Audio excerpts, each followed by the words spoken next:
219, no level. Major makeup.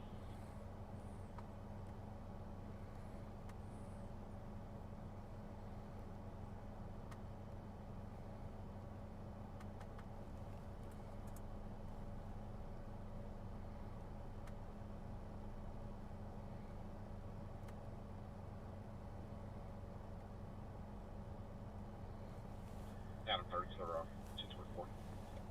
32. 30 westbound, we'll check it at 123. That's all 294. William Young North, 294. WYN. Supply size radio.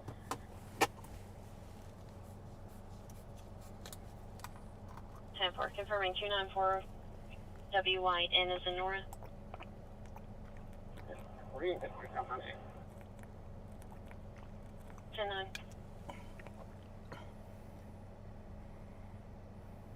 You show 1098. 10-4.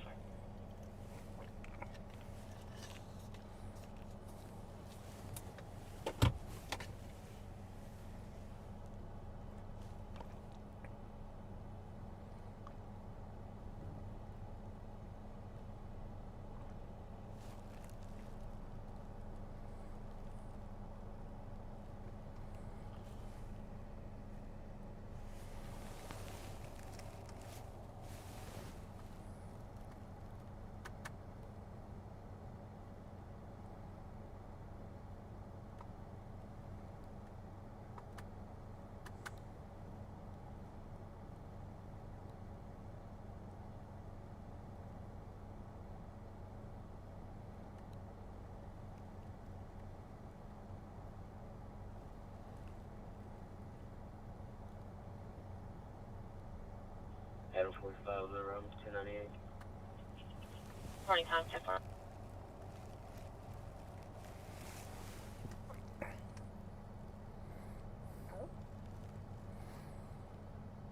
Well, hello everybody. This is James Bozeman. I'm the content creator here at Natural State Transparency. We're coming live to you from Little Rock, Arkansas on a cloudy, windy, fall spring day here in Arkansas. This is what we call fall spring. Anybody that's from the south knows what I'm talking about. This is that point between winter and spring. It's called fall spring.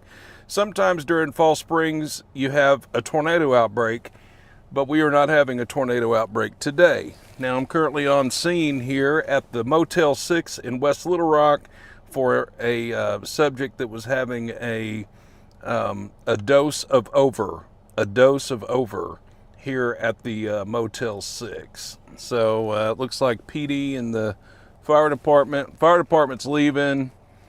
Police department and the ambulance are still on the scene right now, assessing the patient. And I've been out for a little bit. Hopefully all is going good in your neck of the woods, in your hoods, all over the world. Adam 86. And like I said, I've been out most of the afternoon here. I've been a busy bee today, getting a lot of errands done. I had a lot of things that... Westbound, just west of the 121, a white Buick Encore on the white line. She's just needing lights while she fills her car up with gas. I had a lot of stuff to get done, so I decided to come to Little Rock yesterday. Spent the night last night, spending the night again tonight, so... Hey, one more rock, I'll take care of that. Adam 1, 10-4. So, I figured since I was in Little Rock, why not go live? I'm testing out my new wireless mic too, so hopefully it sounds real good. It's not too loud. If you could give me an audio check, maybe I need to turn it down a little bit. Does the audio sound pretty good? Hopefully so. Good deal. Okay, well, I just ordered these off of Amazon about a week and a half ago, and they are wireless mics that I'm going to use for podcasting and, as we had mentioned in the last live stream, James is working on a side project with Miss Elizabeth. It's called The Natural State of Things. That's our new channel. Of course, Natural State Transparency is absolutely going nowhere. Communication Engine 18. We will continue to bring you wonderful, great content. And I will never shut this channel down, but I'm just letting you know we will have a second channel. With Energy, and they said that this is actually just a cable line. So they said they're not able to cut the line. So they said we need a cable company to come out. Is there any way that we can get an ETA on that?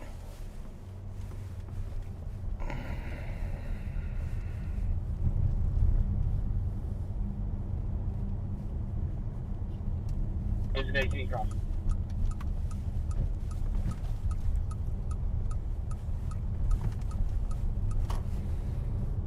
All right, well, I'm going to head down the road. There's really not too much to see there at the Motel 6. We're going to move on. I'm out here in West Little Rock presently. We are, of course, right now it's the middle of the afternoon here.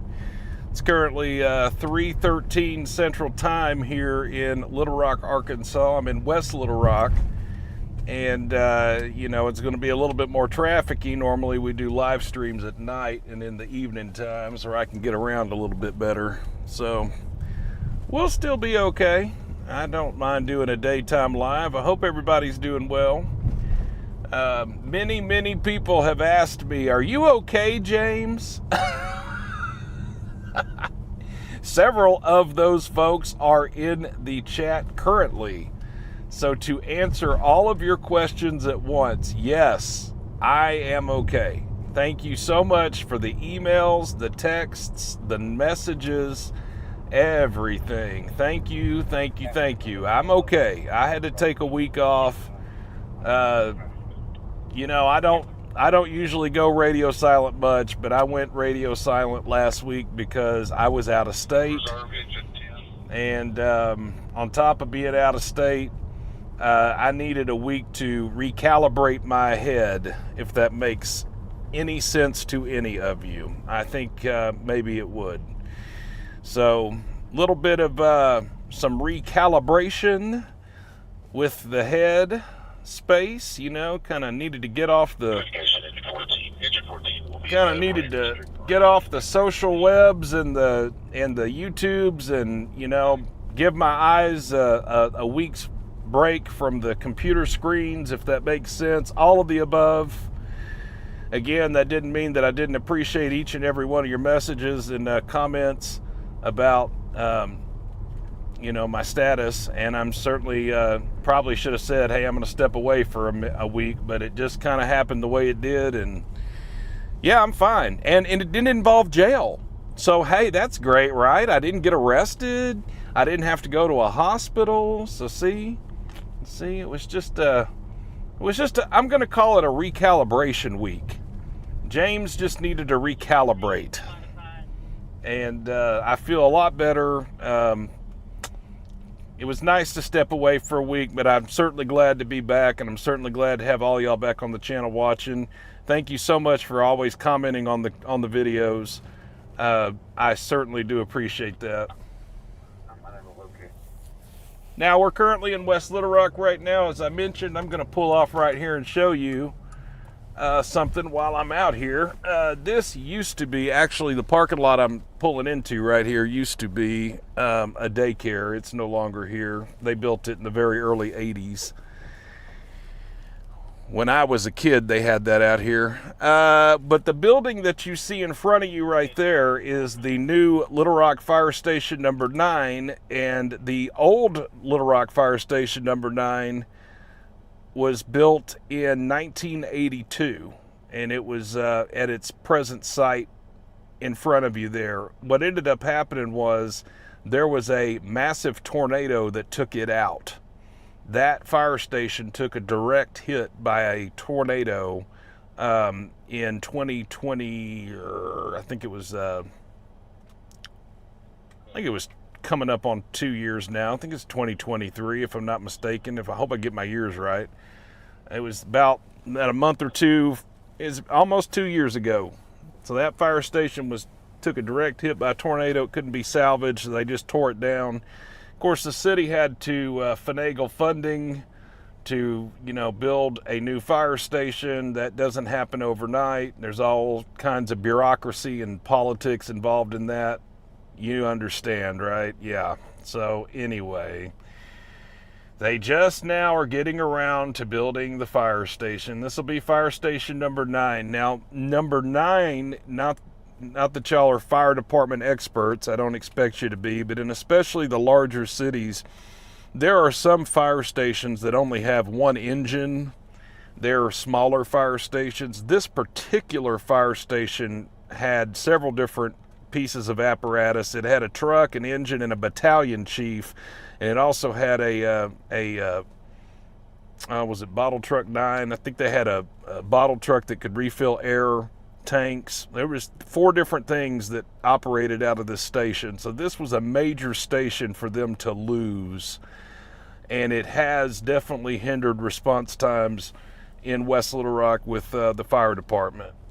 So it is nice to see that there is some progress being made here, and hopefully real soon Engine 9, Truck 9, and Battalion 9 will be able to return home finally.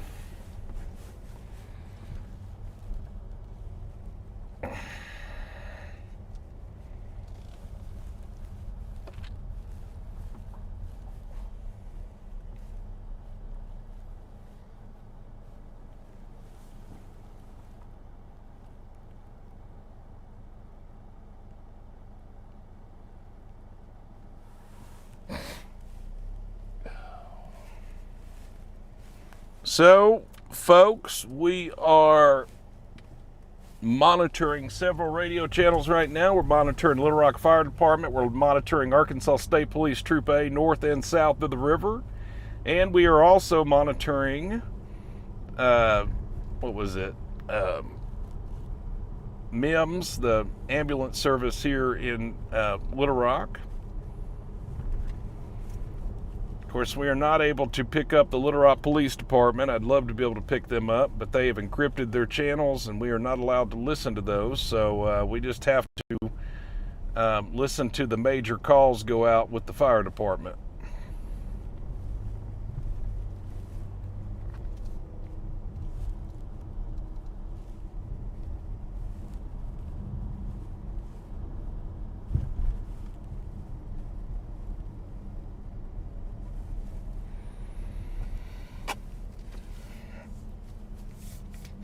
And I think yours truly is going to try to score a cup of coffee real quick.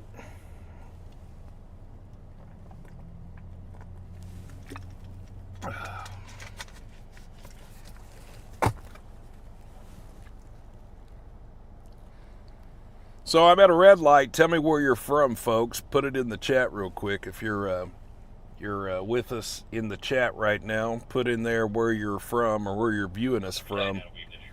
I've got all your comments pulled up here at the red light.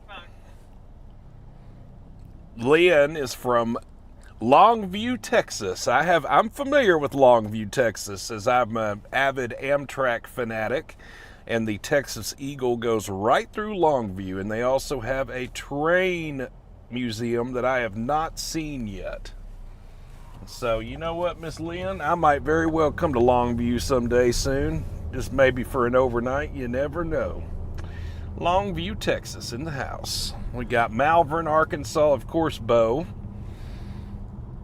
Linda from Montgomery, Alabama, of course. And we've got, let's see, who did we have? Alan from Imboden, Arkansas, Lawrence County, my home county now. Remember, I'm a lifelong Arkansan. I lived in Little Rock just about all my life. In the last 2.5 years, I moved up to Walnut Ridge in Lawrence County, and I've enjoyed living in Lawrence County, Northeast Arkansas. So hello to anybody from Lawrence County or Northeast. Who else do we have? Cape Girardeau, Missouri, of course. Our friends just north of Northeast Arkansas. Yes.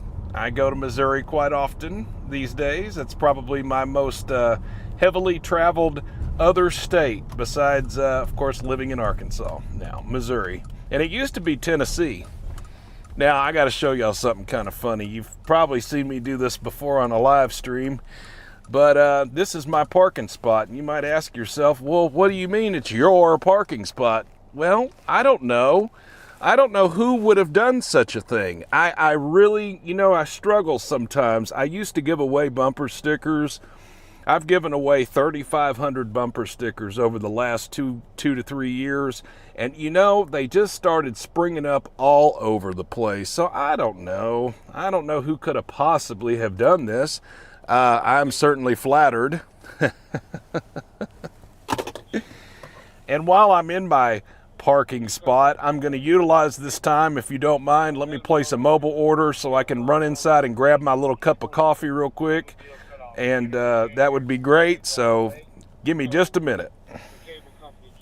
And who else? Let me read off a couple of more locations here. Let's see, because I've been on hold with them for quite some time. I didn't want to miss anything here. Let's see. We've got North Little Rock, of course, so we've got folks from the Central. Bill's asking me, when did you leave Pulaski County? I left in something like April of 23.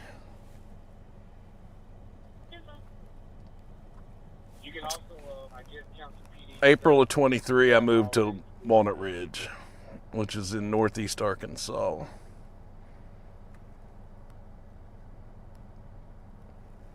Paragould, of course, Greene County. Our friends right east of Lawrence County in Greene County. We have friends in Greene County, of course. That is also C40 is Corporal Aaron Morphus. He works over there in Greene County, Arkansas. It's always a pleasure when we are able to say hello to him, when we see him in his travels there. All right, so hang on one more second here. Let me hit submit on this mobile order. I'm doing too much talking and not enough ordering, so hang on, guys and gals. Give me 1 second here.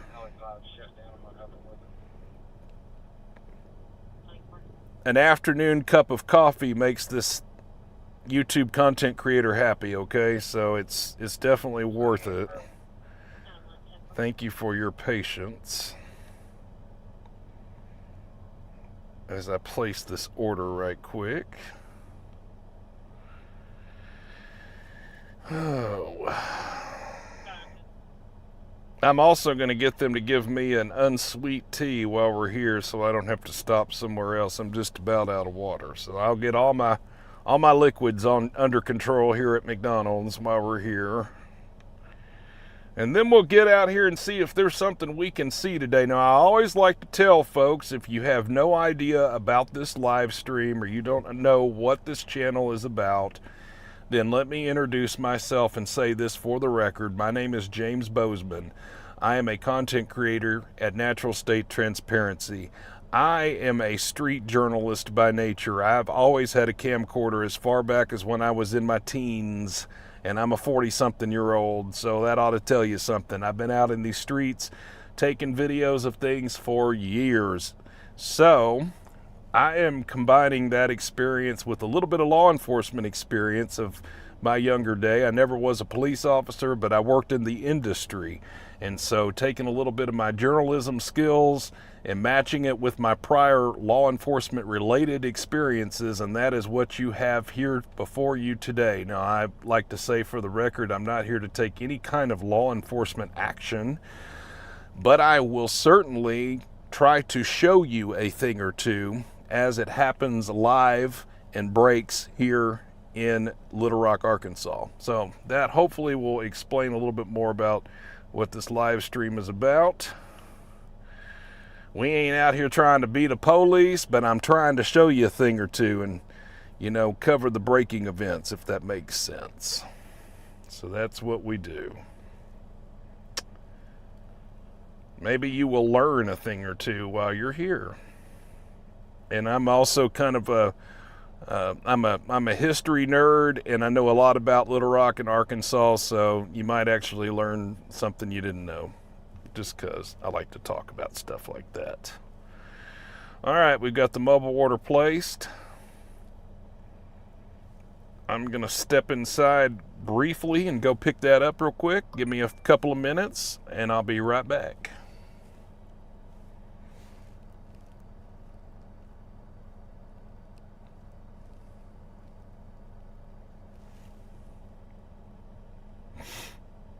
Okay, make sure I have my order number there.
Route 224. 75. Highway 15 and Cheney Road. Unreadable temp tags on a black Ford Expedition. 10-4.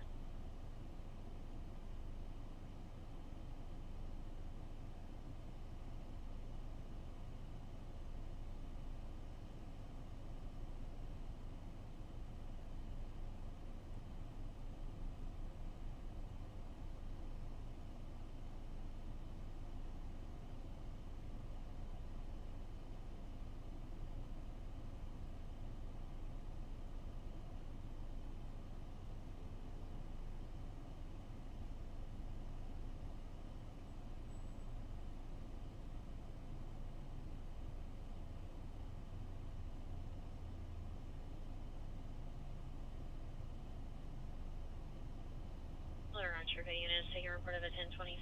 Last seen merging on a 40 eastbound from 30 eastbound, a white tractor trailer with a white trailer. The back tire was falling off again. Last seen merging 40 eastbound from 30 eastbound. Callers no longer behind it.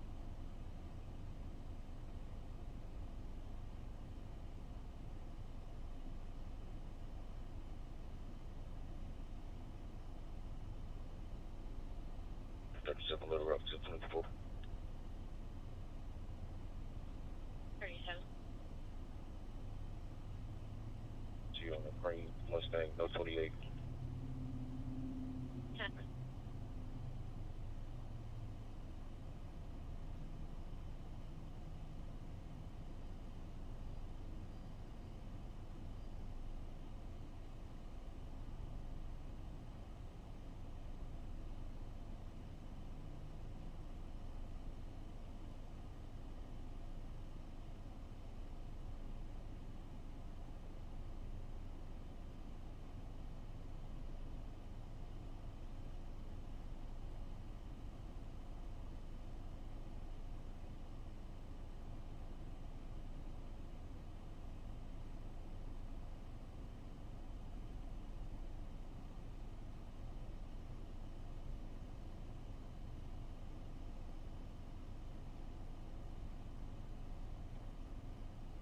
We'll be in the parking lot of State British Suites.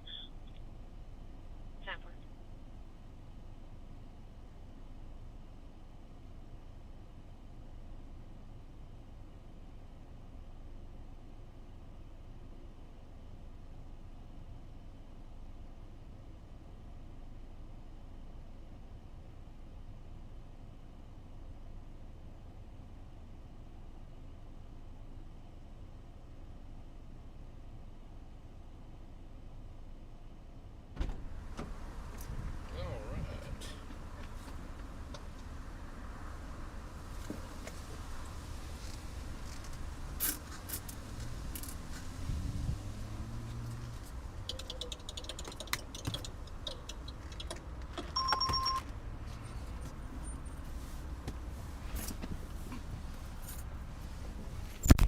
Can anybody guess what that sound was?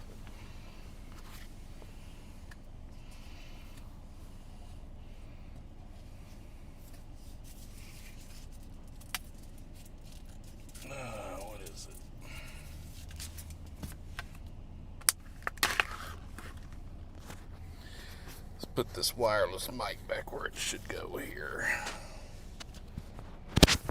All right. A call.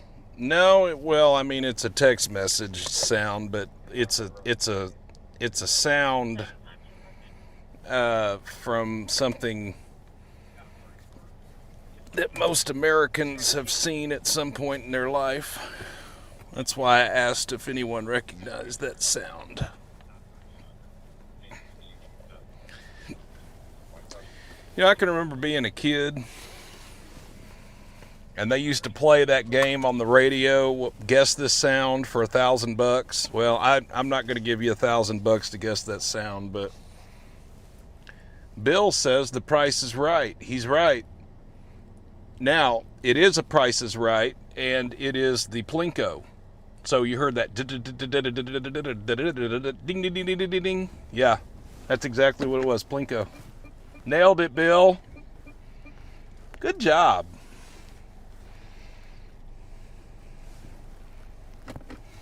It's a good job. You did good on that.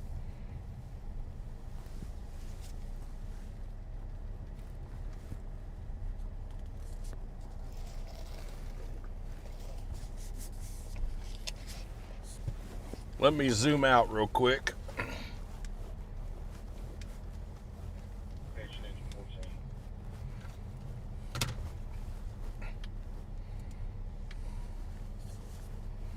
Yes, ma'am. I'll generate me an incident for a grass fire here at the corner of Colonel Glenn and Banner, please.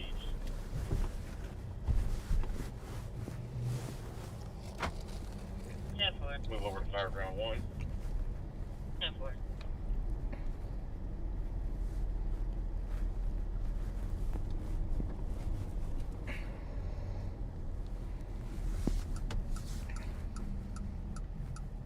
Fire ground 1. All right, so we are going to cut through this little neighborhood real quick and head back towards Midtown Little Rock, where we can hopefully pick up something for us to go look at.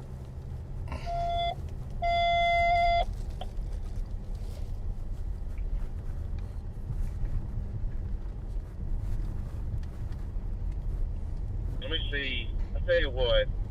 If you could come down here in that first parking area that we walked into, we can stretch off the front and I can get to most of it from this car lot.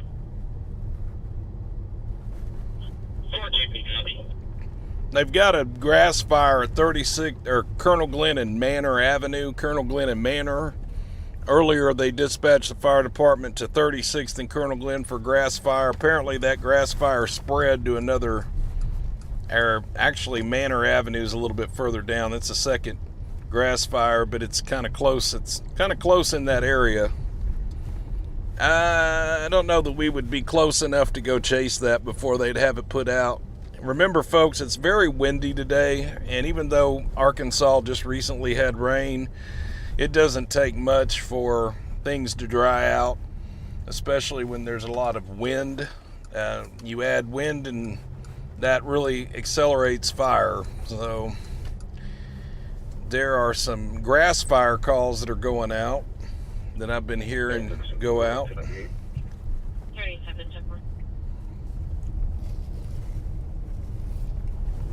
Arkansas State Police troopers have been steadily making traffic stops. There's nothing to report there outside of the normal.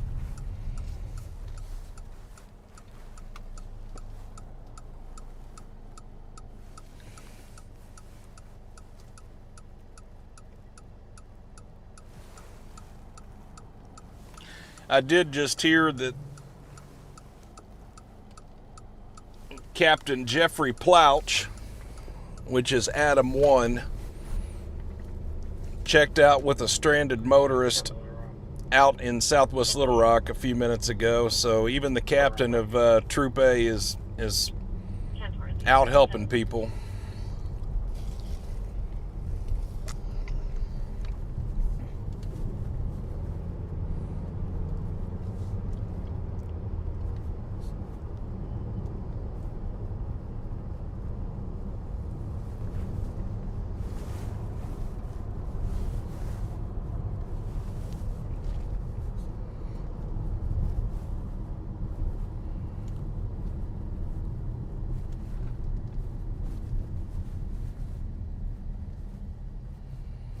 So yeah, the call that went out that Adam 1 took was a motorist that was needed troopers to show up and run their blue lights while she put fuel in her car because she was parked in a bad spot, and he took that. So he must have been out and about rolling around. But you know what? It's not that uncommon. The Arkansas State Police brass, they get out here and work too, man. They don't just sit behind the desk. They get out here and work. All right, we're going to continue. We're on Rodney Parham Road right now. We're going to head towards Midtown. So if they put out a call, we'll be able to hopefully quickly get to that call.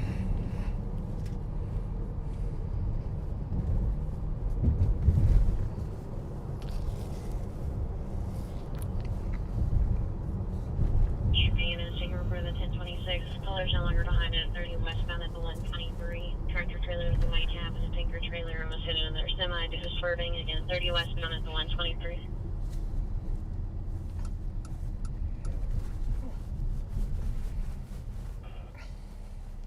Water coming. Copy that. All right, Pamela. Please tap the like and tap the hype. I will watch this later. NST and NST family, stay safe and blessed. Well, thank you so much for that, Miss Pamela. We certainly do appreciate all of that.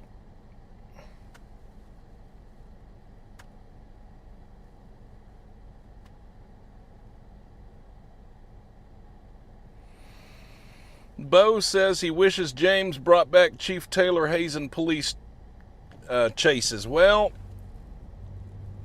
I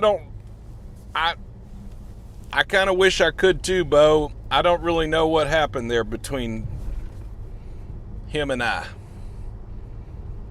I don't know what happened. So I'll leave it at that. I don't know what happened. I think what happened was he did On Patrol Live and he moved on. But I certainly don't have anything against him, and I'm not upset with him. I just, I'm a YouTuber. He went on to get picked up by a national TV syndicate show, and I'm very small and minor compared to a platform such as that. So that's just how that went, and that's okay. It is what it is.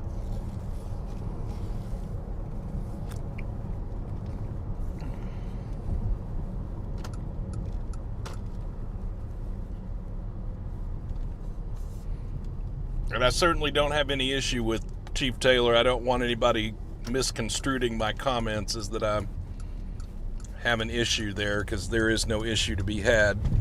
I have no issue whatsoever with Chief Taylor. I think he's a great man. I think he's a consummate professional at what he does, and I certainly know that he's bringing exposure to the better sides of law enforcement, and so I know that he's doing real good work out there. So again, you're not going to get a complaint out of these lips with Chief Taylor. I just don't really know what happened, but that is what I think happened.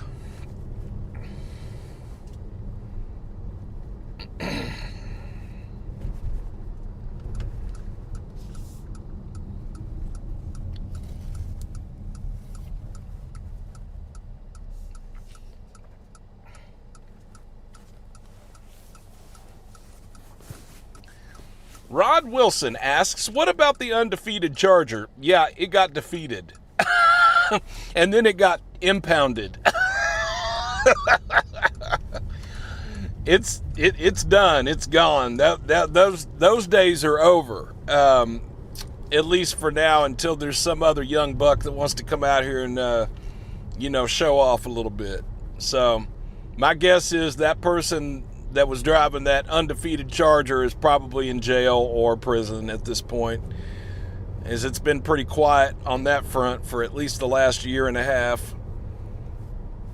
I will tell you, though, that, that doesn't mean there's not still some shenanigans that are occurring in the Little Rock area, because there are. some things will never change. So I wouldn't be surprised that at some point it's going to be the undefeated something else. It might be the undefeated Nissan Altima next.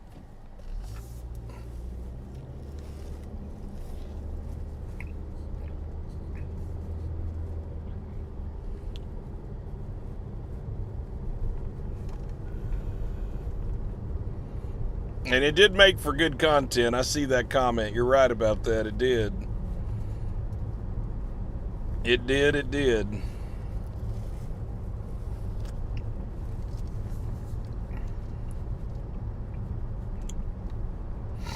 Okay, we're on 12th Street right now. We're going to come up on University. I'm going to post up in this general area right up here in case we get a call. We can hop on the interstate, maybe get to it pretty quick, given all the traffic. You see, again, we're rolling around Little Rock during the daytime, so there's a lot more traffic.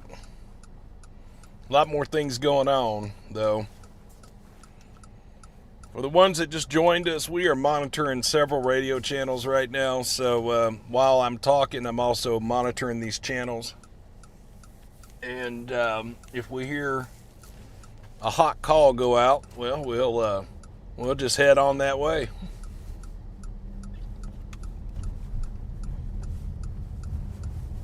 Now, some of y'all might have heard about that trooper that got terminated for TVI in the wrong vehicle. Well, that happened right up here at this intersection right here, 630 and University, where I'm at. And this vehicle in front of us also has an Arkansas State Police, they have an Arkansas State Police sticker in their window. I don't know if you can see that. Hold on.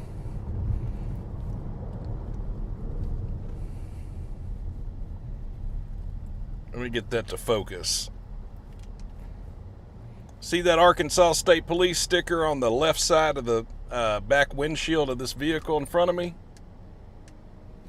Well, so that vehicle that the trooper accidentally, well, I don't know that I don't want to even use that word, accidental, because I don't know that it was. It seemed like it was pretty deliberate. But the trooper TVI'd a vehicle, and it had a Arkansas State Police Foundation sticker on the back. They were a big-time donor. So is that car in front of me. They have to donate to get that sticker. 17 Rescue Telecom, this is Marty Lucas, 6017 Lancaster Road. So anyway, to make a long story short, the vehicle in front of me is giving some money to the Arkansas State Police Foundation. The Arkansas State Police Foundation is there to service troopers and their families. The Arkansas State Police Foundation is what covers the troopers' insurance plan and also covers we're getting about a 3/4. All uniform costs. Copy that. We're finishing up. And they also do a lot of other functions, so I don't want to just say that's the only two things they do. They do a lot more than I'm even aware of.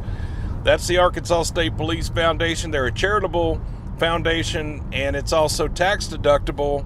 Not that I am telling you that you need to donate to the Arkansas State Police Foundation. I'm just giving you some backstory. That there is a charitable arm to the Arkansas State Police in their foundation. And so Arkansans across the state can send in a donation, and the Arkansas State Police will give you a Arkansas State Police Foundation bumper sticker for the back of your car. And so that trooper, that new young trooper that had just been released from training not that many months prior, what he ended up having happen was he tried to make a traffic stop. He had a vehicle take off from him when he got out, and it got on 630. 630's, if you're not familiar with it, 630 is a three-lane interstate that goes through the heart of Little Rock, and during the day it's pretty busy. And so this vehicle was able to blend and get in and flee the trooper and get back into traffic. Well, the trooper screwed up and picked the wrong car and thought that was the car that fled from him. But just like I told you, I mentioned that Arkansas State Police sticker in the back window. Now, here's the deal, okay? This is how you know the trooper's young, okay? Any trooper that's been a trooper for a while, they're damn sure going to know when they've got a sticker in the back window that has their logo on it. You hear what I'm saying? Because that means that person's given money every year to their foundation. And I'm not saying that buys them privilege. We could argue that point. I certainly know some person in this chat would probably say, well, that gets them out of a ticket. It might. I don't know. I don't know what it does. I'm not the police. I don't know what they do. But what I'm trying to tell you is it's obvious to me that trooper was new, because that should have screamed alarm bells to him that was the wrong vehicle, because it had a State Police Foundation sticker on it. That should have been like a flashing red light, and yet the trooper did it anyway. And he lost his job over it. They swiftly terminated. His name was Trooper Joshua Fitzgerald. His call sign used to be Adam 39, and they terminated him within a week of that incident that occurred. So anyway, I'll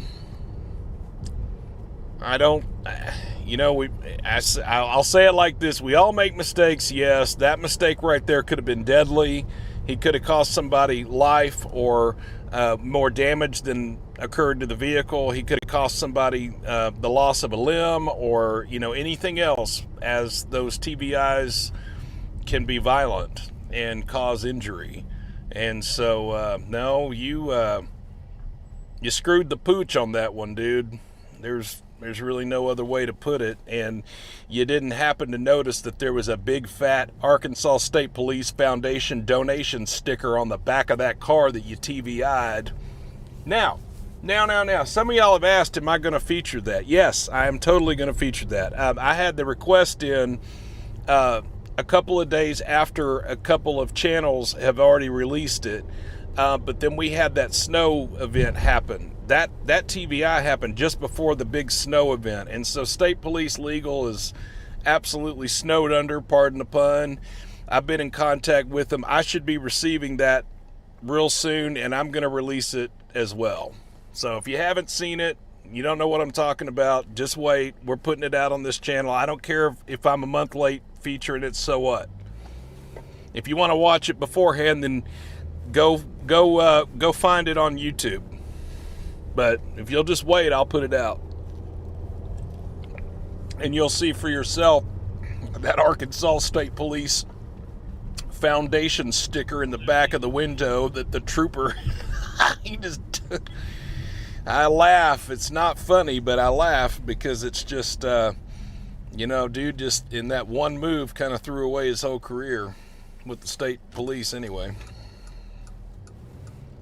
So, got to know what you're doing out here, man. You got people's lives on the line. You can't be out here screwing up that bad.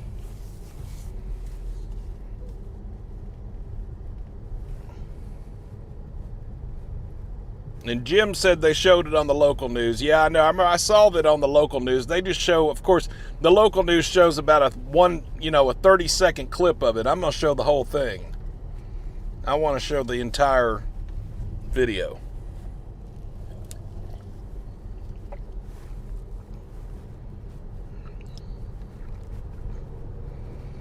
So I'm on Evergreen Drive here. It's a neighborhood road that I'm very familiar with this area. These are my stomping grounds where I was born and raised. I was born and raised in Little Rock, grew up here. I just moved away 2.5 years ago. So these streets here are second nature to me. And we are cutting through a really nice area of the middle section of Little Rock here as we get back towards University Avenue. I'm going to post up so we can monitor some radio traffic a little bit more close in case we get a hot call. And I am enjoying the last few sips of my coffee, so I appreciate your your patience as I finish that cup of coffee off as well.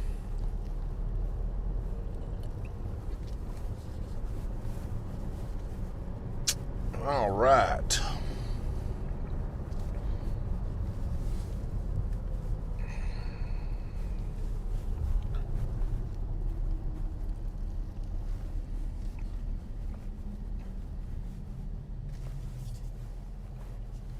The Little Rock police go encrypted, yes.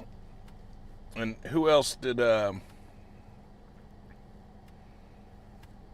did I just miss here? I see another color on the screen here. So let's see.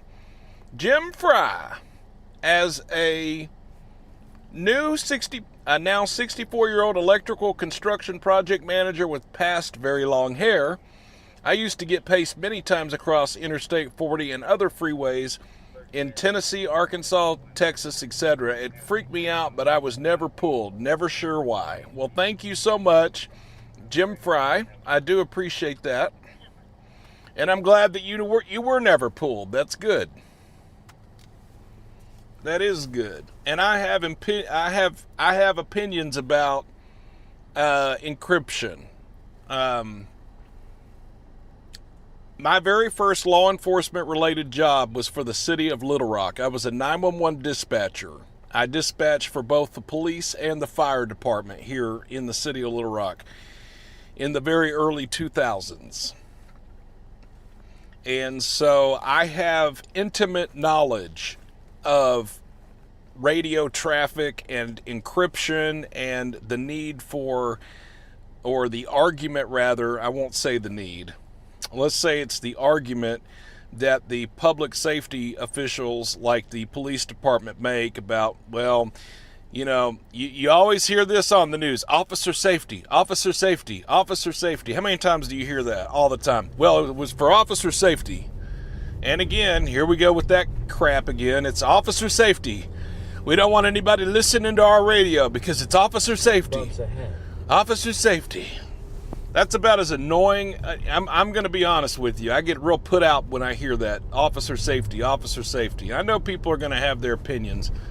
I get about as annoyed as the word tactical. When you hear the word tactical used in every sentence of every flashlight and every fleece jacket you can buy nowadays is tactical. It's tactical. It's so tactical. It just makes it sound tough when it's not. It's not tactical. It's made in China. That's not tactical, right? Well, officer safety, officer safety, officer safety.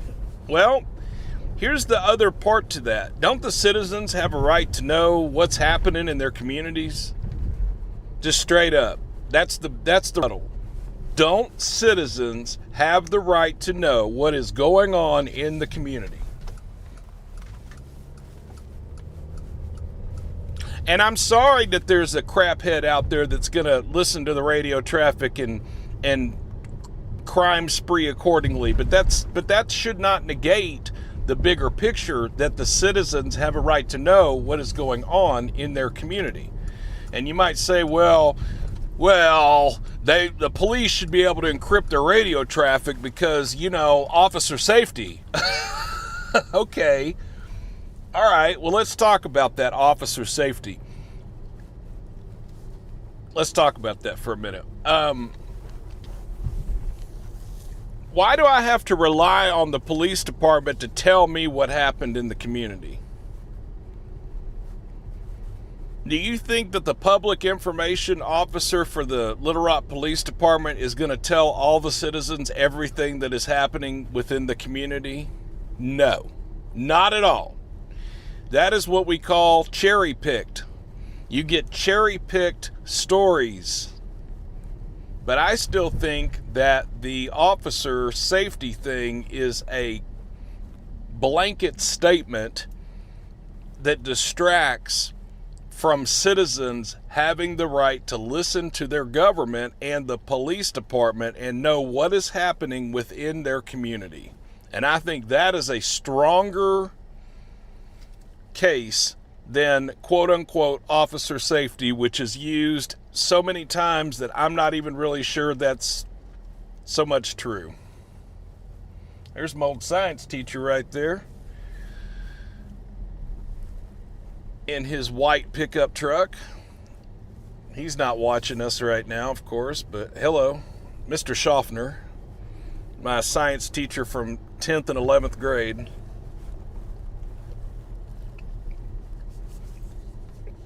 Officer safety, officer safety, officer safety. Tactical, tactical, tactical. I'm sorry, y'all.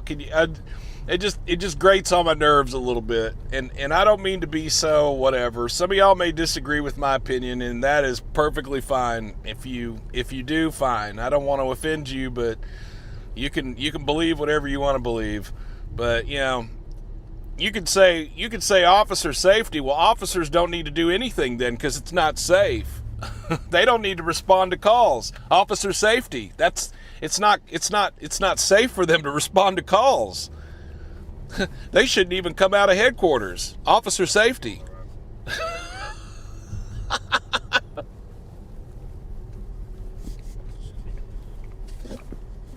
It's just overplayed.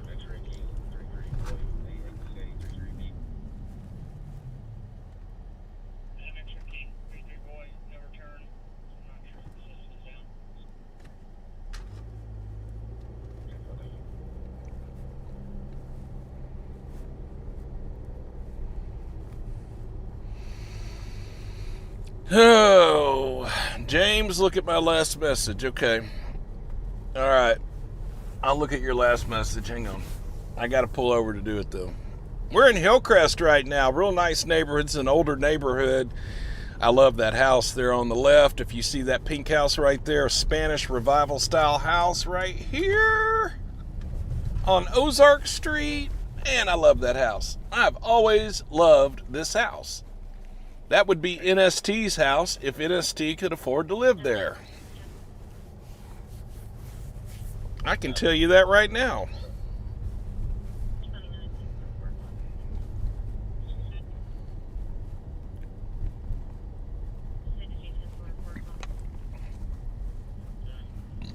All right, I'm going to pull over and look at your comments. I'm in a neighborhood where I can pull over for a second.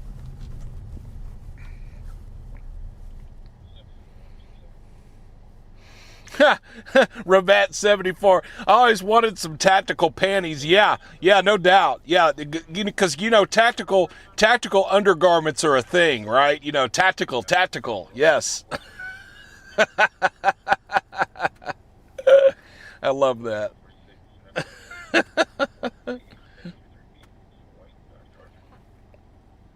Yeah, playing the officer safety card is annoying, in my opinion, because it's overplayed.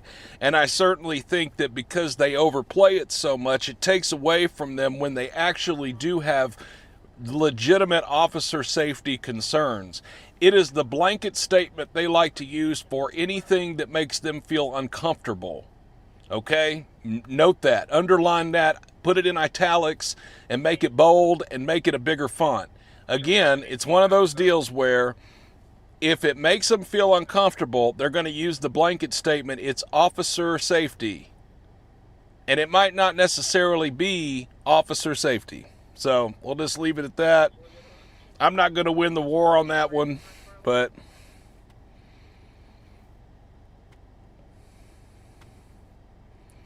what else do we have here? You said for me to look at the last message. I'm trying to look here. Yeah, tactical gear from Temu. There you go. Yeah.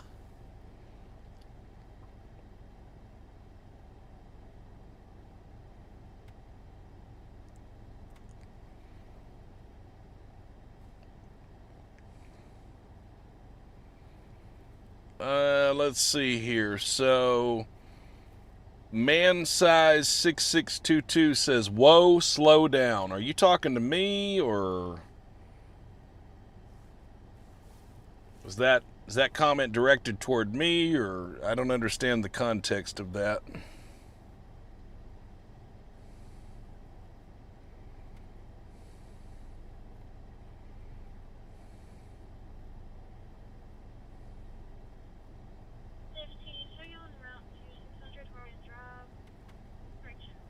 No, actually, man size 6622, I won't figure it out, or I wouldn't have brought it up. So what are you talking about? Why don't you give me some insight into your brain? You know, you're the one that said it. I'm not a psychic. I can't read your mind. Negative. I'll get with Manson and see what they got.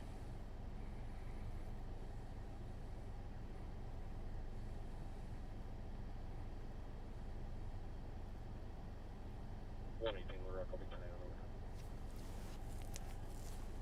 4-3.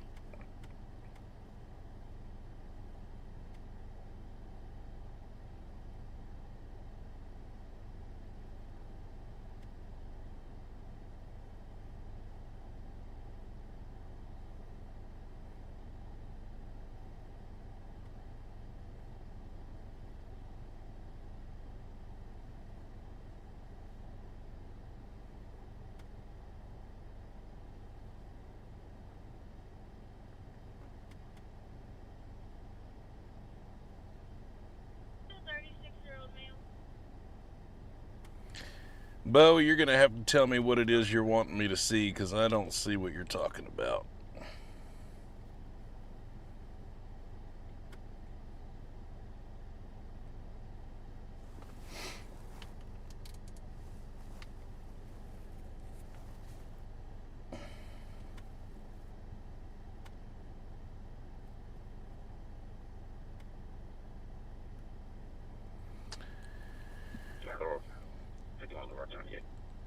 Oh, about the one person at the end of your neighborhood who put out speed bumps and the county made her remove them, which they should.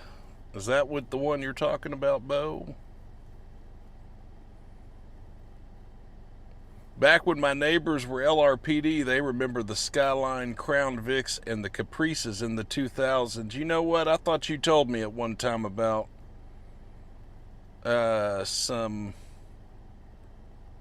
of your LRPD neighbors.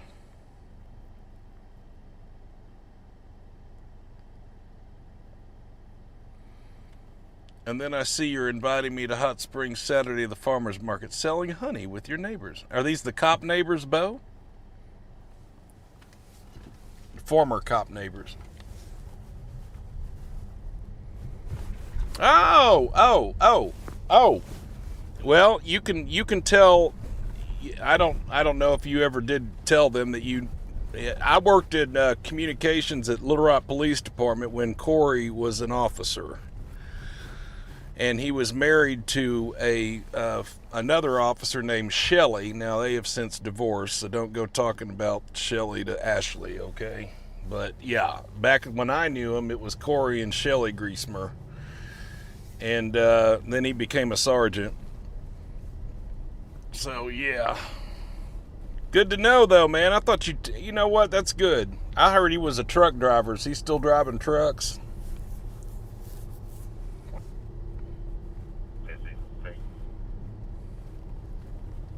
15 on sync. All right, we are still in Midtown right now. We're on Kavanaugh, the very beginning of Hillcrest here. This is actually a little neighborhood called Stiff Station. It used to be a trolley station when they had trolley service through here in the 1920s. Of course, by the 1940s or 50s, that was long gone. But at a time, they used to have trolley service through here. This was called Stiff Station. And so my favorite bar ever is right there. Uh-oh, did we lose camera? What's up with that?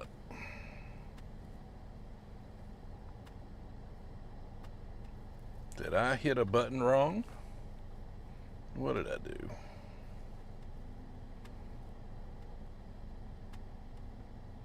Adam, 21 Little Rock, 10-7. 21, 10-4, 407. Is it frozen now, or did it come back? Because it looks frozen on my end.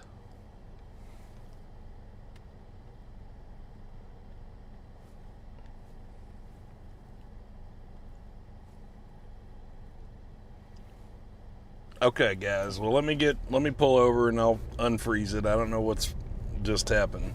Let me work on it. I'll just pull into this car wash for a minute.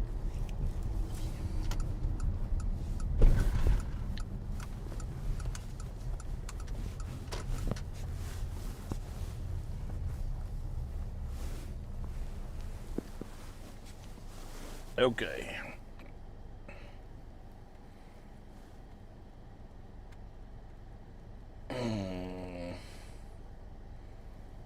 I hate it when it acts goofy like that.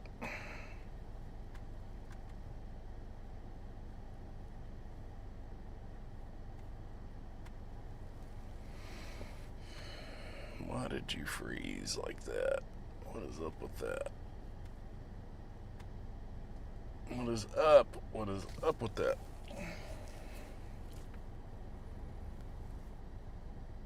I'm gonna probably have to kill it and bring it back. I don't know what to do here.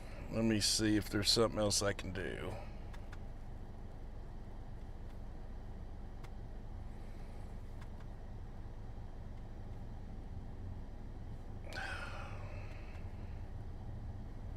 Gotta love it when this happens, don't we? Don't we just love it when we have problems? Let's see. Maybe I can just kill this and bring it back. 17's in quarters. All right, guys. I'm gonna try to kill this app and bring it back on live. If I lose you, I'll go for part 2. Just if I lose you, look for part 2. Hopefully, we don't have that problem though.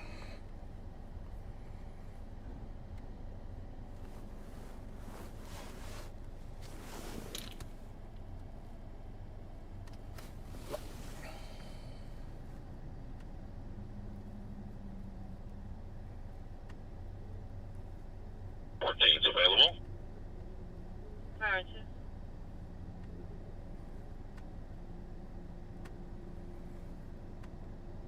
Yes. Let me try this first. Let me try to add the camera back in like this. People acting with injury. 8900 Stagecoach Road. Engine 24. Check for vehicle accident with injury. 8900 Stagecoach Road. Time out 1610.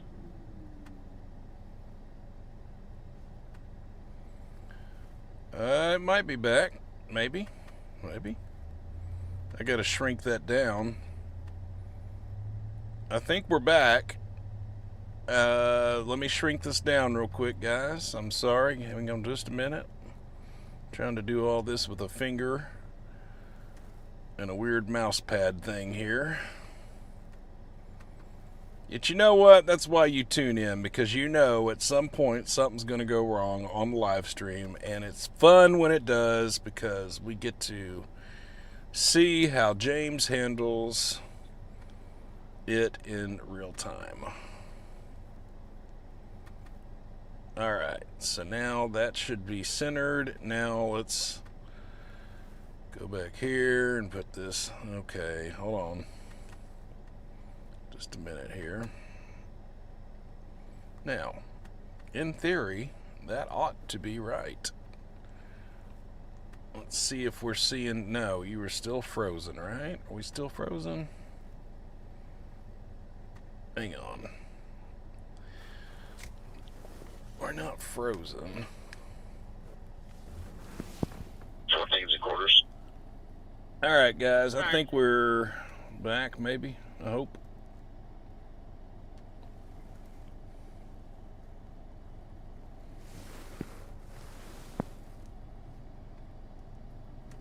Accident with injury, 8900 Stagecoach Road at the Silo 66. Could be a silver Toyota Camry versus an unknown vehicle. Alright. So, I think we're back. Remember, there's a delay on your end and my end, but I see that it looks like I've got it fixed. So, you should be seeing a car wash right now. And yeah, Revette 74, it was. That was a tactical situation, wasn't it?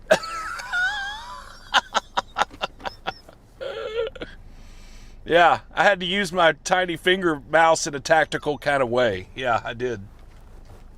That's exactly right. Alrighty, so here we go.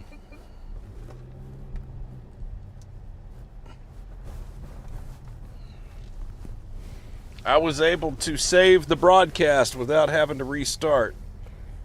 So I'm really glad to see that. Yay!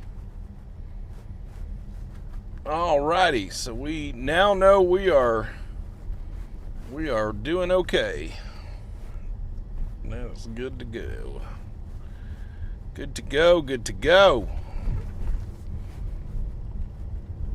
Okay, so just to confirm on everybody's end, if you don't mind, if you're in the chat, will you just confirm with me real quick that you were seeing a live picture of me driving at this point and or leaving the car wash? And the audio's still okay and everything's good, right? Cool. Good deal. Good deal. All right. Well, I know what I did then, and I know how to fix it. So that is a good thing. Okay, they just put out an accident with injury call down on Stagecoach Road, which is not really too close to where I'm at, unfortunately. Ooh, look at this traffic. Look at this traffic. I had them 28 lower wrong. 10-7. 28, 10, 4, 14. Oh, Bo says Corey is now working in oil fields as a safety inspector. Yeah. Well, good for him. Good for him on that.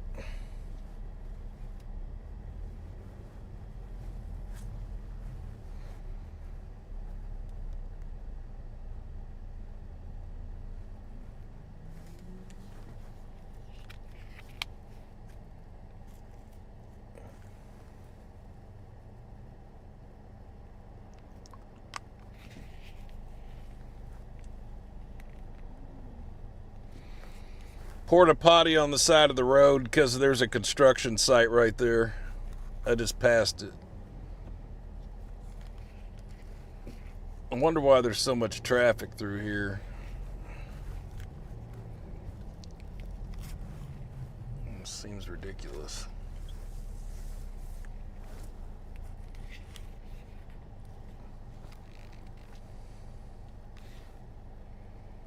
We are on Woodrow, South Woodrow Street, coming up on 7th, and also coming up on Interstate 630. So we're going to get through some of this traffic real quick. I guess Central High School. Well, no, are these students from Central High or what? A lot of them look young. I'm going to say these are Central High kids. I know that cat in that car right there. He's driving Ted. That's so, I know that guy. He used to be a chef at Juanita's when I worked at Juanita's. His name's Coleclaw, last name.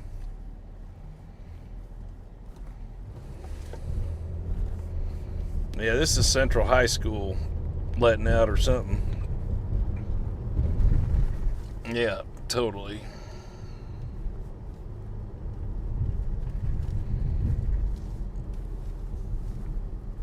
Central High School's my alma mater. I went to Little Rock Central High School back in the 90s. Shout out to the Central High Tigers.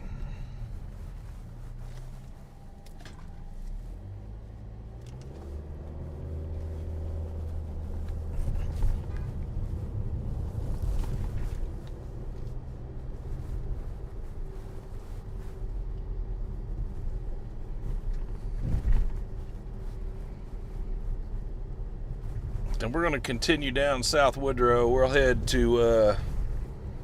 to head to South Central Little Rock, which is the Asher Speedway. If any of y'all have watched the live streams from the past, I've given some nicknames to several areas around Arkansas. You might know the TVI Memorial Mile.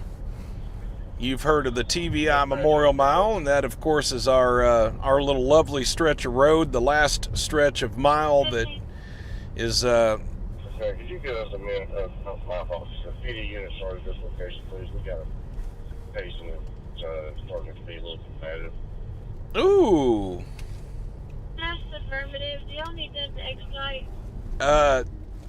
I would think so. Okay, we're going to respond to the accident with injury at Stagecoach Road. Fire department's asking for police to respond. They've got a combative patient. So we are going to respond to that accident call. It's probably going to take me the better part of 15, 20, or 10 to 15 minutes to get there. Just get them started this way. We're going to try to handle this on our own menu. Okay. So the fire department keyed back up and said, just keep them. Look at that guy on that four-wheeler right there. Anyway. Fire department said keep the police coming, but don't have to worry about them expediting, which means coming lights and siren. They're going to try to handle it. So we are still going to respond down there, though. Let me get this thing to focus, guys. I don't know why it's acting silly. There.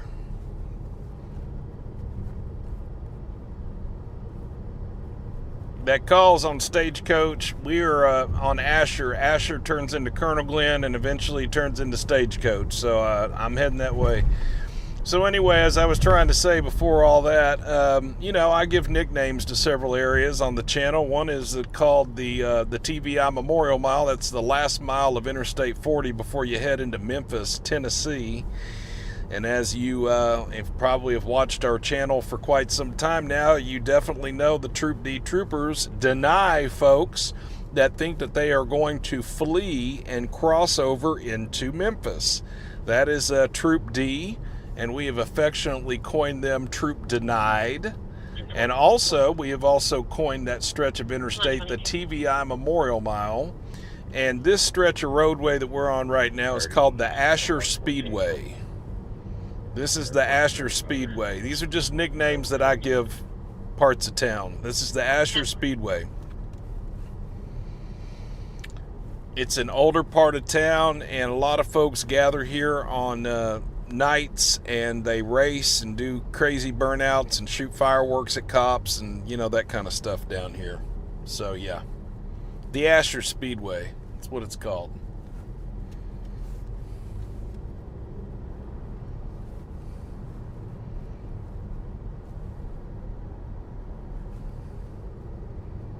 Maybe I'll come up with some more areas of town in different towns. Like I've been doing a lot of lives in Fort Smith the last couple of years, and I don't know. There's definitely some nicknames that could be had there in Fort Smith for some of their areas too.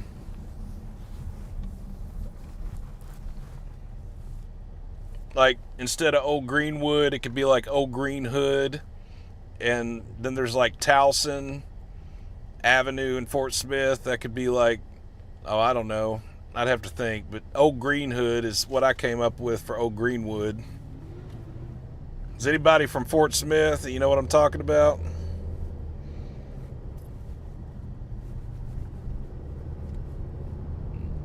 Jason, say 11. Say 11.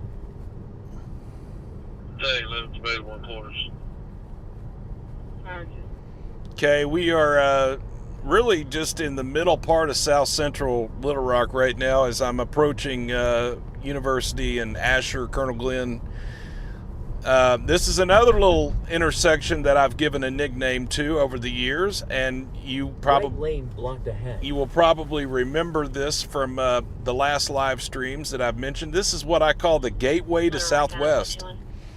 Gateway to Southwest, right here at this main intersection. So it's where Southwest Little Rock affectionately begins, to the south of here. 1039, 40 westbound is 146. A gray Honda was rear-ended by a Toyota. The left lane's blocked. Should be just after the exit. Well, hey, Blaylock. 51, 10-4. We're 10-8 in Little Rock today.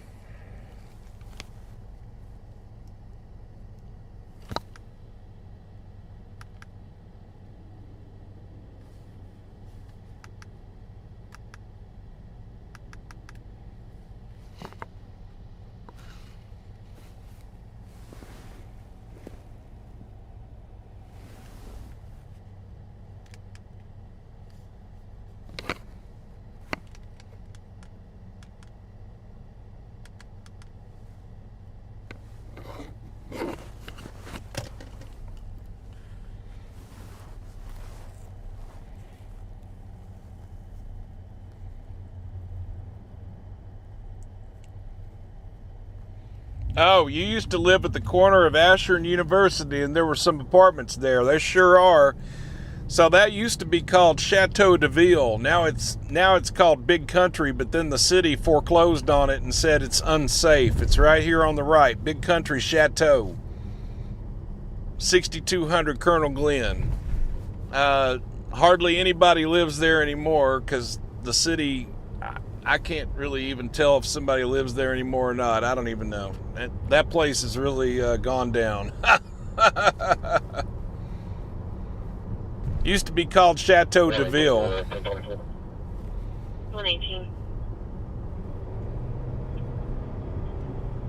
57 southbound at Redmond Road, it's a white Nissan Altima, Arkansas 0460 Tom Frank. 10 for returns that vehicle. 10. Now, let me tell you, we have had multiple ASP pursuits be initiated from right in this stretch. This is 36th and Colonel Glenn. I promise you, multiple ASP units have started pursuits right through here. This is where it's happening on some weeknights and weekend nights. Lots of folks that tend to watch Little Rock Hood News and are participating in those car matches where they all show up in their Chargers and Challengers and Mustangs, and then they like to take over streets and do dumb shit and donuts in the street and, you know, run from the police and open fire in the air with their AK-47s and their handguns and fireworks. Subject rating suicide by overdose. C not secure. That kind of stuff happens right back there. It's the Circle, apartment 1511, building A15. Into 17, rescue channel assignment, rescuing a subject rating suicide by overdose. 4802, Terra Vista Circle, Terra Vista Apartments, building A15, apartment 1511. C not secure. Time out 1625. Oh, Bill, I've been over Mr. LRHN Cashion Johnson, whatever his name is, convicted felon. Yeah, I'm over him. He's all right. He just gonna do what he does. Correction 4802 Terra Vista. Gonna be apartment 1511 for a subject threatening to overdose. So, All right. Well, where are we at? Colonel Glenn and Walker. We're still going towards John Barrow right now. We're heading towards southwest. Maybe there'll be more calls down that way. Little Rock out of 56.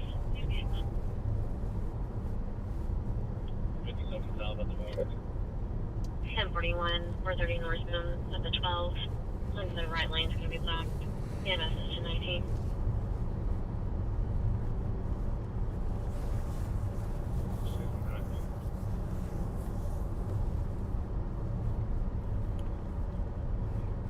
It's gonna be just before the Mill Boulevard overpass.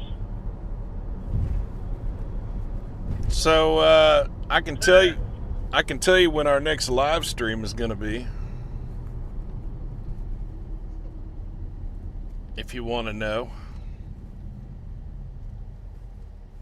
Our next live stream will be this coming up Tuesday. Our next live stream will be this coming up Tuesday night. And we will be in, drum roll please, our next live stream next Tuesday night. I don't know what time, but it'll be in the evening. Will be, drum roll please, dramatic pause, Northwest Arkansas, primarily Washington County, Fayetteville, Springdale.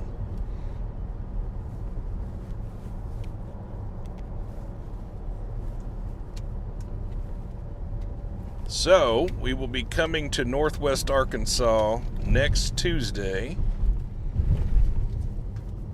as we have an obligation to tend to that Wednesday, so we're getting a hotel room Tuesday, and we will do a live stream from Fayetteville 36 Templar, looks like North Little Rock's on scene as well. on Tuesday night. So please tune in, and I will. I'll announce it. I'll put it on the page so y'all don't forget. But just Tuesday night, next coming up Tuesday night, live stream in Fayetteville, and we haven't been to Fayetteville but one or two other times, so this will be good to do Fayetteville again.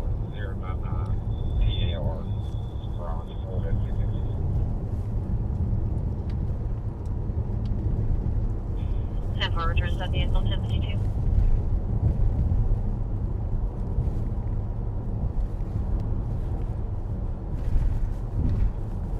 You want to recognize it? 51 10-4.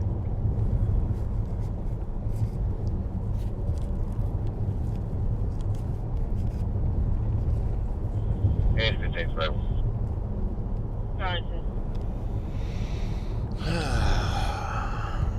So we're on Stagecoach Road now. Like I told you, there was an accident down this way. I will imagine that the police have probably beat us there. I can't imagine why they wouldn't have.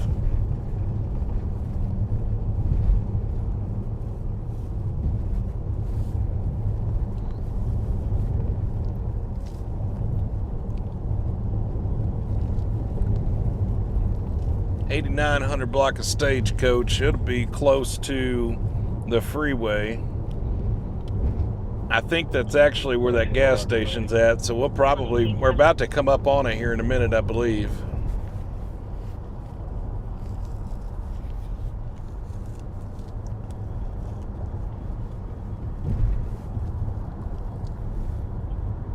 Little Rock to 122, 1050.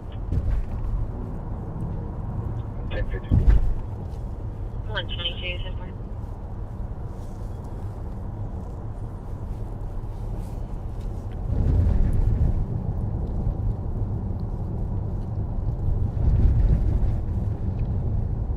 Okay, Stagecoach and Interstate 430. That accident should be just past here. Let's see if it's still there, and hopefully they're not fighting.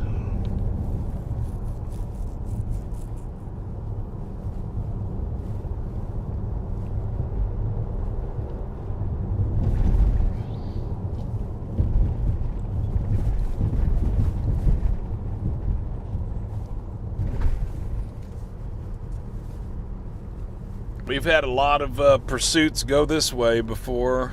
They call this neighborhood Otter Creek. This is the Otter Creek neighborhood of Southwest Little Rock. When you pass the interstate here. X-ray 237.1. RLX 237.1 on the Texas. That's Toyota Central.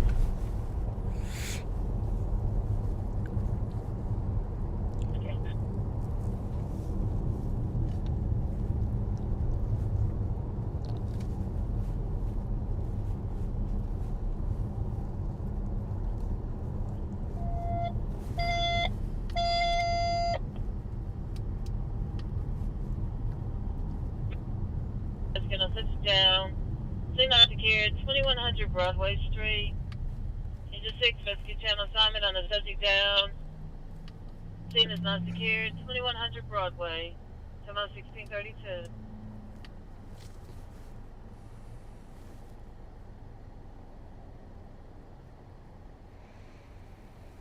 Bo says, James, you're going to try to come and get honey Saturday morning around 9 a.m. at Hot Springs Farmers Market. Well, I wish I could. I can't. This is a very busy month, and unfortunately, my Saturday is already spoken for, Bo. But that doesn't mean that I won't meet you really soon, and I will. I will be happy to. And your neighbor. But I'm going to have to catch the next event. Dark colored jacket and British hands on the front of the lawn. Saturday is spoken for. Been there for the past 10 minutes. I see red lights right over here, believing that's the fire engine that's requesting police assistance. Let's see if I'm right. Little Rock down on 36. I'm at Baseline and Stagecoach. Baseline and Stagecoach. So there's MIMS. That's the ambulance. Just be advised, there's also a 1039, 430 northbound at the 11 now, a gray Subaru and a black Jeep on the left shoulder. Okay, we do have police on scene. Yeah, that's a bad wreck. Crash reported ahead. Crash reported ahead, says my GPS program. I'm going to pull over here and zoom in for you. We are in the Phoenix today. For the folks that are wanting to know what vehicle I'm driving, I have two different vehicles for live streams, and this is one of them. I'm in the Phoenix today. 371 Texas.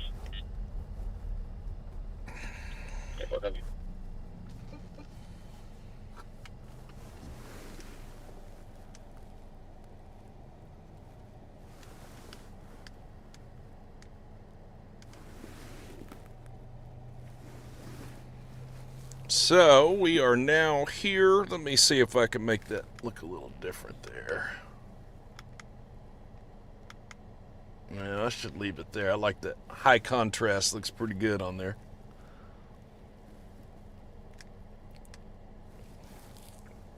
So I don't see a disturbance, and I do see that Little Rock PD is on scene here of the two-car accident. The medical has been turned. You see MIMS here is leaving, the ambulance. They are taking off. No, I didn't get here to... I can't tell you if they've got a patient aboard or not. They might have just been turned away. Not 100% sure on that.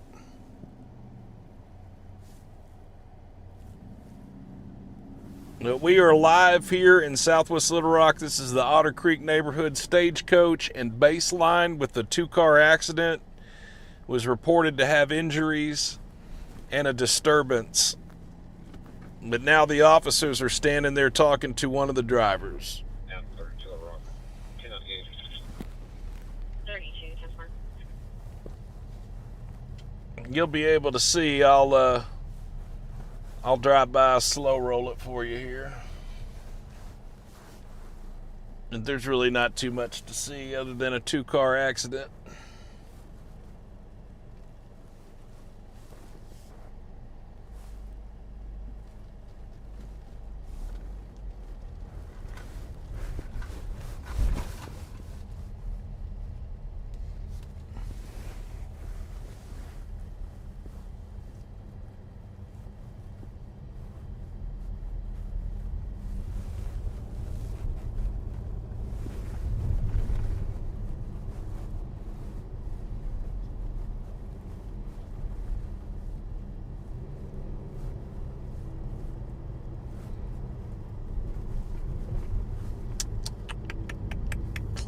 And we will continue. We will continue on.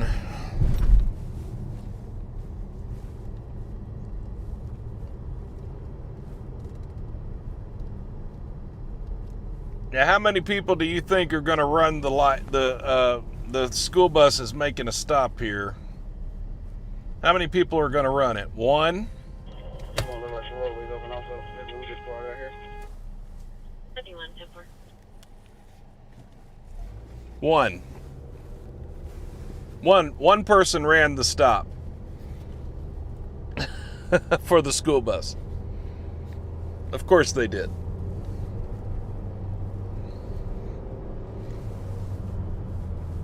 Can't be inconvenienced by us, right?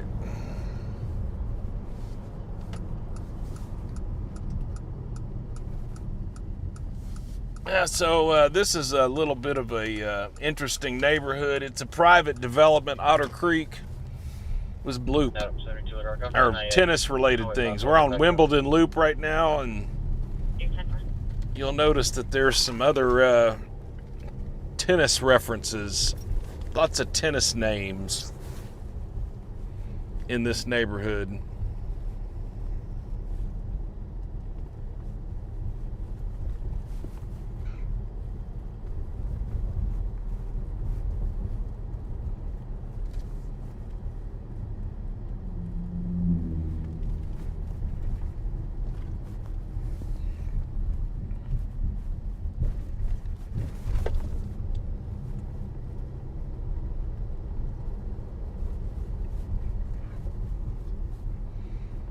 I'll try to get out of this neighborhood as soon as I can. I don't have a good signal.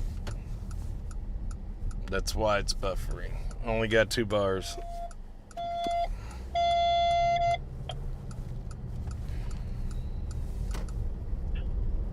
On subject dizzy and blood pressure issue, 6600 Verbena Drive. Speed bumps 19 ahead. resident Alzheimer, resident on subject dizzy, blood pressure issue, 6700 Verbena Drive. Come out 1639.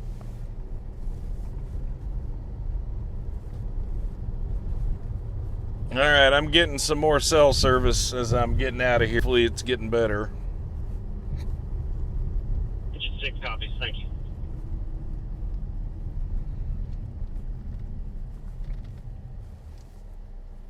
Quarters. Roger.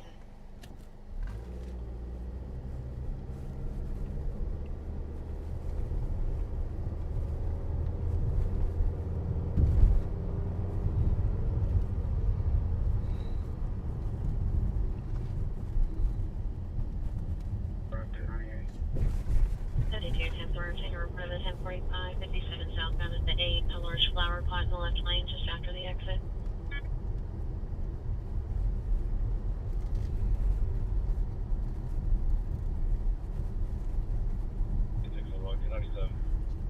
Well, 56 Templar. hopefully you will get a better signal when I get closer to the interstate here. All right, got a second school bus that's making a stop here, I think.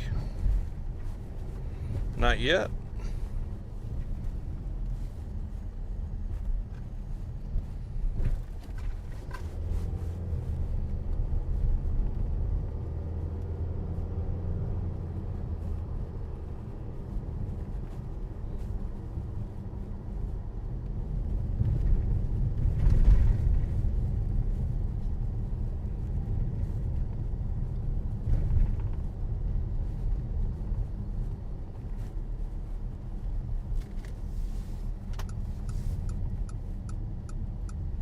I really hope that will get better.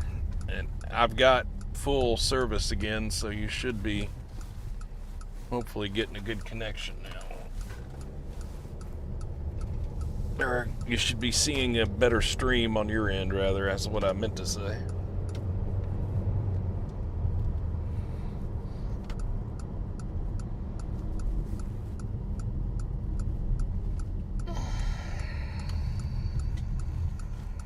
There's a flock camera there on the right, flock camera.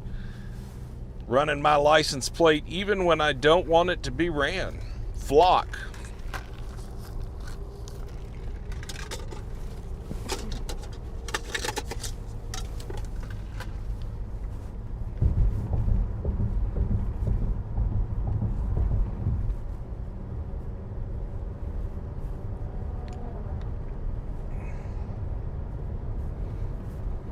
So we're on Otter Creek Road. This is going to connect me back to Mableville West. For you folks that know about Little Rock, I'm where the Bass Pro Shops are. Down here, QT gas station that they built a couple years ago. It's where I met Trooper Bird. For the ones that wanted to know, this is exactly where I met Trooper Bird, right here on the right at the QT gas station. And actually, he is the car, the picture of the car on the front slide, the intro slide to the Arkansas State Police Traffic Series. Well, that was Trooper Bird's car that day that I took the picture right here in the parking lot of the QT gas station, right there on the right. So there you have it. Every time you see the intro slide, you can think about Trooper Bird, because that was his car. Now traffic is heavy down here on the south end of town. If I could pan the camera, you would see that traffic is backed up on the interstate all the way up, and that is because it is 4:45 Central Time here in Little Rock, Arkansas, and most people are on their way back home to the neighboring counties. They work in Little Rock, but they live in other counties. So you have a lot of a mass exodus of people in the 4 p.m. hour that are headed back to their respective county. And so We're down here on the southwest part of town. They'd be heading to Saline County, Benton, Bryant, Haskell, Traskwood, and some even go as far as Hot Springs. So there you go. Dispatch, show battalion 23 out of service. Battalion that's where. Hello, Ellie Charles. Good to see you again.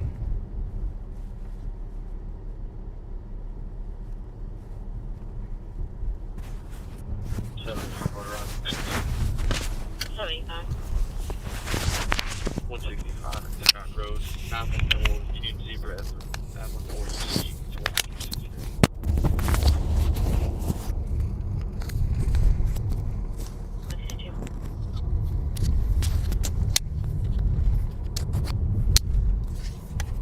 All right.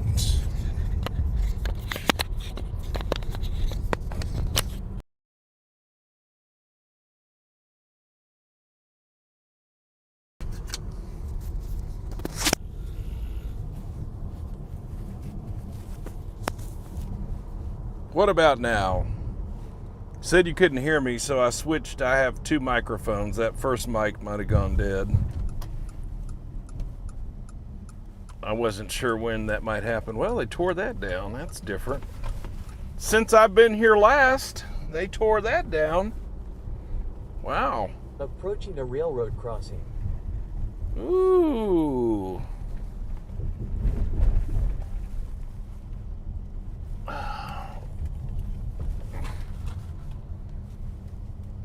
Three Sam's barbecue joint right here. Y'all want some good food in Little Rock? You got to come to the southwest part of town. Right here at Three Sam's barbecue joint right here at Mableville, Maine and Man Road.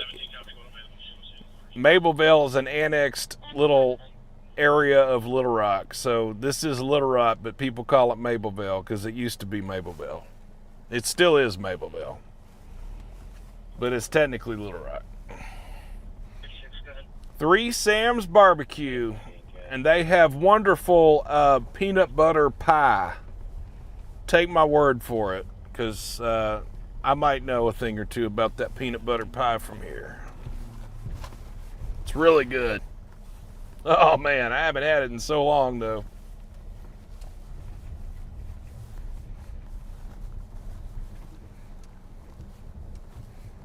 And we have a Union Pacific train right here. A Union Pacific train that's probably getting ready to start heading north. And so Battalion 1's back in service in the house. Arkansas has this train line that goes all the way up to Chicago and it goes all the way to Texas. This is the Union Pacific main line that cuts all the way through Arkansas. It goes all the way up to Walnut Ridge and out to Missouri, and then if you're south of Little Rock, it goes through Malvern and Arkadelphia and Hope and Texarkana. And so this is there is a lot of freight traffic that comes in and out of Arkansas on the rails.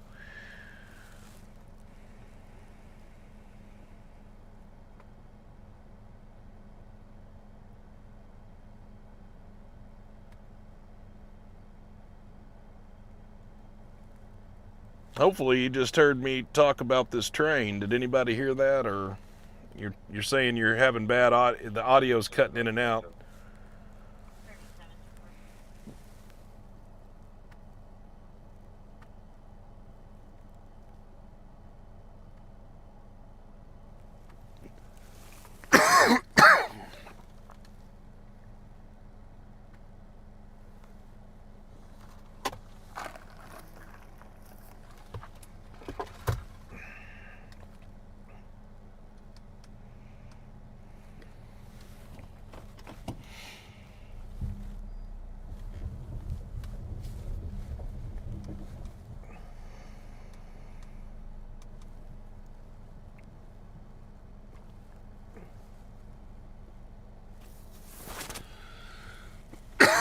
Excuse me.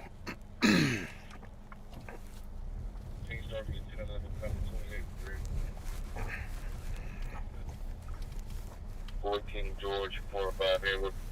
G45P on the grid for the other cable.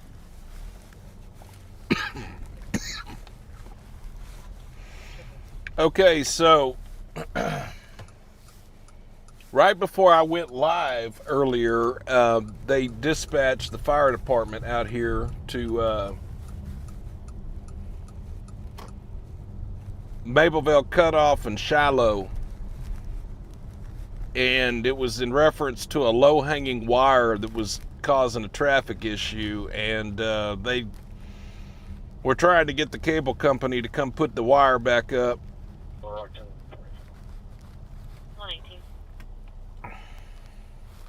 Northbound 57 and 440 to red, Fort Ranger, Arkansas, Adams, Uber, David, 74, Idaho.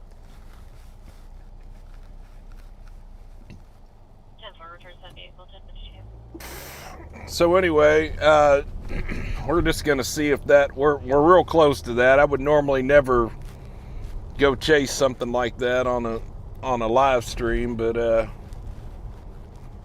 hey, for the ones that remember this, you see the school that's coming up on the right. Remember the live stream I did where we pulled in the parking lot there and we discovered there was an open door to this school. It was real late at night one night, and I talked to the Little Rock officer. It was right there where those kids are going in right there. That's Mableville Elementary. We drove down here one night on a live stream, and we discovered there was an open door.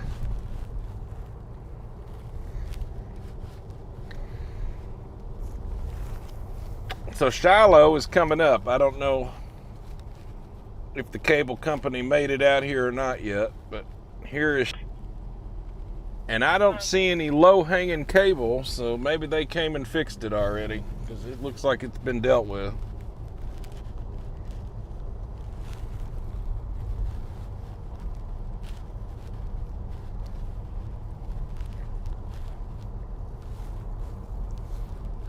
All right, Mableville Cutoff. We're deep in southwest Little Rock right now. We're gonna head back to some of the main roads and continue to monitor the radio for more radio traffic here.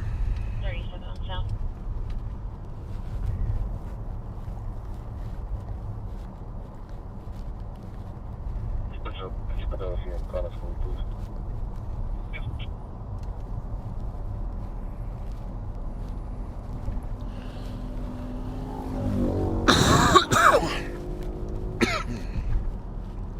You know, it takes a real special skill to be able to ride a motorcycle and smoke a cigarette at the same time as that guy was doing as he just passed by.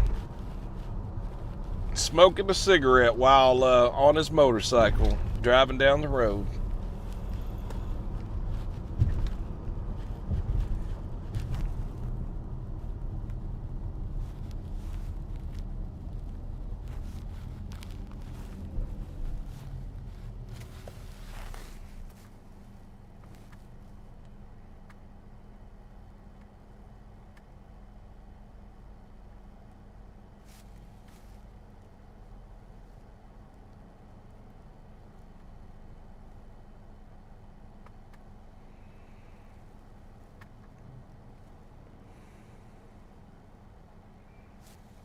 All right, so what was the question here? How late am I going to be out tonight? Yours truly will be out for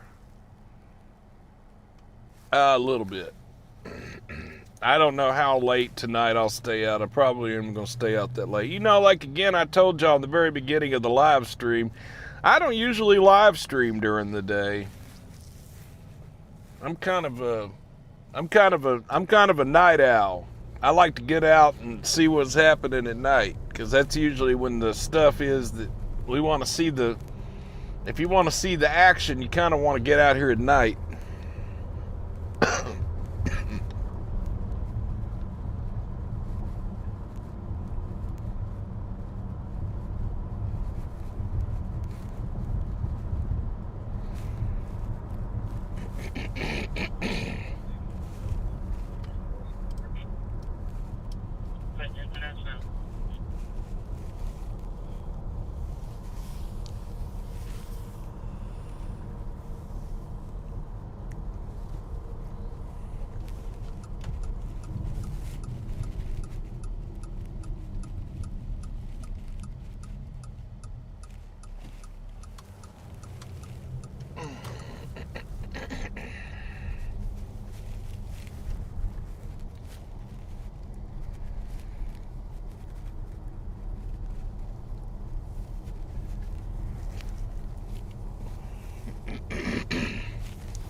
Well, I'm so glad everybody can hear me good on the new wireless mics. That really makes me happy. I'm glad. Because I'm going to use these wireless mics to do some work on the new channel that we have not released our first video yet. I will tell you that our second channel is called The Natural State of Things. I'll link it here in a minute when I can pull over. And it's going to be a channel that covers the other things that I like besides what we're doing on this channel, which is transparency and showing you what's happening, what's breaking news, what's up with the Arkansas State Police, what's up with Little Rock Police, live streams. That's what we do on this channel. And I don't want to mix the two because I don't think that it's appropriate to do that. So we'll keep this as it's the way that it is. We're not changing much of anything on this channel. Orange Vegan is taking report of 1026, 57 northbound at the 12, through vehicles cutting through traffic, a white Ford, a black Dodge, and a blacked out Cadillac. Caller no longer has eyes on them. Again, 57 northbound at the 12.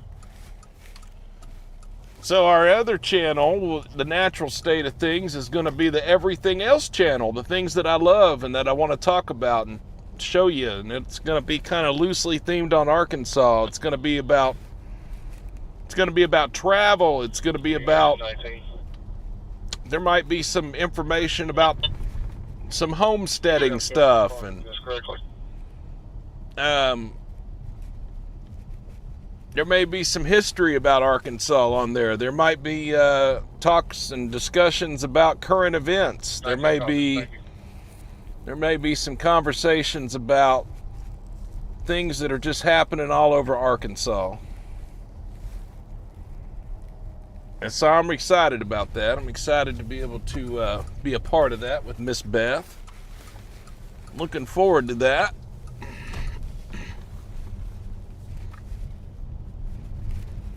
And I think you will really like it. If you like learning about Arkansas, you certainly will probably dig that channel. The Natural State of Things.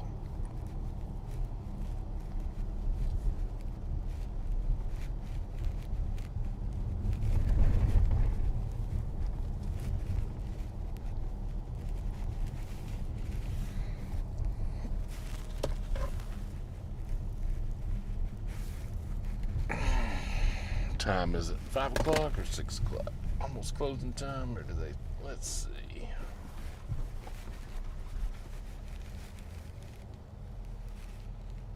Well.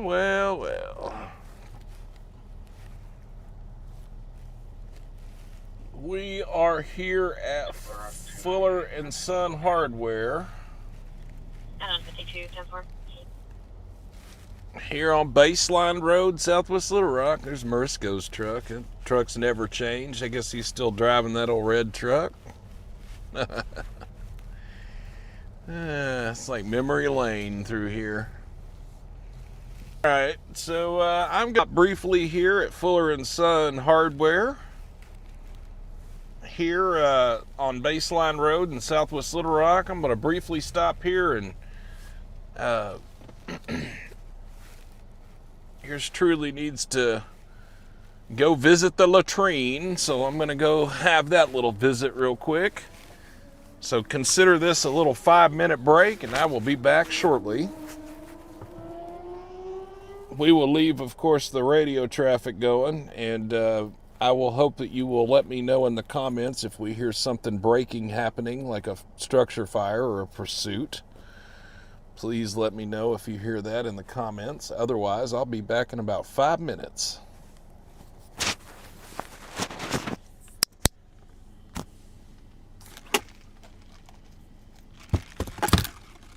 Okay. 118, 10-4.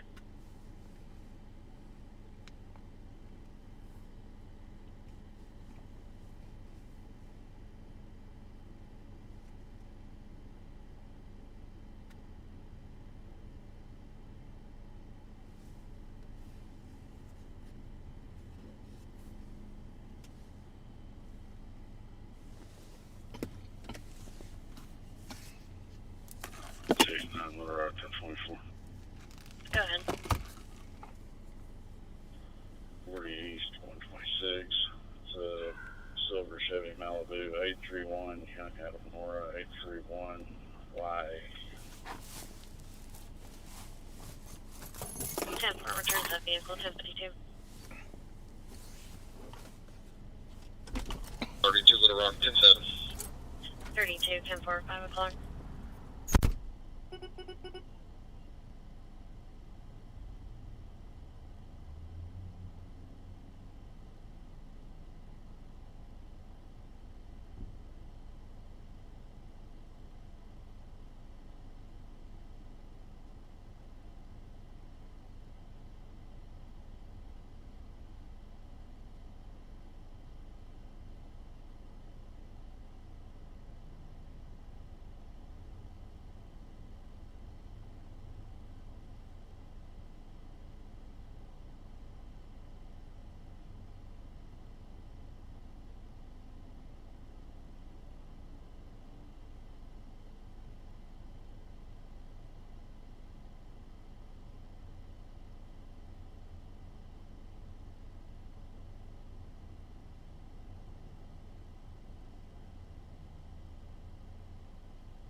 Adam 69, 10-4.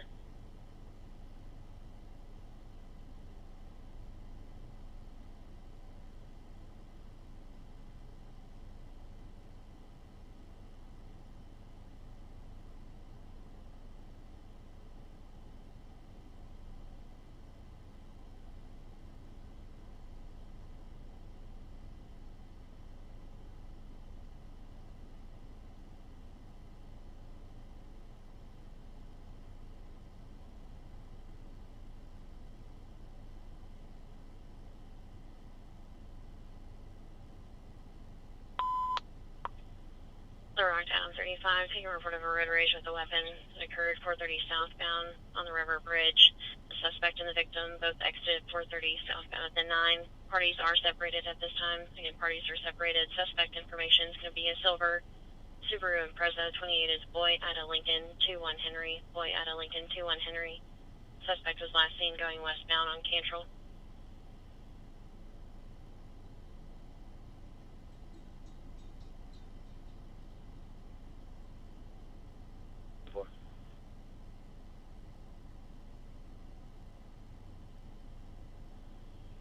I believe your victim is going to be pulled to the Austin Family Dentistry. Stand by for her vehicle description.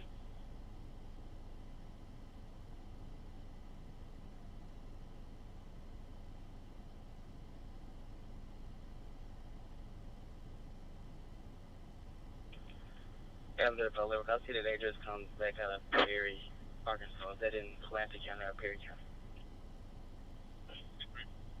Stand by, I'll check for you. And your victim is going to be in a gray 4Runner at the Austin Family Dentistry, Cantrell and Woodland Heights Road. 1019. 10-4.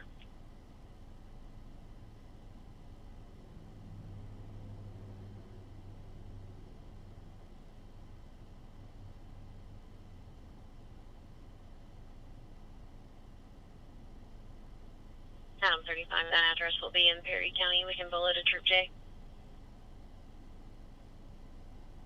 10-4, see if they got a unit close by that can go by and try to make contact with the suspect. 10-4, and as of right now, the victim is claiming she heard a gunshot. She's not able to locate any bullet holes or anything on her vehicle at this time. 10-4, and there was no other calls that called about someone shooting on the interstate. That's 10-4. No other calls.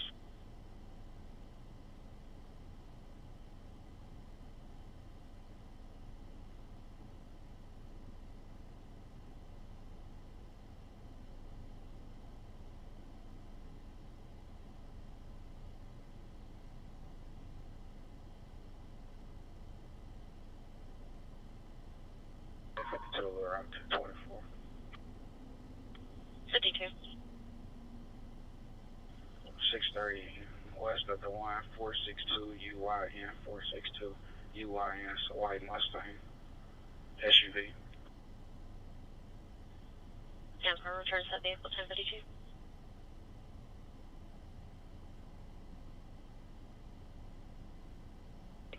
Road. 56. 1098, I'll be 1019 Children's for follow-up. 10-4, 507.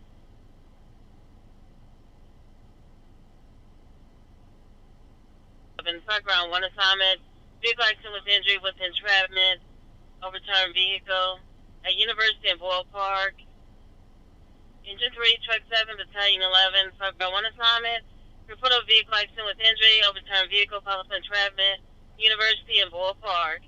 Time out 1708.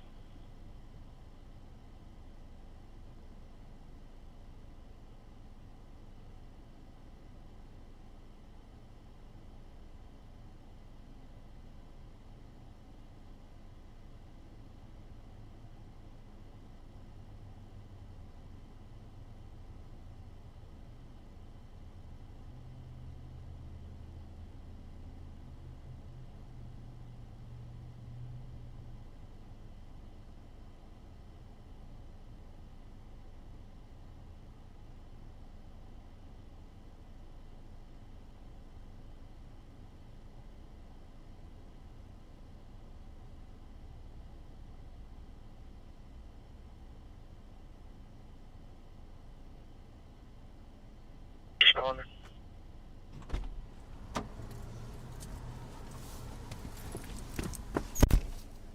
3, Truck 7, 1011, who are responding? South University Park. They're going to be in front of the Arbus Bank, Pulaski versus a brown Tahoe. The Tahoe is flipped over without being advised that there's no entrapment. Okay, well, without missing a beat, we're going to respond to that. There's no entrapment. 10-4. Engine 3, continue responding. Truck can go available on return to service. Truck 7 available. Attention, Virgo.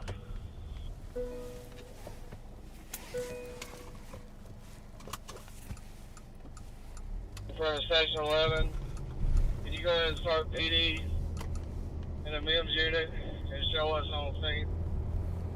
Side services. Okay, well, they just put 2 different accidents out. One was at Bull Park and South University. The second one was in front of Fire Station 11 on South University. We're actually going to be closer to 11's accident, so we will head that way and go see what's going on with that. We're not far at all from that one. And so, Approaching the yeah, railroad it was pretty cool. I used to work there at Fuller and Son Hardware. I was actually the general manager there for quite some time, and still some folks there that I used to work with. It was good to see them, good to reconnect while I went in the store for a minute. And so we are now on our way to this. Funny, Connie.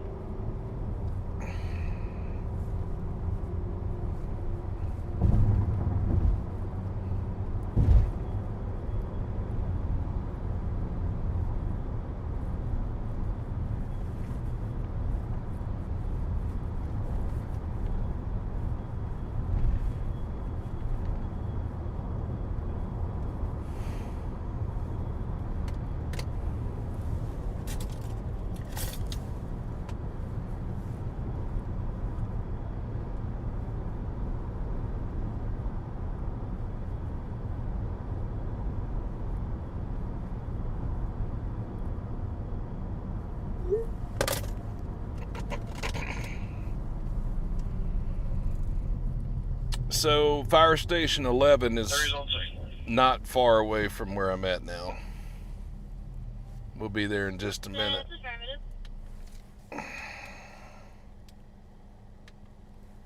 That's affirmative. You heard that text message.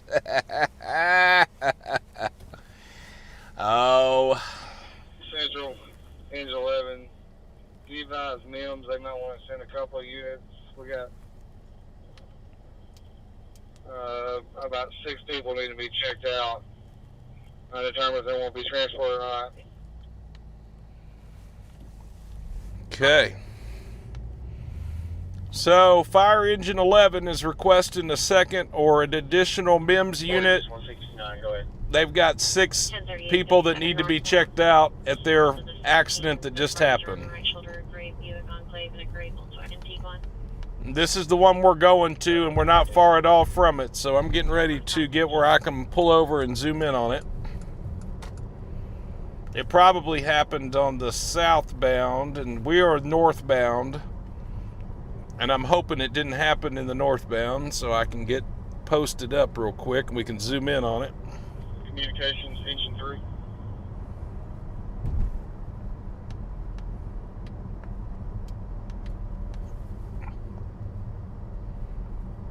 Passing 65th Street right now. I'm going north on University. There's no entry. The 19th and University call has been canceled for ambulance, so we're not even worried about that one now. Even though they did have an overturned Jeep, there was no An injuries. emergency vehicle reported ahead. Yes. And the crash is on our side. The crash is on our side. Adam 51 to right turn to you. Do you want to tip her?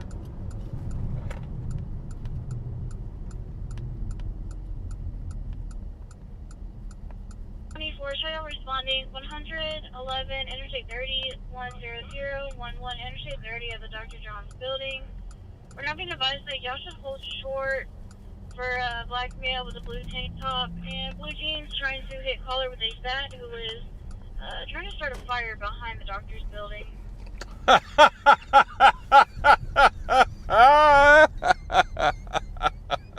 What a call.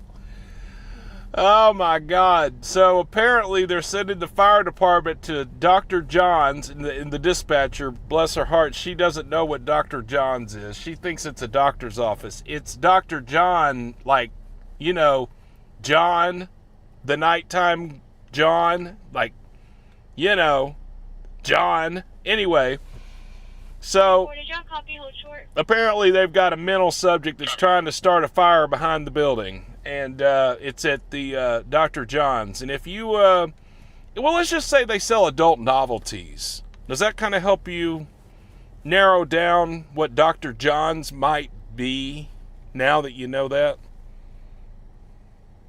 So, yeah. There's a man behind Dr. John's trying to set the building on fire.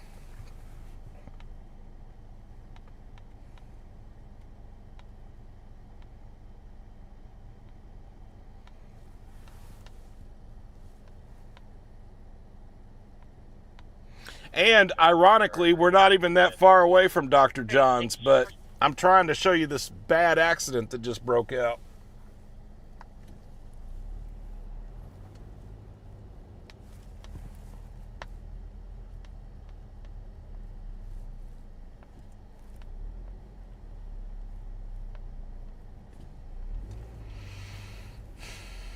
See, it should be north of 53rd. I think I can...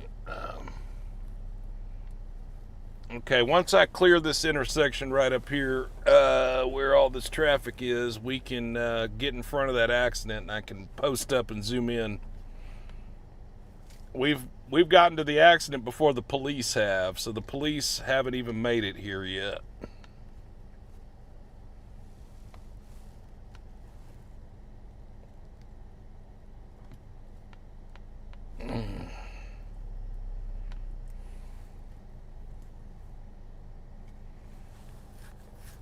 Dr. John's. God, this is so... It really is so Arkansas. I actually completely agree with that.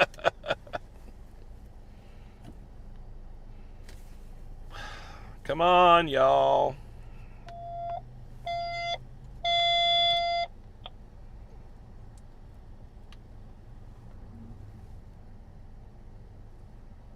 Rescue Channel Tommy rescue on a fire with injury.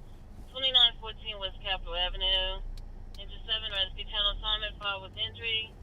2914 West Capitol Avenue. 10 miles 17.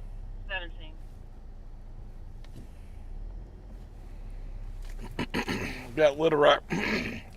Excuse me. That's affirmative. LRPD, excuse me, they're trying to turn here at the intersection. And they may be heading toward the accident because this is a city call. This is not state troopers. So that Little Rock unit might very well be trying to go to that accident. As soon as we can finagle through this traffic, guys and gals, we will go and see what we can see. But I certainly do not have the nighttime advantage right now with the traffic, so as already mentioned.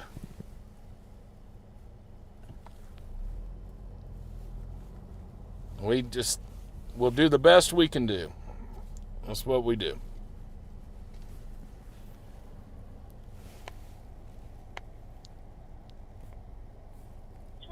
Central. Go ahead. Be advised, y'all can go available. There's no one out there and there's no fire. 24 copies. So apparently the guy that was trying to start the fire... 6630 eastbound near the 141B. This third-party information at this point is going to be a 2025 blue Hyundai Elantra. It's possibly on the right shoulder. Hit by another vehicle in no description at this time. We're starting NIMS. We might not need them. If you're not public service, what are you? I'm across the shoulder from her. Negative. We do have an 88. I'll try to make contact with her. 10-4. For some reason, she's not looking over here down these blue lights. 10-4.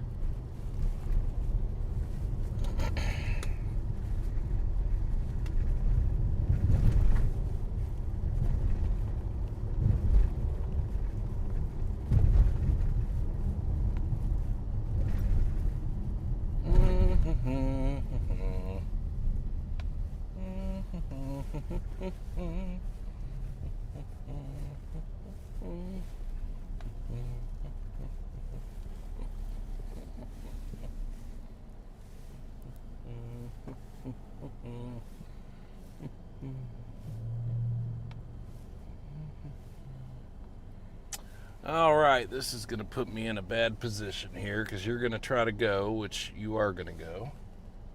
Make your turn. I'm going to have to try to do the same damn thing. We're public service with the female now. 10-4, tell her emerging traffic.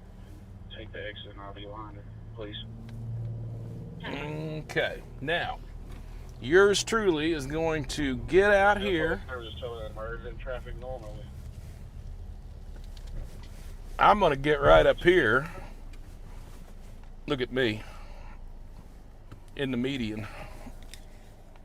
We got Mims showing up.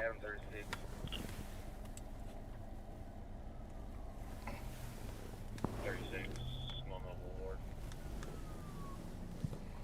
I'm trying to get northbound to that lady on the road race with a weapon on Highway 10. His church is back up at 6:30 for the crash. Anything else I get? I'm about to be. If you'll send me the suspect info on Atlas or email, whatever you got, I'll head up, head to Highway 10. If we take the call notes, the lady's going to be at a dental office there on Highway 10, essentially taking.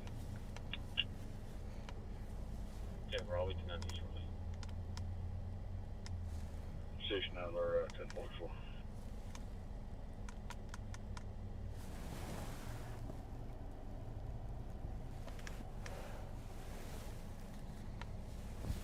Antenna. 1024, 40 West, 131, Adam Frank Adam, 98 Ida. It's a white Chevy Bolt. 10-4, returns of vehicle 1052.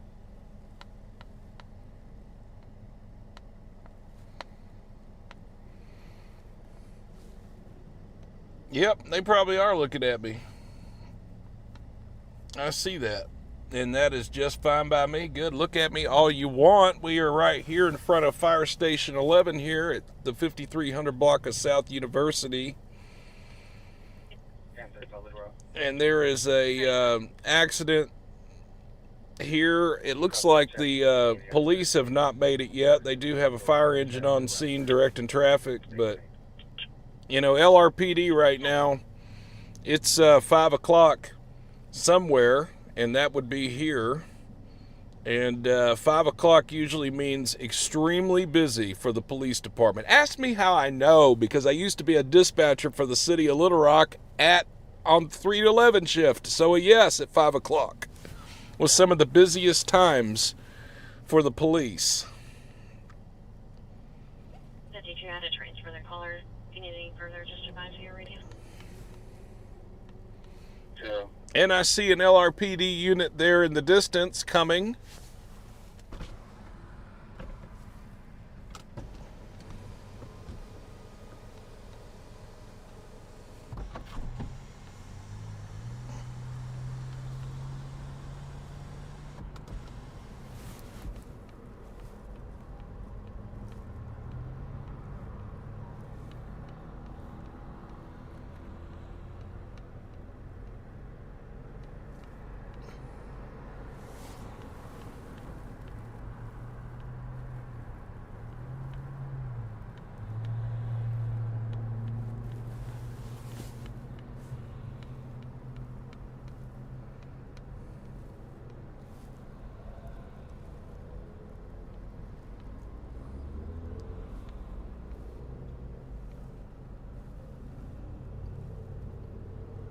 You reported at 1026, 430 northbound at the 11, a red sports bike cutting through traffic. The driver was waving in traffic as well. The driver is wearing a black helmet. Callers no longer behind at 430 northbound at the 11.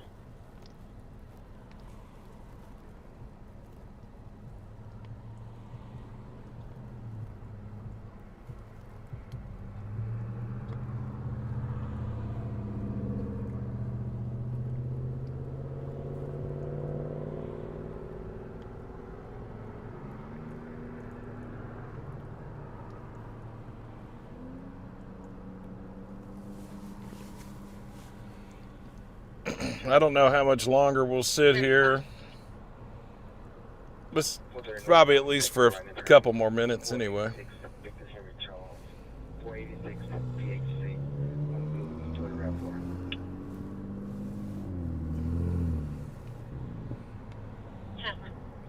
This is a relatively busy fire station right here. You know, I had mentioned earlier in the earlier part of the broadcast, I had mentioned about station number 9 that was being built, and it housed a truck company and a battalion chief and a rescue. Well, this is Southwest's version of that. This is station 11 right here, 5300 South University. You'll notice they've got two bays in the back. 2 bays in the back. They've got 3 bays in the front. They have the hazardous materials unit for all of Little Rock. The call sign is Hazmat 11. They have Squad 11, which is a rescue pickup truck. You notice it's parked there in the front. That's Squad 11.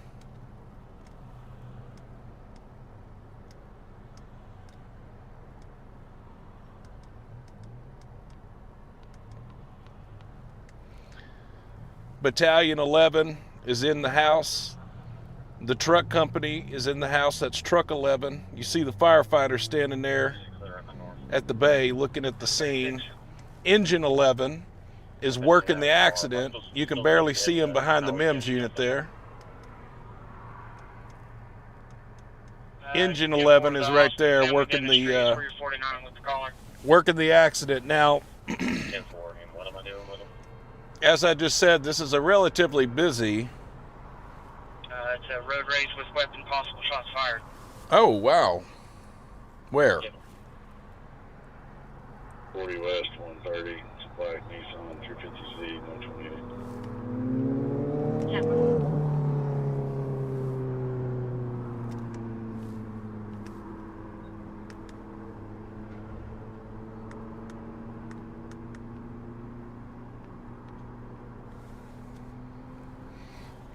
Road rage with weapon, possible shots fired, and they dispatched troopers out on Highway 10.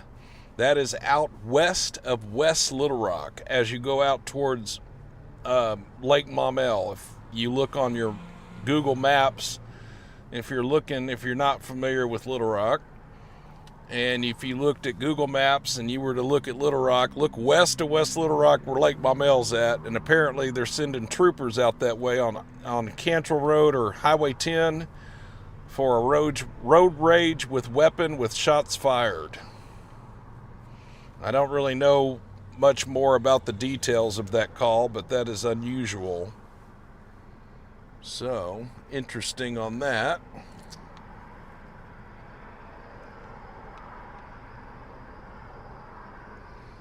Bo says, hey, here's a fun fact from Troop K. They've got 2 40 anniversary Chargers, only 16 of them in the state, and there's one in Hot Spring County and one in Garland County, both 40s anniversary. That's actually really cool. Cool.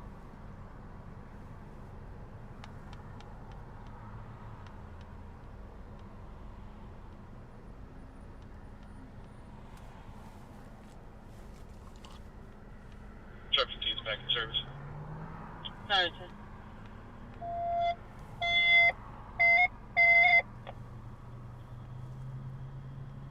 Ski Rescue Channel assignment to Rescue on Low Blood Sugar, 4501 Timberland Drive.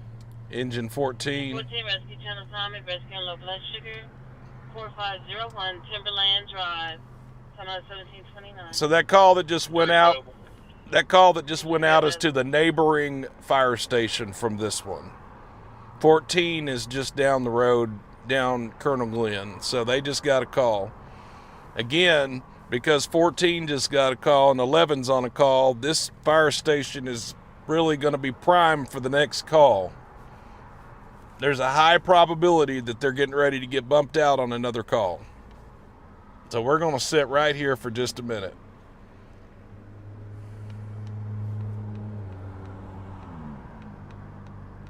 Jim says anything is possible. Yes, absolutely.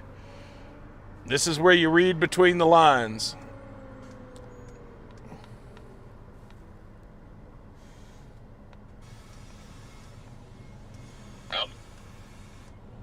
14 is en route 4501 Timberland Drive for a 67-year-old male with low blood sugar.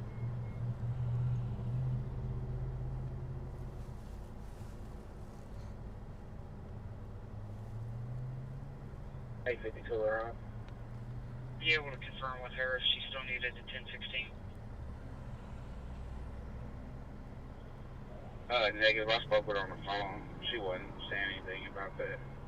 So once that 1011 get them here, I'm gonna get them moved on to the 141. Then I'll advise. Yep.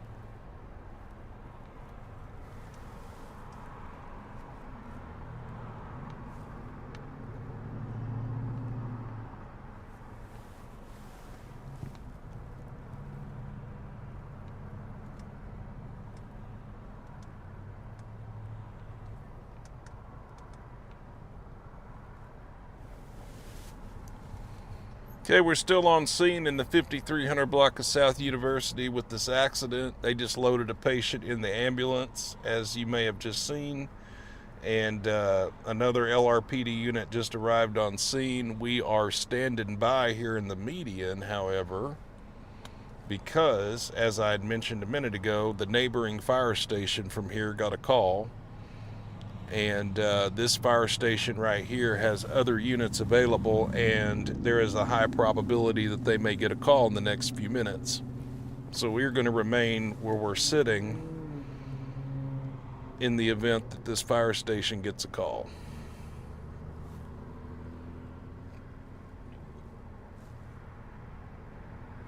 And I don't know, I was wondering about what triggered all this accident. You know, it might have been the red car was texting. I'm not sure. This is a really, as you can tell, this is a busy part of Little Rock.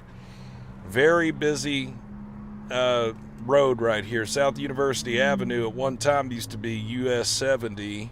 Adam 36 are on 1097 Austin Family Industry. It is no longer US 70 anymore, but again, this used to be a main United States highway to get out of Little Rock as you were heading towards Benton. They used to call, the locals used to call this the New Benton Highway.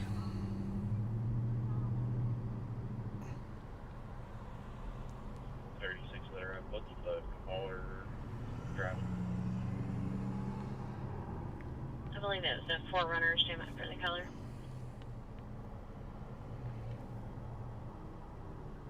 I would imagine once they get that patient stabilized, they're probably going to move along.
Everyday occurrence here in Little Rock. They have accidents on University Avenue all the time. This is just not even a... This is an everyday thing. Adam 69. 98, I'll be out with highway police on stop, same location. Adam 69, 10 Adam 69 is the state police. Adam 69, he's just finished up a traffic stop, but he's out with the highway police. They just made a traffic stop. Adam 69 is Corporal Taylor Elkins. Some of y'all may remember Corporal Taylor Elkins used to work Troop L in Fayetteville, Washington County.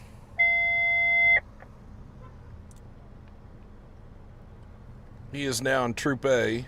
Assignment rescue on the postal shooting scene unsecure.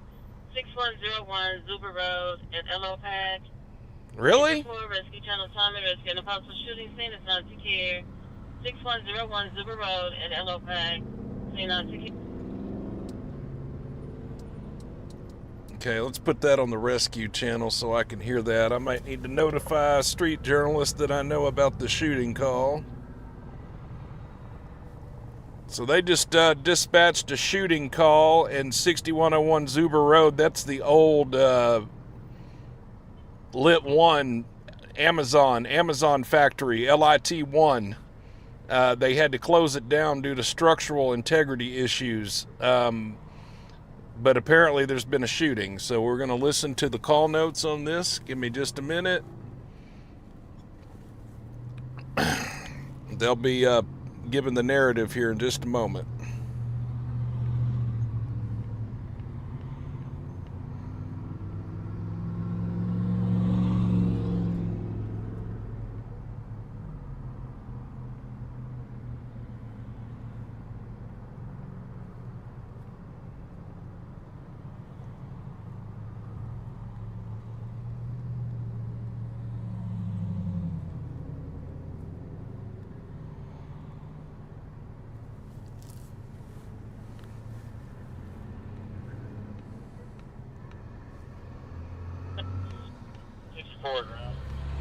Engine 4 shooting around to a possible active aggressor, 6101 Zuber Road at LOPAC. We had a caller, correction, Pulaski County advised that they had a caller who said she saw someone get shot and the aggressor is still at large. They have deputies en route as well as Little Rock Police. This is all third party. We have no further. Engine 4 copies.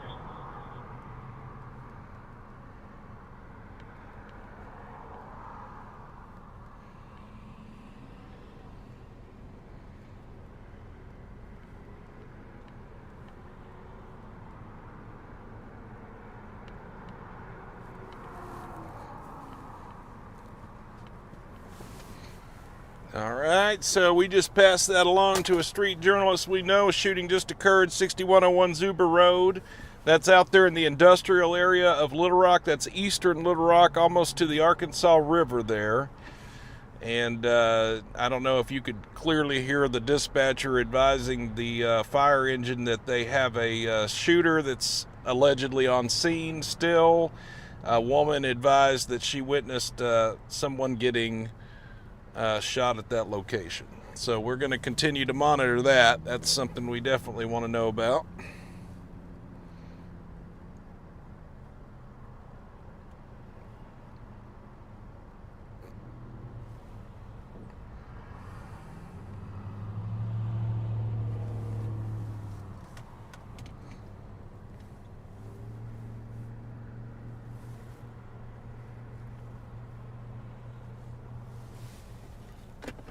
All right, I'm going to get out of here. I don't think there's anything else to see here.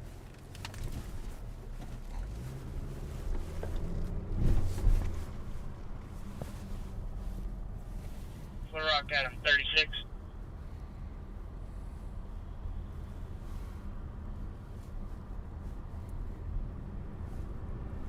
North.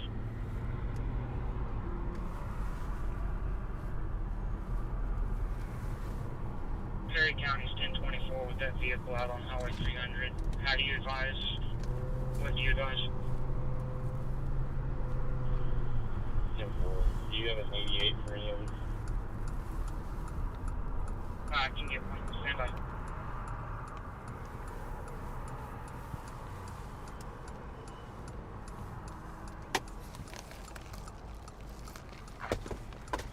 I'll be 2 minutes. Yes.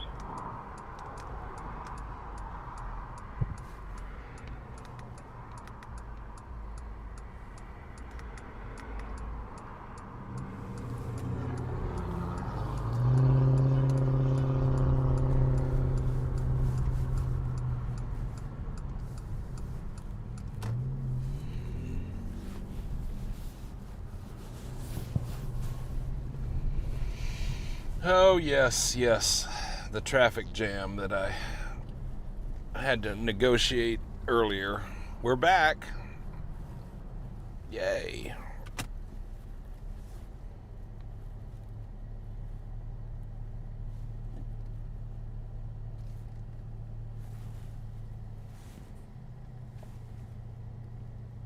PD have arrived on scene and they believe that this caller is CIT. I'm trying to check if y'all are still needed. Ah, okay, well that says a lot. 3417 Zion. Engine 15 rescue 10 assignment rescue. 3417 Zion Street on the subject feeling lightheaded. Time out 1741.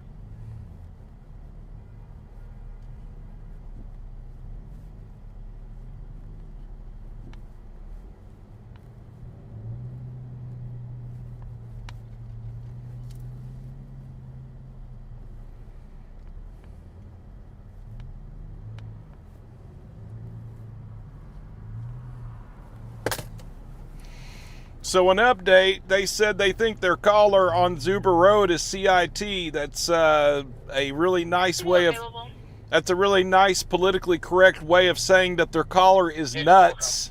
Their caller is a nut that has called in probably a false report. We're responding to 3417 Zion Street. It's going to be for a subject, lightheaded and shortness of breath. So it doesn't sound like there was a shooting on Zuber Road after all.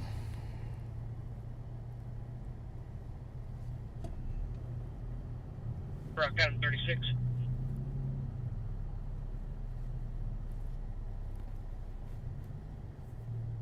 Go ahead. You want this 1088 calling out Trevor radio? That's fine, thank you. Yes.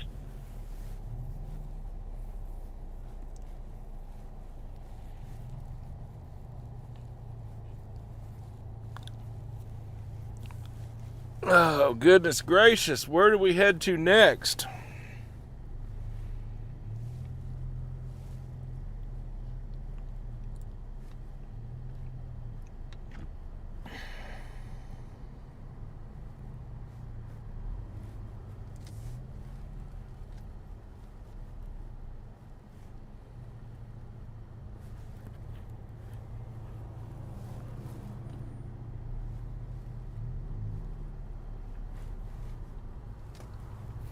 North. 72, go ahead. Can I get a crash number cab, please? 10-4.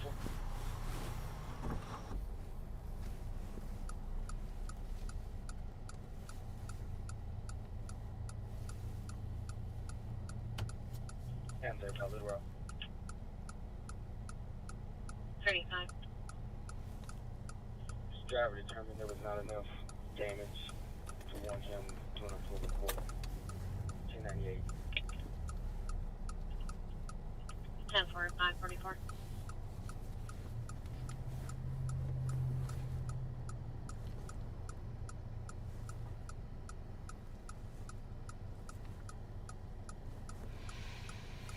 All right, here we go. Let's go. Let's go. Let's go. Let's go. Let's go.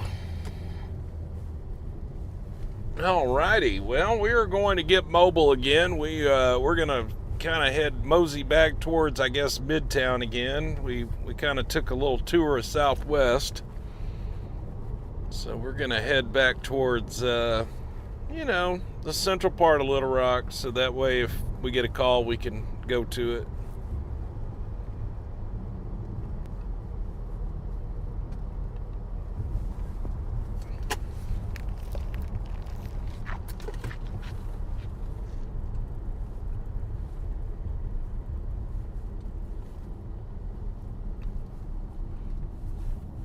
You said head to Highway 10, but I don't think I'm gonna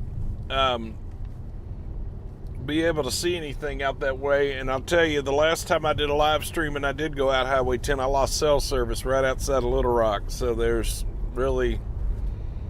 challenging for me to go out there. I'm sorry, guys, I don't have Elon Musk's Starlink. I'm not into that. So, sorry. Don't have that. I can't go everywhere.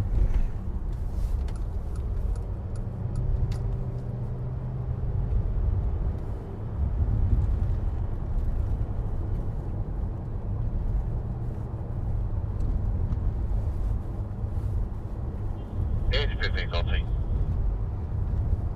Edge of 15 on scene.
Alrighty then.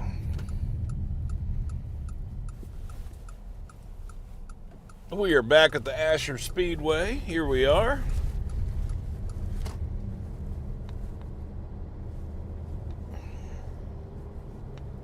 Here's your forward quarters. They got it. Just one, please.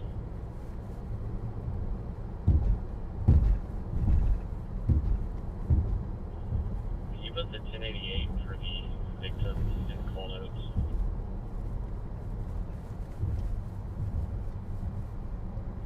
Two four.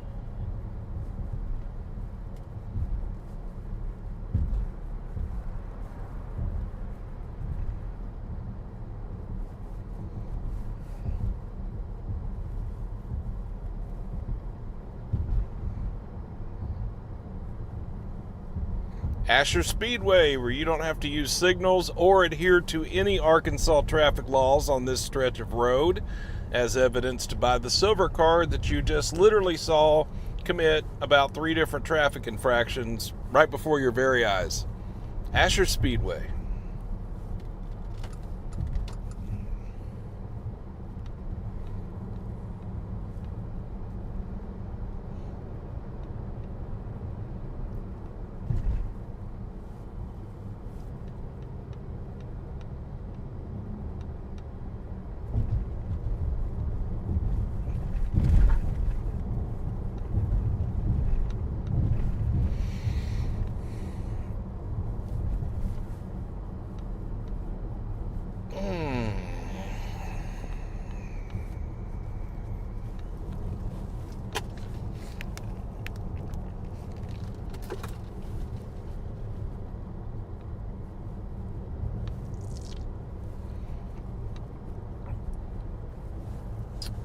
Yeah, I think Trooper Bird would have probably been all over that silver car, as well as any other state trooper if they just happened to witness what I saw. That's just how it be sometimes.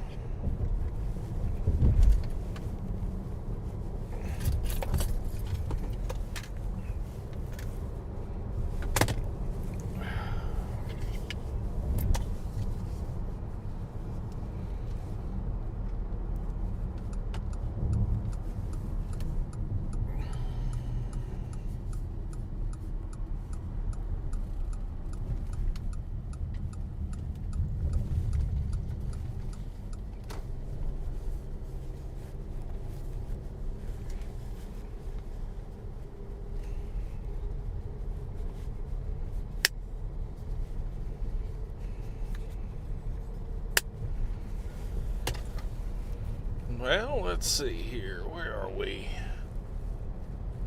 18th and Woodrow. Going back up Woodrow.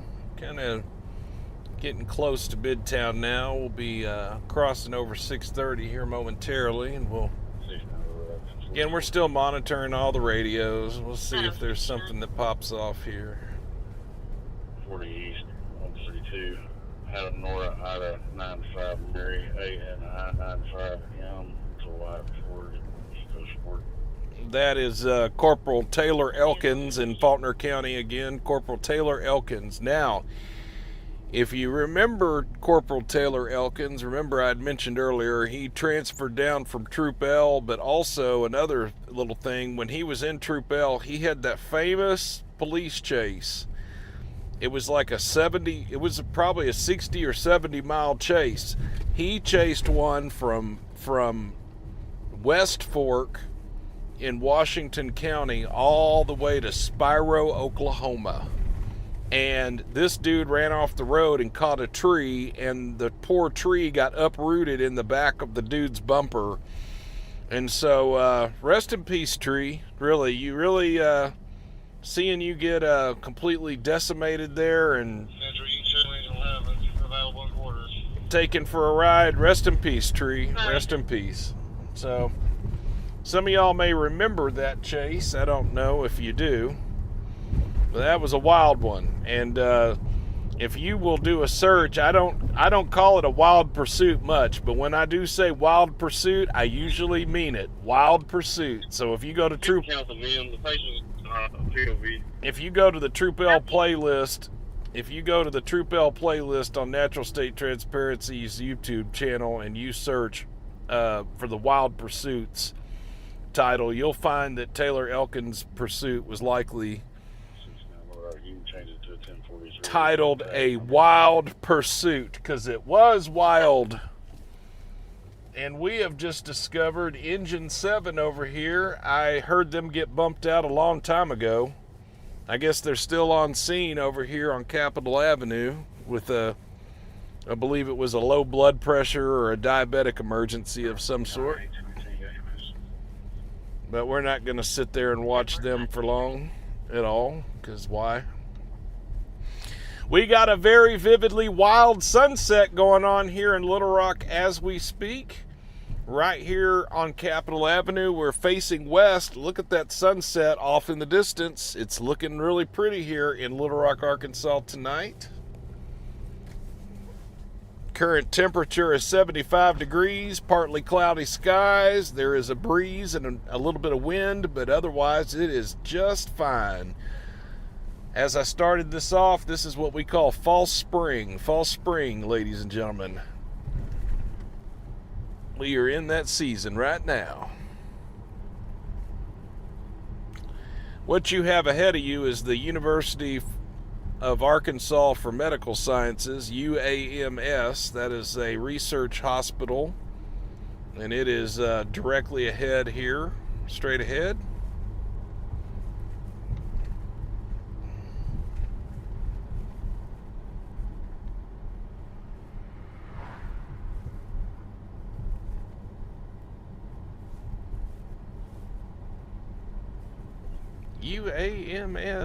UAMS.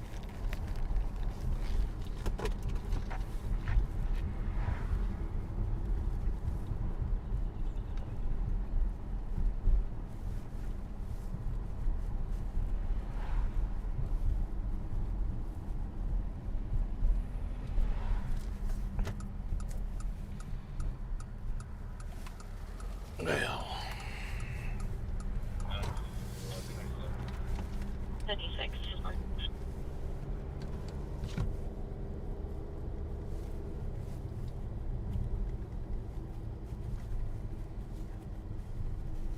I'm sorry to hear that. Sherry K just said, let's not talk about diabetes. I just found out last week that I have it, and I'm sorry to hear that, and I'm sorry for anybody that has it. Both of my grandparents and my mother suffered from having diabetes, and you know, it's a sucky thing. There's no real way to sugarcoat that or make it sound better than it is, because it's not.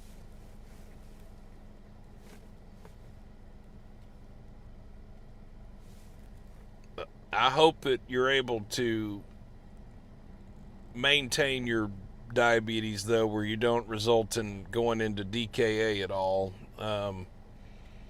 because I had to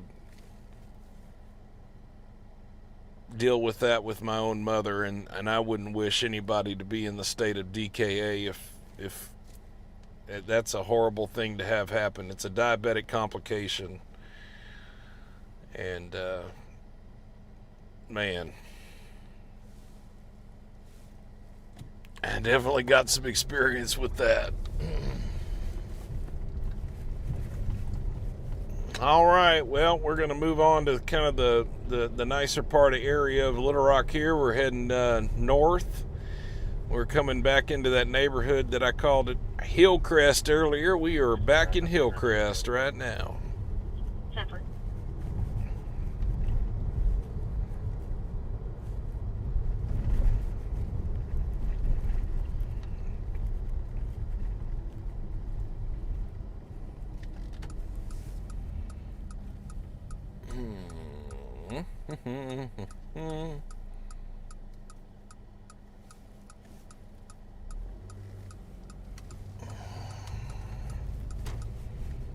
All right, all right, all right. Beautiful night in Hillcrest. I bet if we drove down Kavanaugh, we would probably see lots of people walking around. We would probably see people getting ready to patronize the restaurants. I tell you what. 1026, 40 westbound. Look at that. 138 Look at that down, view right model, there. Silver Chevy Silverado. Arkansas 28, Boy Edward King 16 Adam. Boy Edward King 16 Adam. Unable to maintain their lane. Almost several vehicles. Colors show behind it. Colors in a Kia Sportage. Look at the trees. They don't have any leaves against the background of the sunset. That is just beautiful to me. I love that. That is awesome. These old growth trees through here, they just look great. Hillcrest, baby. Here we are.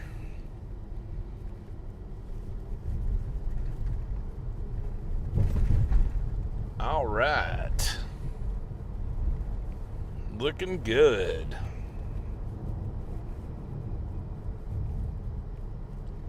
There's never a time that I pass this block of Little Rock without thinking about my grandfather. I'll share a little personal story with you here as I pull in this driveway to Pulaski Heights United Methodist Church. Pulaski Heights United Methodist Church is the largest Methodist church in the state of Arkansas. And my grand from 1964 to 1988. And he,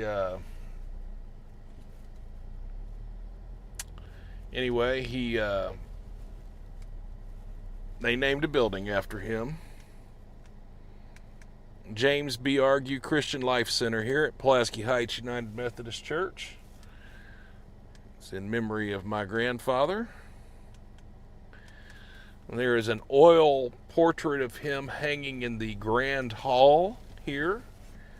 And I can't lie to you and tell you it's easy for me to look at. I love looking at it, but it usually chokes me up. I'm already almost getting choked up now talking about it, so we're going to move on down the road. It's been a couple of years, 3, 4, 5 years since I've seen that. He's in there though. And any time that I ever want to talk to my granddaddy, I just come drive around here at night and have that little conversation with him, if that makes sense to some of y'all out there. My granddaddy's window is right here on the second floor. Adam, you on the right, 24. And if you'll look right there, that window that's right there on the side, those two windows. 40 East, 146, 714 Virginia. That was my grandfather's study. White Dodge Charger. Here at this church. That vehicle should expire December 2025. And he was as close to a father figure as I ever had. So, it was really hard for me to lose him at 14 years old. But I'm just grateful that I had the time that I had with him. And And you know, I see somebody posted that was a great honor, and it was a great honor. But what was even more of a great honor for me was being a very young, impressionable grandson that 75 Wood Rock. had such an amazing grandfather. 57 South of 19. Adam X-Ray John, 89 Mary. Adam X-Ray John, 89 Mary. It's black Ford Explorer. My grandfather used to stand right here as I spin around here. He used to stand right there on the side of these, on the steps right here. Rescue Town assignment, rescue and diabetic emergency. And he would greet the parishioners after church service every Sunday. And I can remember standing next to him. And he was a tall man. He was 6'7". He was 6'7", and he used to wear those robes, those huge robes. I just remember that as being a kid, standing next to my granddaddy, and all the people coming out of church service admired him. They'd shake his hand and Jim, Jim, Jim. They'd say Jim this, Jim that, you know. And he was awfully proud to introduce me, and I'll never forget that.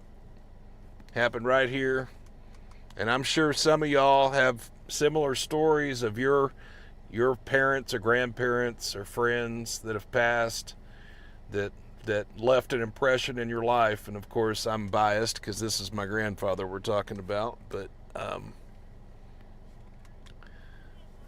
yeah, I miss him. That's all I can say. I miss him, and there's really not a day that goes by that I don't think about him. So we're going to roll on out, and my two uncles are buried here at the columbarium. It's right here behind that wall is a columbarium, and my two uncles have been laid to rest there as well. So let's move on.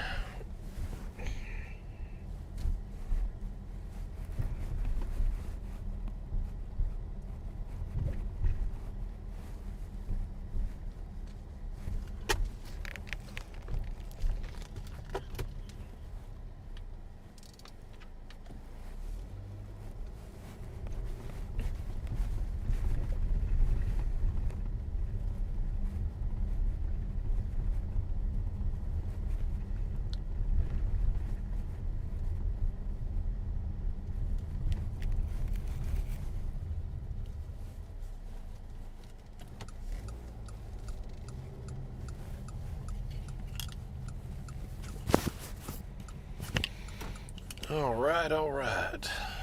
Let's put these sunglasses. I guess I don't need my sunglasses anymore since the sun is setting.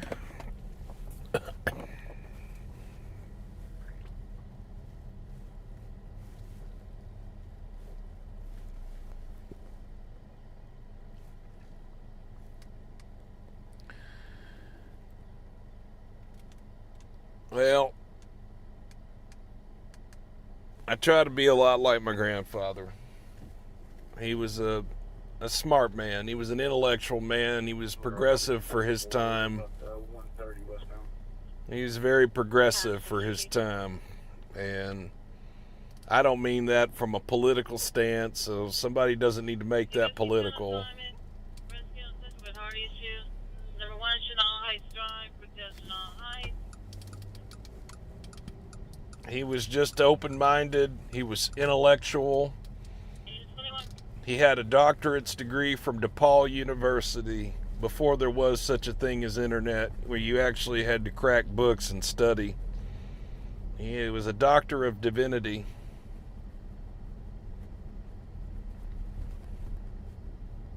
An absolute brilliant man.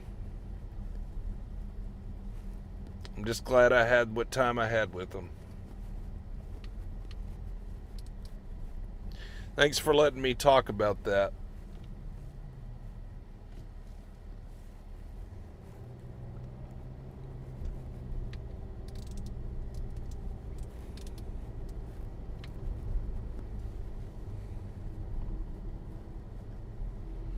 Let's see here. So someone's asking, how did you come up with the... Responding, number 1 How did you come up with the name Natural State Transparency? Well, golly, first of all, look at this. I can't get over the sunset. I can't get over this kicking sunset right now. Look at that. Look through those trees. I love it. I can't get enough of this. Tell you what, really showing out tonight. How did I come up with the name Natural State Transparency? Well, I've always been an open book. My life is an open book. I'm probably too honest. I'm brutally honest. I've always been honest, just how I am. So I took that and I married it with the natural state. Natural state is Arkansas. That's the slogan for Arkansas. It is the natural state. So it just kind of made sense. Natural state open book.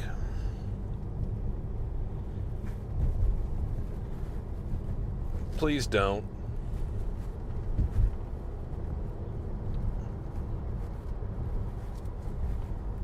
So, natural state open book. And that's where I married two concepts. One, I've always been interested in breaking news and street journalism. As a teenager, I had a camcorder. I used to scanner chase. I had a police scanner when I was 8 years old. My grandfather, who I was just talking about, bought me a police scanner when I was 8. And I've had one ever since. And I joined the Little Rock Police Department at 21, and I ended up working on the radio that I used to listen to as a kid. So, all of that experience and my interest in wanting to show breaking events and our first responders out here doing their jobs and doing it well, that's how I came up with Natural State Transparency. It's supposed to be an Arkansas open book. And it's showcasing the first responders. It's just showing you what they're out here doing. You know? And I didn't initially think it was going to be a state trooper channel. You know, I didn't exactly mean for it to become that, but it kind of did.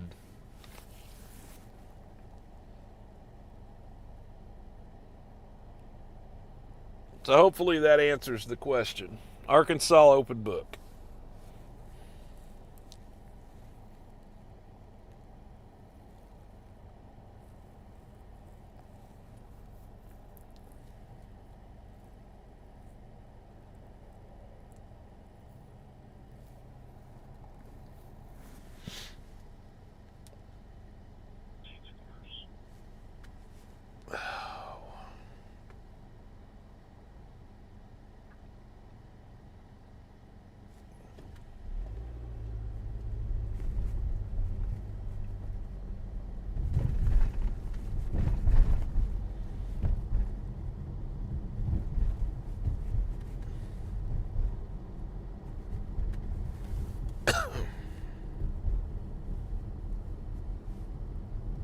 So this little area of Little Rock is affectionately known as the Heights. I'm on Kavanaugh Boulevard. This is the Heights. The Heights is referring to the Heights movie theater that is no longer a movie theater, but the sign is still there. They never took the sign down. It's coming up on your right. Oh my, look at that sunset. And I'm just so want to take a picture of that and put that on the end of one of my videos. You know, I think I'm going to do that. Carefully. Let's see if I can snag a photo right outside my sunroof here.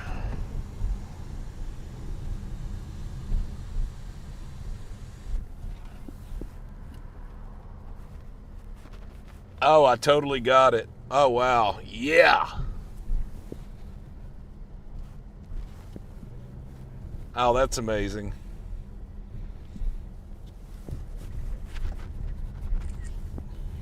Cool. All right, folks. We's in the Heights.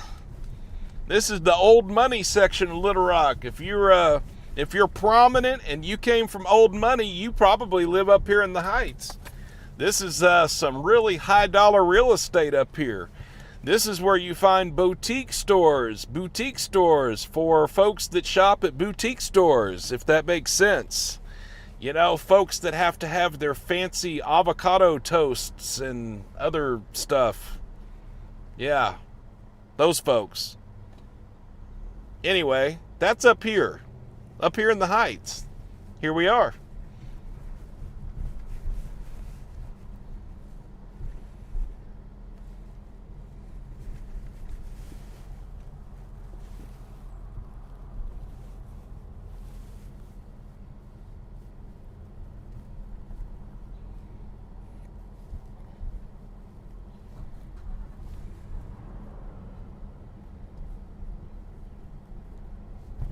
Hello, Wakus.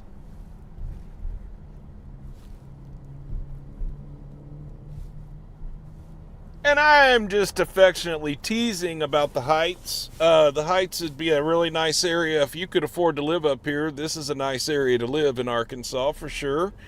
You would bump elbows with the who's who of Arkansas politics. People that used to work for and know Bill Clinton personally. That kind of stuff. That's the Heights. It's all about who you know. It's affluent. It's all about knowing people up here and rubbing, and that's it. That's what they do. That's it. That's the Heights.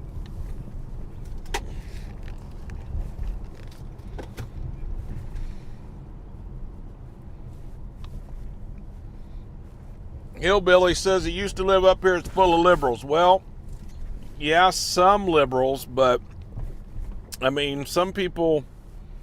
Well, I kind of tend to agree with you there on that one. I kind of tend to agree with you on that one because the conservative folks with money don't live in the Heights. Typically, they live in other. Well, I'll say that. That's really not true either. There are some that live in the Heights. Warren Stevens is conservative. He lives in the Heights. Stevens Incorporated. $1 billion investment firm that is here in Arkansas.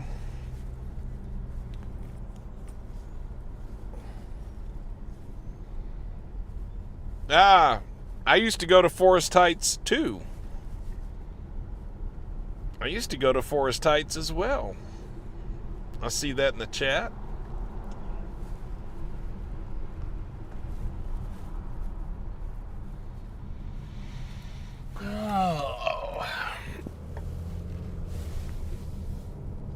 Oh man, that sunset though.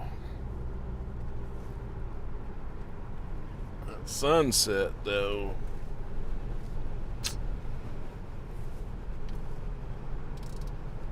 One mil, 1025, it'll be 1019 to unit 2.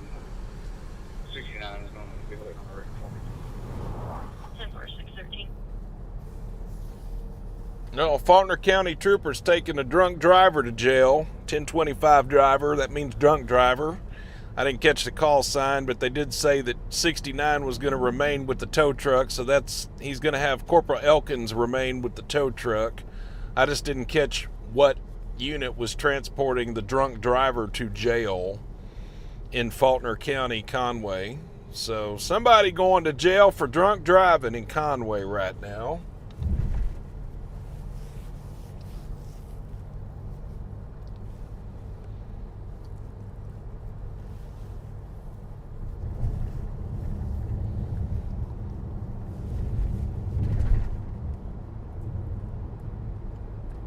So I'm on Cantrell Road right now. I'm going to go west towards West Little Rock. We're kind of still in the middle section of Little Rock, but we're heading west.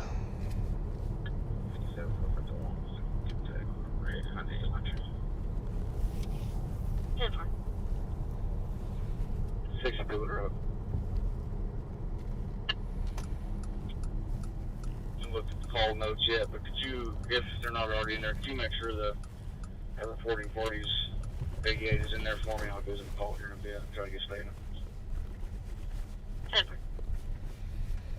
Well, when I did a live stream for 16 hours and it was snowing out here, I got stuck in this parking lot at about hour number 16. And two gentlemen with a live stream, they were doing a live stream. They were weather chasers that came down for the event. They used a tow strap and got me up out of here. That is this right here. So now I will never forget that one time I was stuck on this hill in the snow. Blaylock said, was that when Storm Runner Media helped you? Yes. And man, what a blessing. What a blessing they were. 56 Jumper.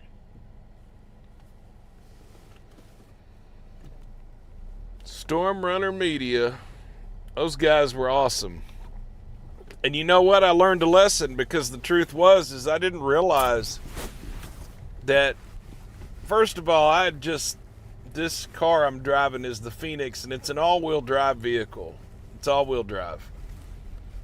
And I didn't realize that I was out of alignment in one of my tires was rubbing worse than the others. And I mean, I'm not saying that I still wouldn't have got stuck, but I would have had a much better shot of being able to get out of the predicament I was in had I not have had a bald tire on the front. One of my tires was bad, and I didn't check that out before I started that live stream. Now,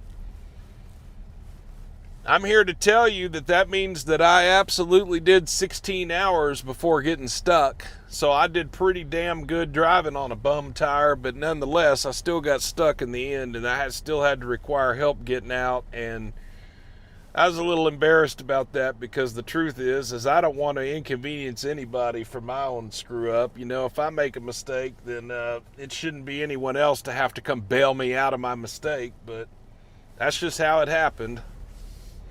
And again, I'm very grateful for those fellas and wish them all the best.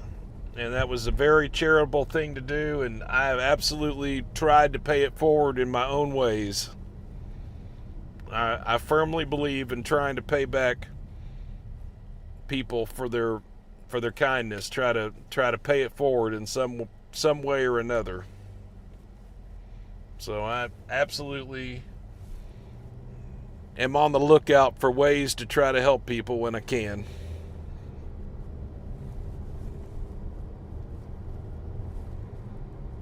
Cantrell Road right now, we are passing Pavilion in the Heights. We're going to continue west. We're going to pass the Robin Hood neighborhood and Reservoir Road. We're eventually going to come up on Interstate 430. We're going to continue west, and we're going to go out towards Pleasant Ridge and eventually end up at the ranch out on Cantrell. So that's kind of the area that I'm heading right now. Got the radio turned back up. And we're going to continue to monitor the radio traffic, of course.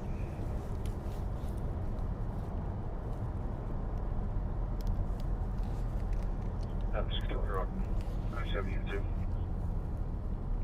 274.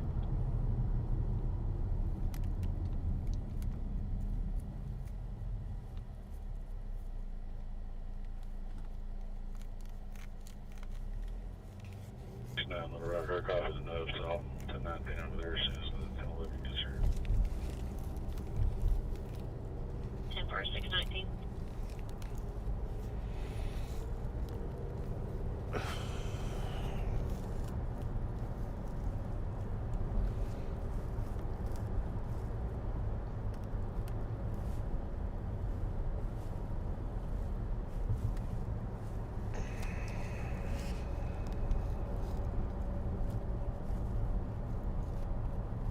This is also a pretty affluent area right up here.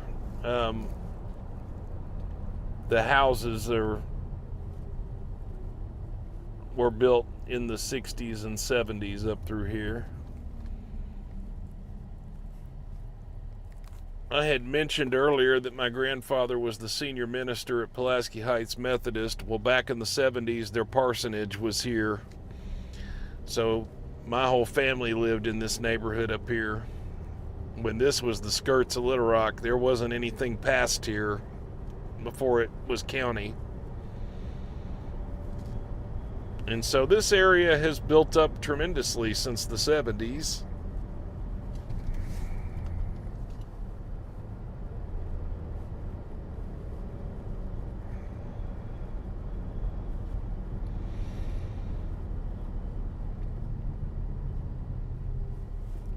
And if you'll notice something here, look at the hills. Do you see the hills? Look at the hills right now with the sunset in the background. And I want you to pay special attention to that. I'm going to explain. Notice the hills. You see the hills? Okay. So Little Rock is really kind of where the delta stops and the mountains and the hills begin. And Little Rock, in the eastern part of Little Rock, it's all flat. And the flat continues all the way to West Memphis and beyond. But when you were in Little Rock and you get to about the heights where we were just at, it gets hilly. And you'll notice, you see the terrain's changed.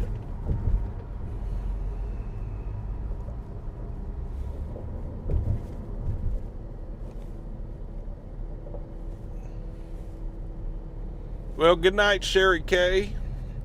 Have a good night. I don't think I'm on the right turn yet. But if you'll notice right here, the terrain has changed, so we're now kind of in the hilly part of Little Rock.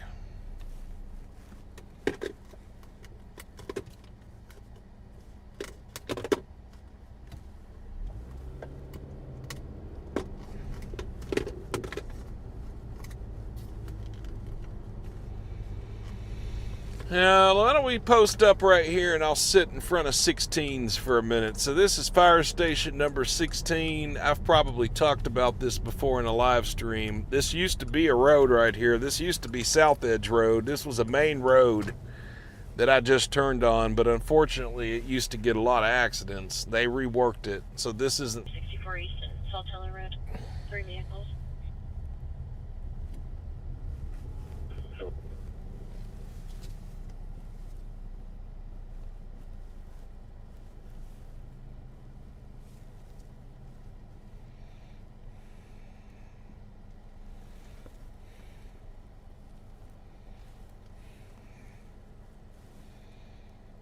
So, let's see what we have going on here. We've got 3 things going on over here.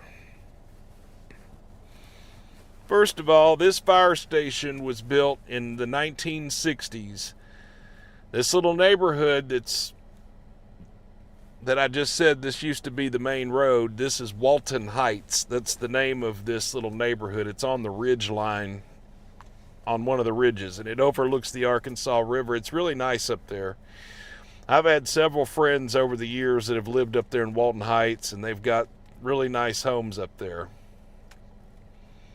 So as part of the expansion west, when the city of Little Rock expanded west, and they came up with the concept of Walton Heights, the Walton Heights Neighborhood Association donated this fire station to the city of Little Rock. I think I don't know. Well, let me take that back. I don't know if it was a donation, but nonetheless, it was part of the plan because they were building residential homes out here. They needed fire service, so that is why this fire station looks like a house. It's to resemble the other homes and the other home styles that were out here. Now, what was interesting about it was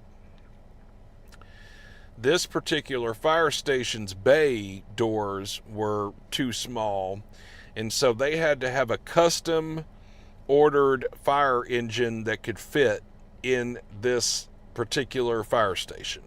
Now, I don't know if that's still the case now, because it almost looks like they've done some stuff to the top of the 2 bay doors, and I'm not sure that is the same as it used to be. But it used to be that the Pierce pumper that they used to have in here before now, the one before now, was custom sized because this fire station couldn't support anything taller. And I always thought that was an interesting little fact, that there was one fire station in Little Rock that was weird like that. And so you have Engine 16, you have Water Rescue 16, and you have Battalion 23 here. Battalion 23 is probably just visiting, but Engine 16 is the pumper, and then the Water Rescue 16 is in the other bay door, and it's a pickup truck that has a I think it has a boat or jet skis, and they do water rescue.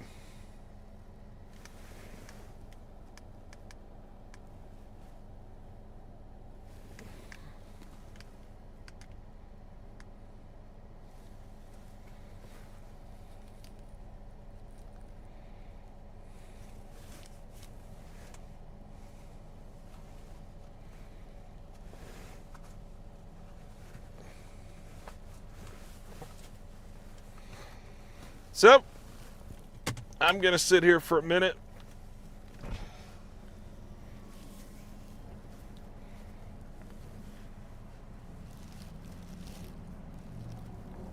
And they might get a call. You never know.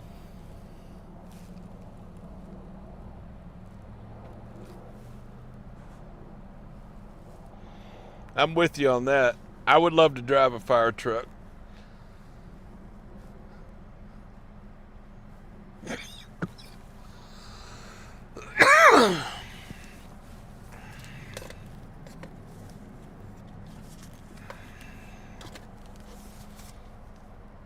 I always thought it'd be pretty cool.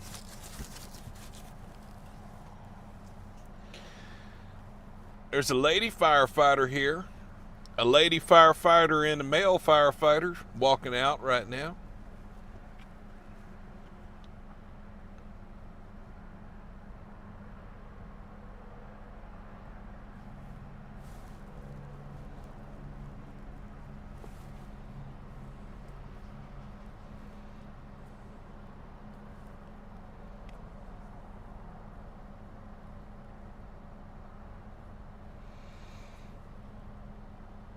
Do you go live at this time every weekday? No.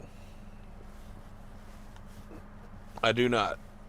I go live about once every week to 2 weeks, depending on my life. But I will tell you, and this has been a criticism, I'll share a public criticism about my channel, has been the consistency of my live stream broadcasts. And I will own that. Full stop. You are correct. I absolutely think that is a fair criticism. If somebody were to say, well, James, you don't do them enough, or James, you're not consistent. Yes, you are correct. And I do apologize for that.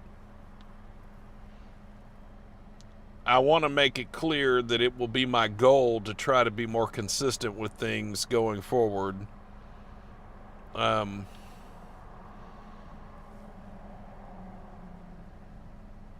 And I think that you'll notice the results. I think you'll start to see that sooner rather than later. I have some desires to want to live stream at least once a week. And I also want to feature more local edition episodes from other areas of the state besides Little Rock Police. I would really like to showcase some stuff out of Fort Smith, Fayetteville, Bentonville, that kind of stuff. So maybe we'll have that opportunity.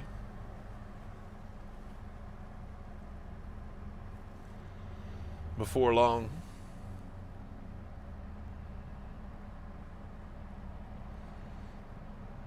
You were out of view of RDOT traffic camera 6111.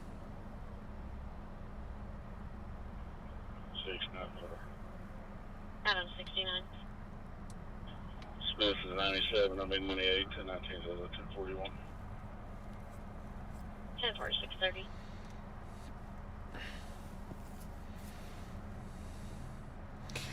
Well, there is no. I actually, to be quite honest with you, Revette, you had mentioned it might be boring in Jacksonville Cabot.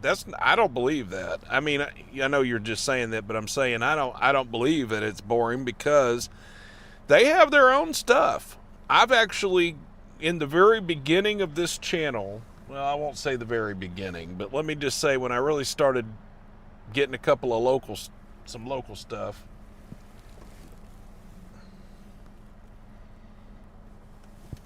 I'm sorry, bud. I'll move. I didn't mean to block you in. I was just filming the fire station. Sorry about that.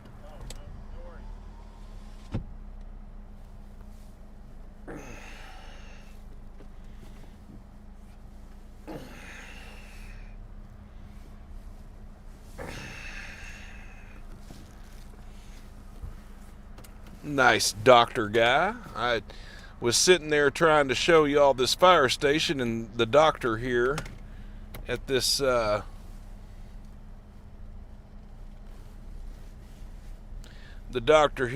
practice was leaving, and I wanted to make sure I didn't have his car blocked in because I was sitting in front of his car there.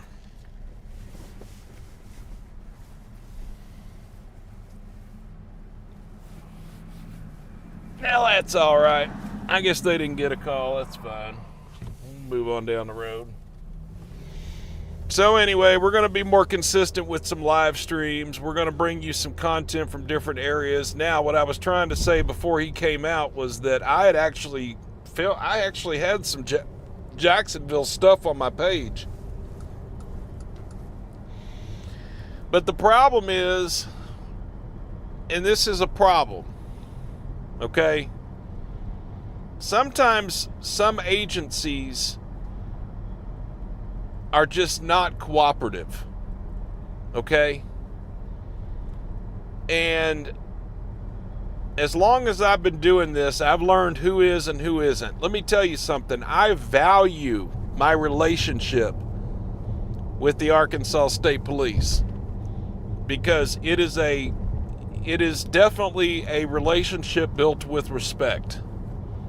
Okay, you can say whatever you want to say about them, but I can tell you right now that ASP Legal and I are fine. I have no problem with them at all, and I understand what they have to do, and they don't try to pull the rug out from underneath my feet, or, you know, they don't try to pull wool over my eyes or make things more than they should be, or, you know, anything like that. I want to make it clear that there are some agencies out there that will absolutely obstruct you in every which way possible if they don't like you, if they don't support what you're doing, or they think you're gonna report something negative on them. They will pull all the stops. Now, let me give you an example of a police agency that I absolutely cannot stand, okay? So that we can be on the same page about this. Everything that the Arkansas State Police is everything that the Saline County Sheriff's Office is not, okay? So let me repeat that for the record. The Saline County Sheriff's Department is the complete and total antithesis of the Arkansas State Police. The Saline County Sheriff's Office is, by and large, just horrible. I don't really have anything nice to say about them. The last time that I requested some material from them, they wanted to charge me as much money as humanly possible to do the FOIA request. They wanted to charge me for copies.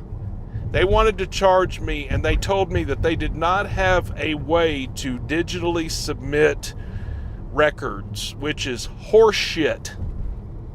Okay? You want to hear me get on a soapbox? Here we go. This is 2026. You're going to tell me that you've never heard of Gmail.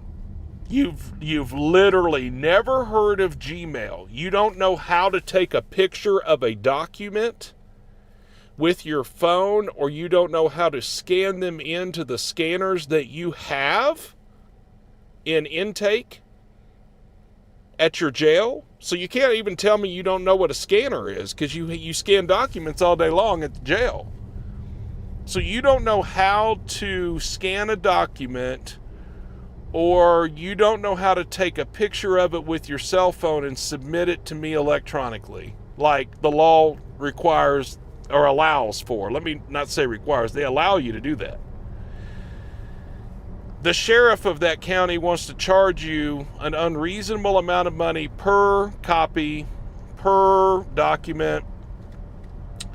He wanted to charge $7 for the CD. He was not able to, even though the WatchGuard program, even though state police uses the same WatchGuard program that Saline County Sheriff's Office does for their body cam and their dash cam footage, they somehow don't know how to submit those electronically. So they have to burn them on a CD disc, which costs $7, or if you can get a thumb drive, but they charge you for the thumb drive too. You cannot give them a CD, you cannot give them a thumb drive, they will not accept it. And oh, by the way, you have to pay in cash. There is no check, there is no any other payment. You cannot use a card, you have to pay in cash. And to make it even worse, they don't have fucking change. You just heard me right. See, I just dropped the F-bomb. They don't make change.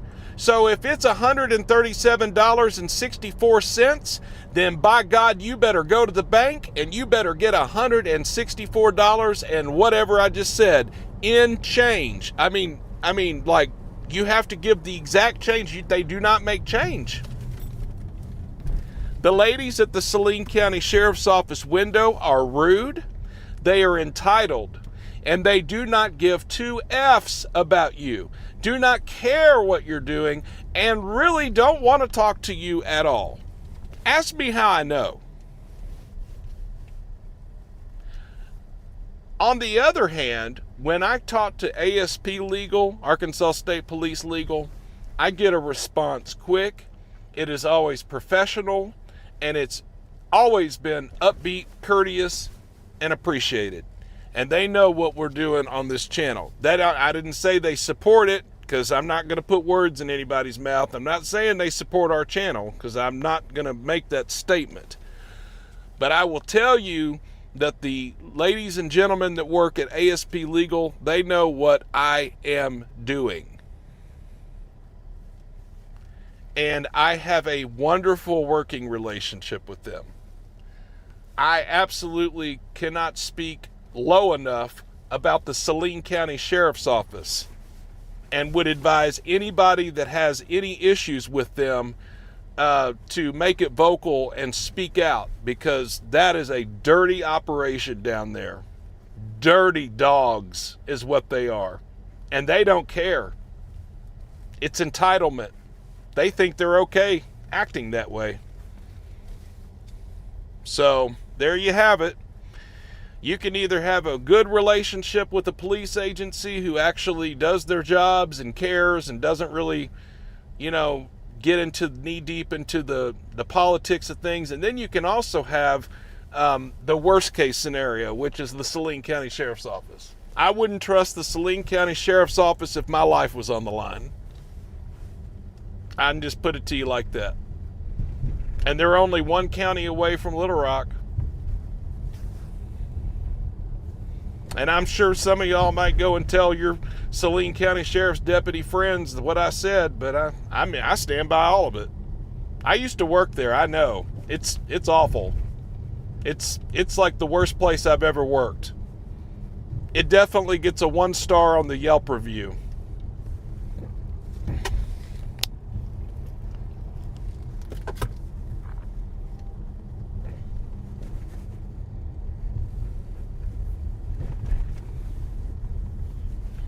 You ever heard of that expression, protect and serve? When you're in Saline County, insert themselves at the end of that.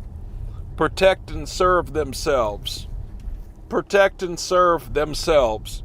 Because it's not about protecting the public. It's about protecting and serving themselves. And they are masters of it.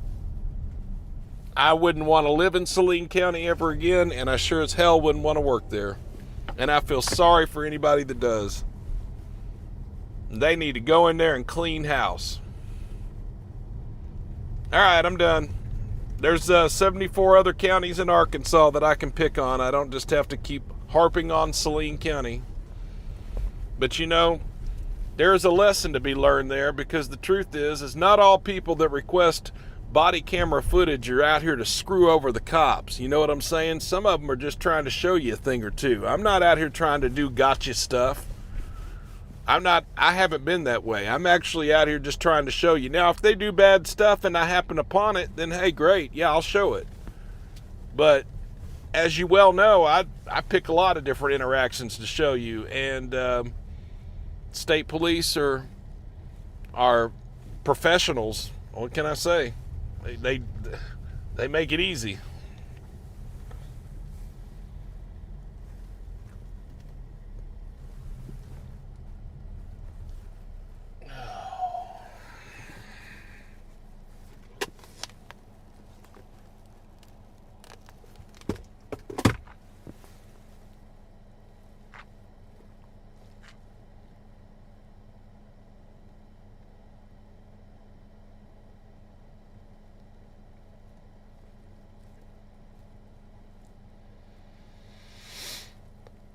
Yeah. Fayetteville is the most overrated city in Arkansas. You know, I could probably agree with that. I know that traffic is overrated. My God, the traffic in Fayetteville is just horrendous around the university.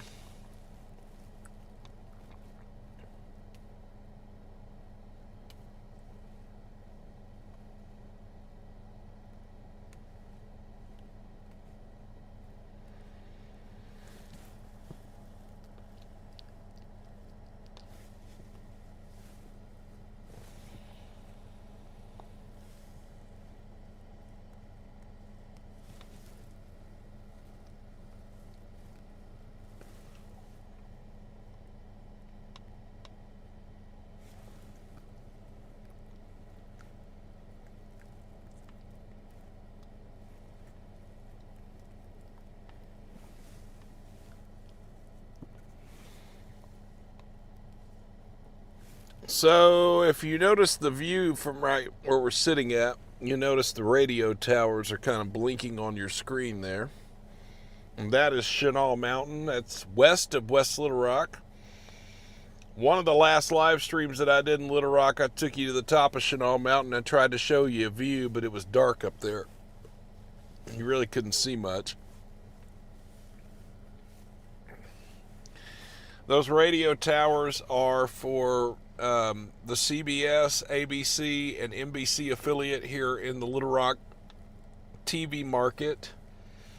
They own they have all those big towers. A couple of radio stations have some towers up there. And Arkansas State Police has a tower up there. And the city of Little Rock has a tower up there. And I think there's also a couple of cell towers as well. There's a lot going on up there at the top of Chenal Mountain.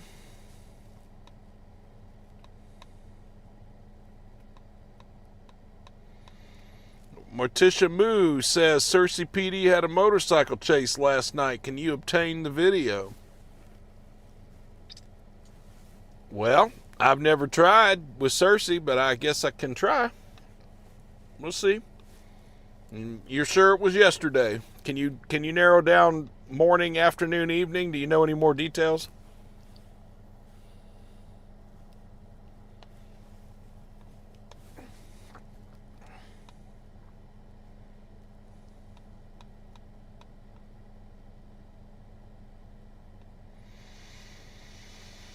Gregory says, I noticed that you rarely have any videos in Madison County. I guess we police ourselves pretty damn good. Well, I really honestly try. I mean, this is the problem with that. I truly do try to spread the state police out across all troops in Arkansas when I feature them on the channel. I know that I am sometimes guilty of showing one trooper more than others. It's kind of because I like those troopers. I kind of like their style. That's kind of like why I like to show them a little bit more. In Madison County in particular, though, that is a high growth county right now, obviously, because it's next door to Washington County, and the Fayetteville region is growing. And so a lot of people are trying to escape the madness of Northwest Arkansas. They're moving into counties like Carroll and Madison that are surrounding them up there, and it's beautiful up there. First of all, I love Madison County. If there's ever a county in Arkansas that I love, it is absolutely in my top 5. Madison County is absolutely beautiful. And I've driven all the way from Pettigrew up to Huntsville and gone out 412 and then gone up to Eureka. So I've driven quite a bit of Madison County. It's a beautiful area up there. But they do have their issues, and make no mistake about it. I see when I'm looking at the reports, there are some things that happen up there, and unfortunately they've got a little bit of a meth problem. I think most counties in Arkansas have a little bit of a meth problem, and that brings its own set of problems with it, unfortunately. So I don't have to explain that to you. You know that. So, there is some of that going on. I will tell you that there is a Madison County trooper that's running for Congress right now, and that is Jeb Little. Jeb Little was a Troop A trooper, and then he left Little Rock, I believe, 2 years ago or last year, and transferred up there to Madison County Troop L, and now he is running against Tom Cotton for Congress in the primary. So, anyway, there's something about Madison County that's interesting. But as far as the videos, I'll try to bring more to you, man.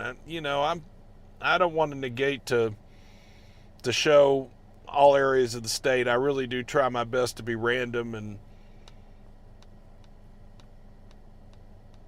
stuff. But the problem also is that requests take longer now than they've ever taken.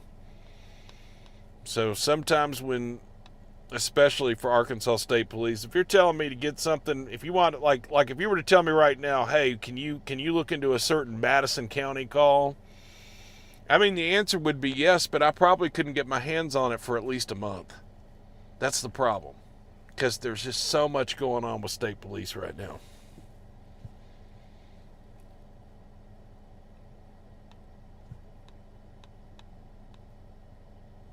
So I will really try to feature a little bit more of the Madison County. Really, I want to feature more Troop L. That's probably the highest growing area of the state of Arkansas right now. So I would love to show more of it. And I will be there next week. Remember, Tuesday night, we're doing a live stream from Washington County. You never know, I might get a wild hair and drive over to Madison County. We'll go live from Huntsville at the Walmart. You know what I mean? Maybe talk to a local or two. Who knows?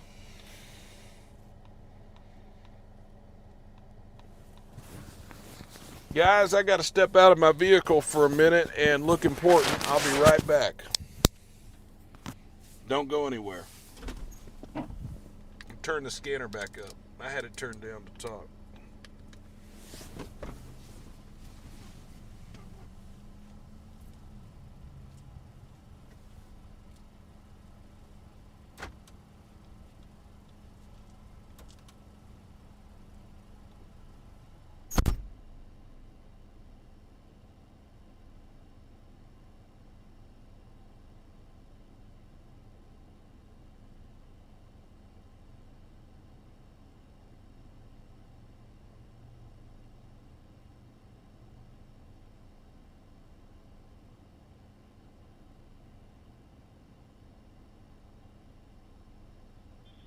Today's all same. We got another show at this time.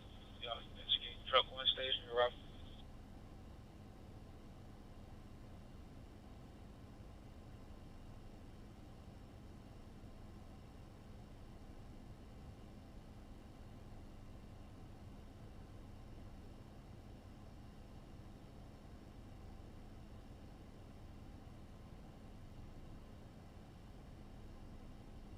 Same.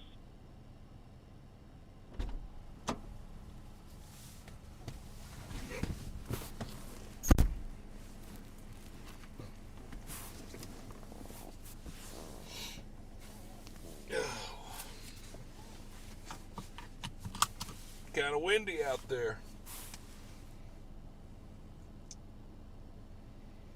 I don't feel on the road turn yet. 51-10-4. Blaylock says one day I will ride with James. I hope you do, Blaylock. You're open invite, dude. Open invite. And that'll be one of those nights that I bring Beth along too, so that we have a medley of laughter going on in the car. Heck yeah, I would totally do it too. Totally would do it. Let me put my microphone back where it belongs here. There we go. All right, so where are we heading next? We got the radio turned back up. 75 Little Rock, 24. Let's listen. 57 South, 19. Boy Edward William, 74 Lincoln, BEW 74L, White Chevy Cruise. They got some call signs I don't recognize. State police won't give me a call sign list. They haven't given me one since 2023. No driver's license. So I just have to guess at this point what the call signs are, which it's amazing how much my brain still absorbs.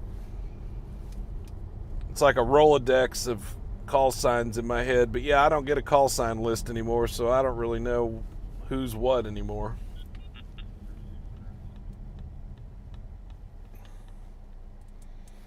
Eastbound 131 is a white Ford Mustang, unreadable to Ver 28. 10-4.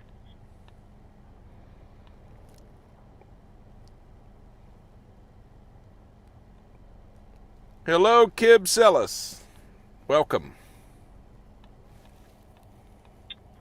40 West 152. Report of a stalled vehicle, tractor trailer in the middle lane, 30 westbound at the 141. Called in by a passerby. There's only been one call on it.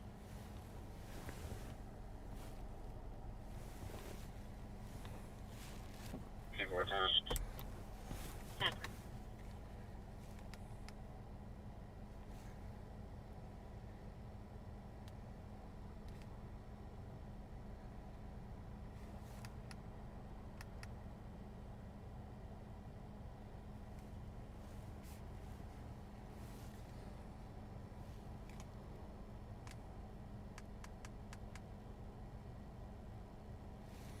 We have it pulled up on the cameras. It is going to be blocking the middle lane. Hello. Oh.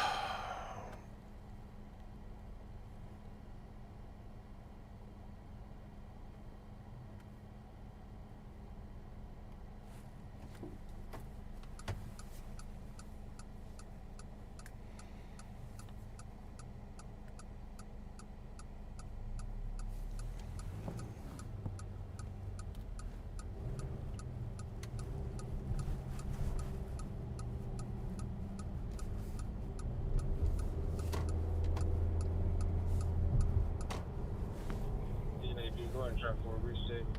Somewhere you go, man. 10-1 copies. Thank you.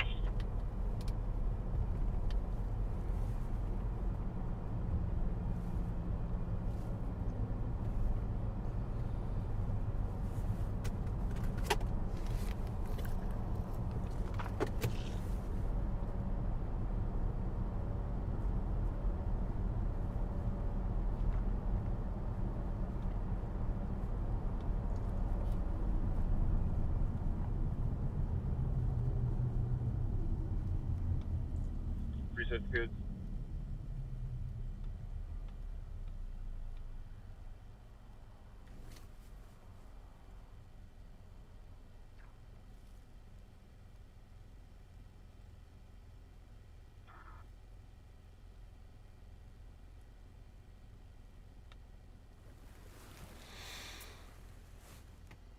How's it, make it 97?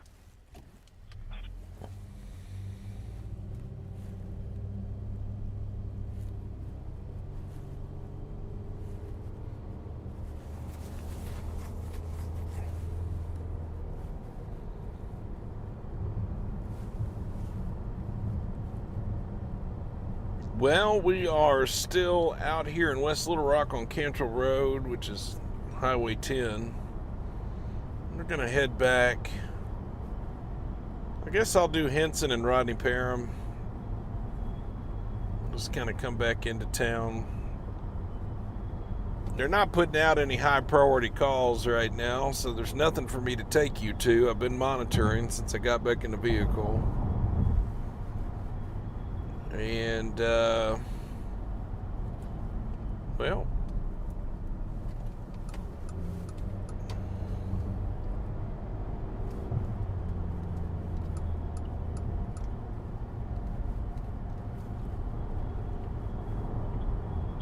Little Rock, it's 98. 75, 10 more. I don't know. I might be getting hungry. I might need to call this a night before long so I can go get something to eat while everything's still open.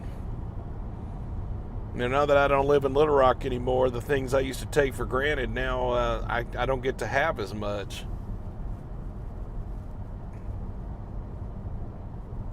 And there are some fantastic restaurants in Little Rock. That is for sure.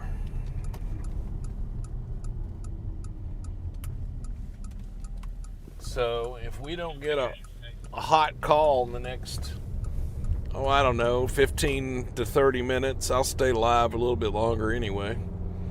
But if we don't get a hot call in the next 15 to 30 minutes, I'll probably call it a night, go get something to eat before everything closes up.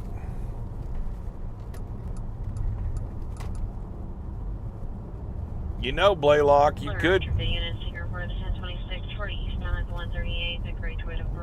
Blaylock, what you really ought to do, Blaylock, is meet me at Vino's at like 8 o'clock.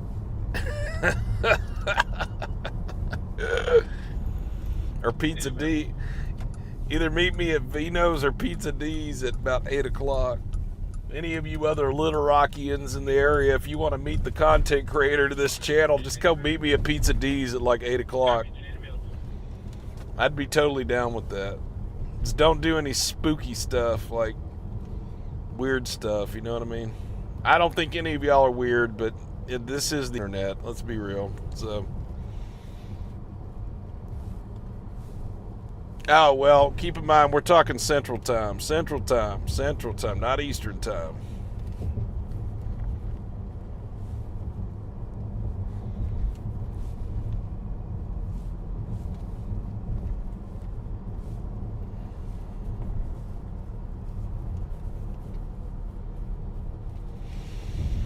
I'll stay live for a little bit longer anyway. Let's just see if we can see. You know, it's 7 o'clock now. People have gotten home. That left Little Rock. People have commuted home now, and you know, this is Thursday, so Thursday is definitely a wild card night. I can tell you from being a dispatcher with the city of Little Rock that certain nights of the week yield certain results, and Thursday night is what I like to call a wild card night, because some clubs are open on Thursday night, and it's also the last night of the week before the weekend, because Friday night starts the weekend for a lot of people. So, you know, Thursday night, the liquor flows a little bit heavier than it does on a Monday night, because it's a Thursday night, you know what I mean? And sometimes when the liquor flows, things happen.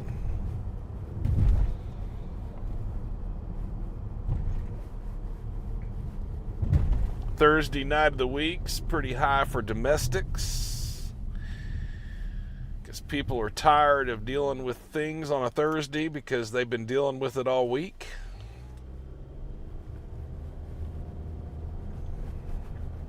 Kind of makes sense, doesn't it?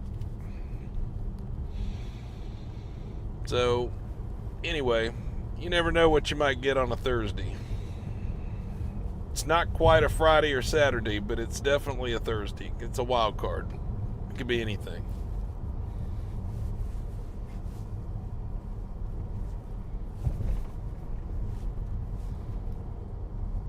Hey, well, thank you. Brown Sugar says, glad to see you here. I hope you're well. Be careful. Be safe out there. Well, thank you so much. Thank you, and thank you for watching.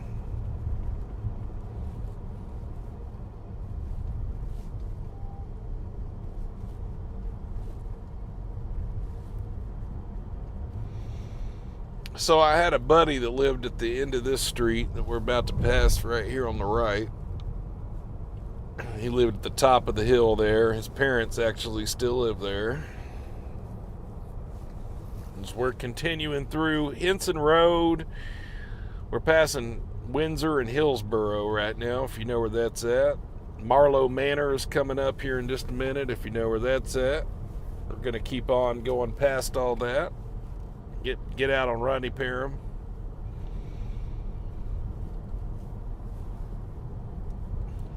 I've still got my radio turned up. I haven't turned it down, so. I don't feel all right. We got a mechanic in route. He believes his battery didn't work like about 20 minutes ago.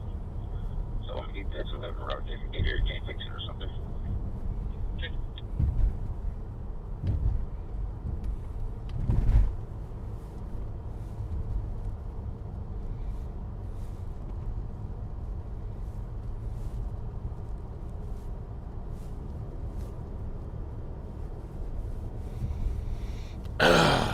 Well.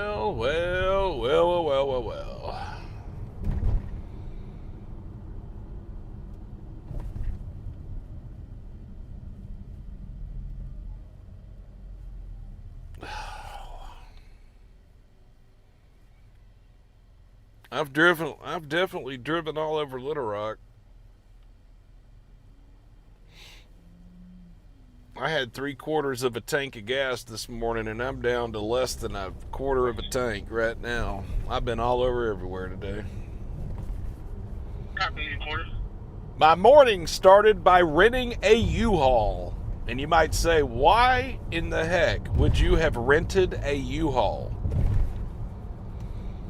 Well, because yours truly still had a storage room down here that he was paying $80 a month for, like a little hemorrhaging $80 a month out of my wallet.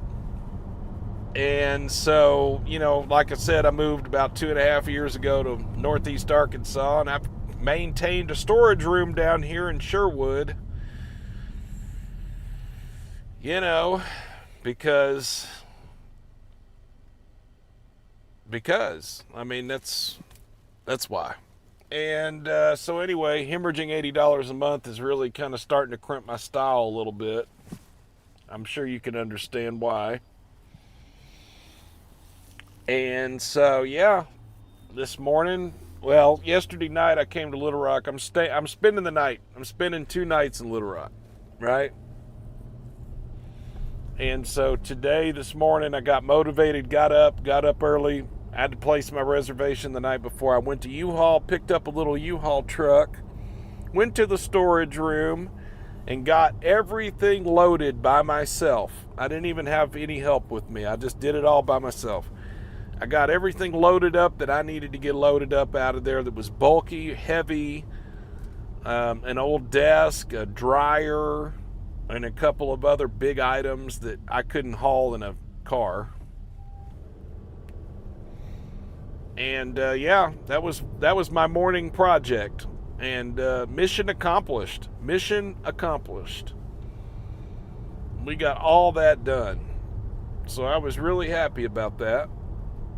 And that's just less crap that I have to deal with later. What is left in my storage room can be taken by car, so when I come to Little Rock next, I'll just load the rest of it up, and the goal is to be out of the storage room in the next month or two, so we're right on task with that. So woohoo! Hopefully I can lend you a little motivation. If you've got a storage room that you're paying on mindlessly and you know, you're kind of in a similar situation, well, let the force be with you. Let the power be with you to get to find the motivation to get that dealt with. Little Rock down 52, 1050. Because otherwise you're paying somebody else's property note and they thank you every month for it.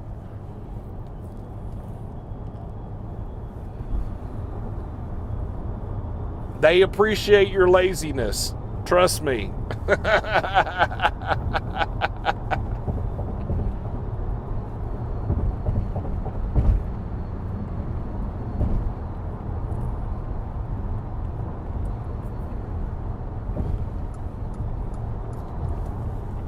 I'm going to get off down here and show you the commuter parking lot that nobody ever uses, or at least not many people use it.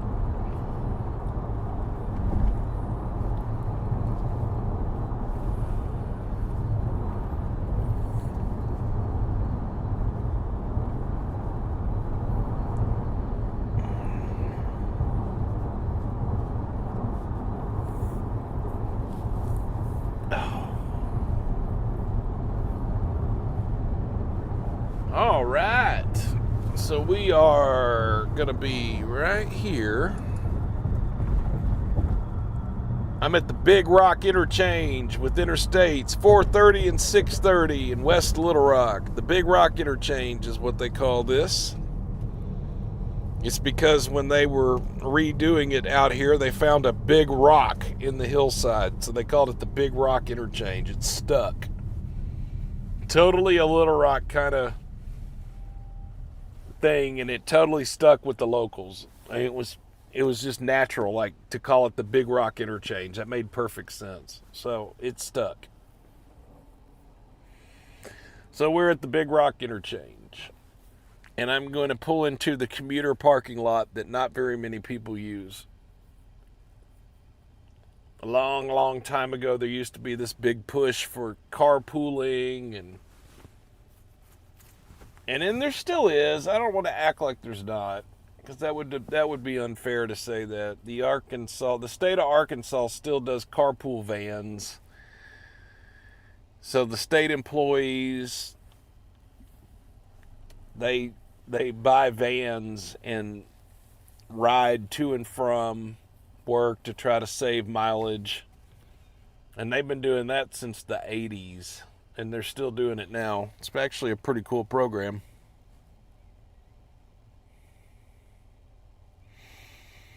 But one of those meeting places is this commuter lot over here, but there's not a lot going on in the commuter lot. It's just kind of a public parking lot. Still 1050?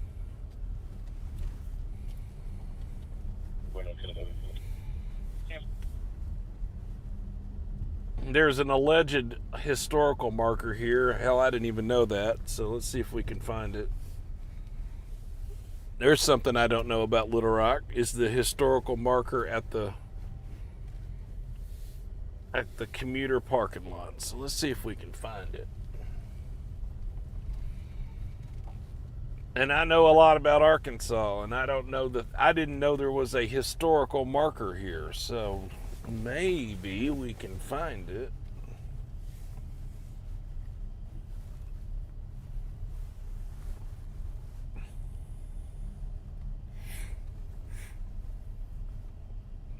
Historical marker.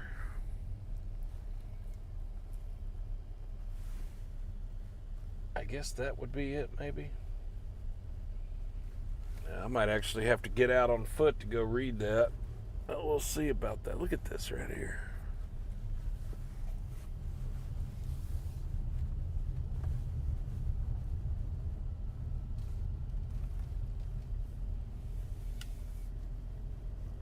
Is that it right there? What is that? Is that the marker? That is a garbage can, but I think that might be something right there. Let me look at this real quick. What does this say?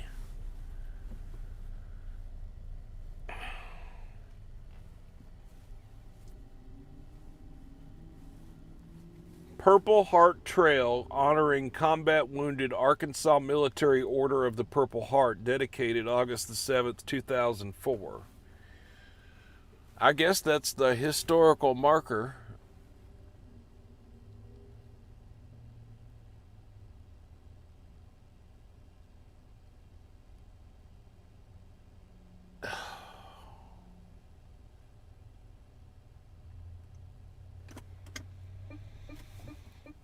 Jim Hagewood, you definitely met me one night at the Levy Kroger.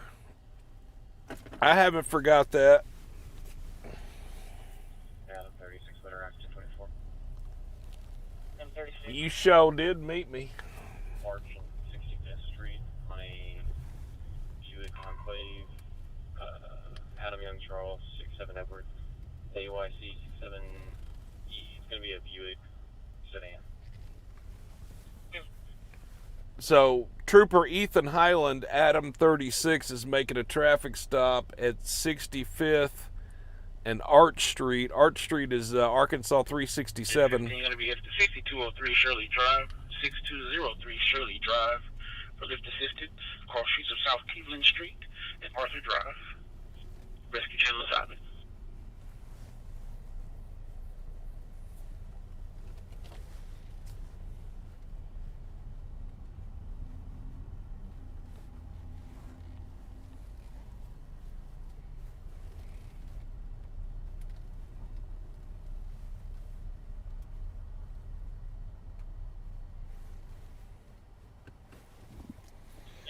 Door 15, inch 15. Okay, where's my remote? There we go. Hey, Ken, would you guys mind taking that? We're on the far end of our dish on the west side. Yeah, we're working on it. We got it. Communications copy. Truck 15, we'll put you on it right now. Now, do you see the major flyover? Do you see the flyover road that's above the 8A in exit 8A, 430 North? You see the flyover that's above there? Okay, well, let me tell you. So Copy that. Thank you. Truck 15. there was, okay, the flyover's the newer part of this. This has been here forever. Like this 630, 430. They reworked it and then renamed it the Big Rock Interchange, and it opened about, I don't know how long, it's probably a decade ago now. But anyway, so that flyover is the newer part. Well, anyway, one night when I was out here, not doing a live stream, I was just out here just doing what I do. Not doing a live stream, though. And I heard a rescue call go out. They had a young man. I don't know any of the details about the car or anything, but the young man was being an idiot, and he took that flyover at high speeds and hit the retaining wall, and it caused him somehow, some way to flip over at the top of that flyover above exit 8A, and he landed where all those cars are going, right there below.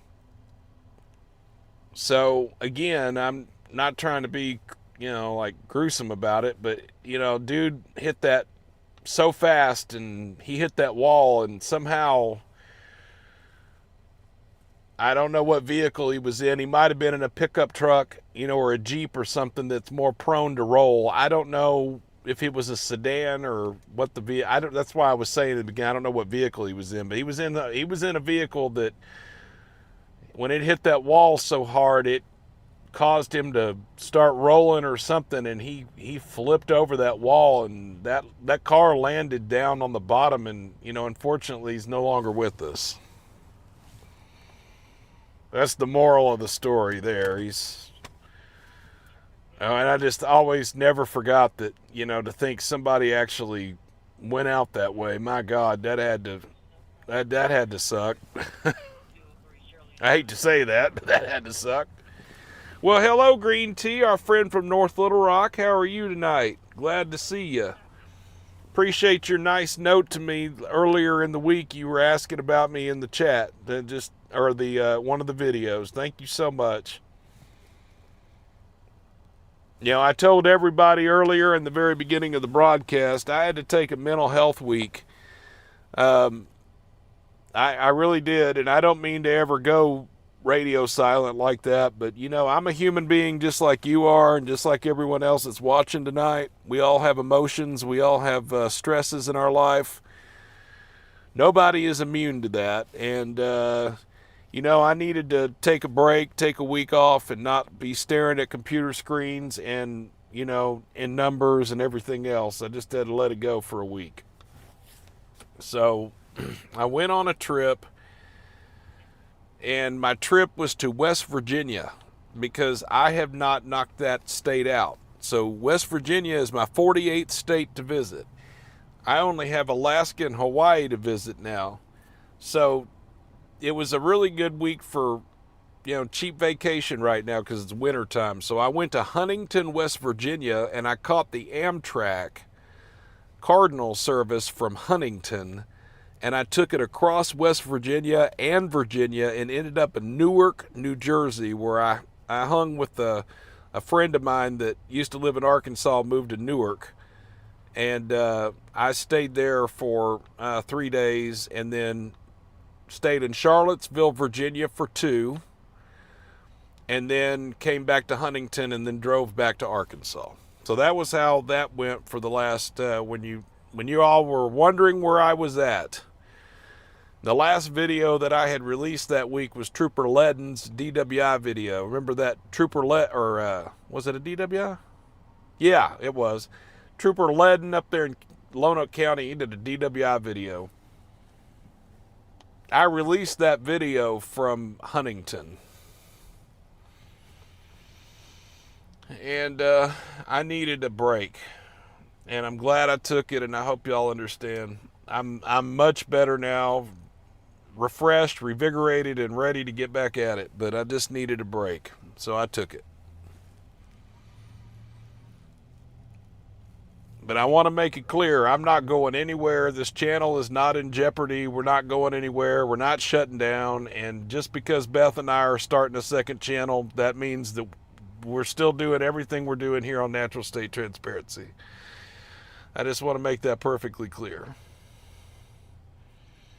But I cannot thank all of y'all enough for the messages and the kind emails and messages and everything else that y'all sent, wondering about me and how things were going. Thank you. I truly do appreciate that. You know, sometimes I wonder why I do this channel. Sometimes I have to ask that of my own self, and you know, I am reminded why I do this channel when I get kind messages and emails and attaboys, and you know, those affirmations just keep me going. They really do.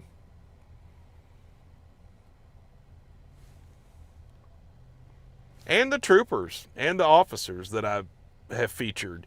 I don't want to negate to mention them too. That's definitely a shot in the arm too, when you get a little email from a law enforcement official that wants to tell you that they're using your videos for their official training classes, or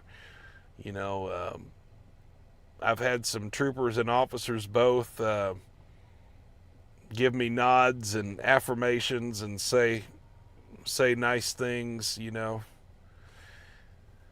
So, all right, let's turn this radio back up here and see what else we have here. I hear him making another traffic stop. 440 eastbound, coming up on 57 north. See a drive-out tag on it. That's a Toyota. I think it's called a passenger car, light blue in color.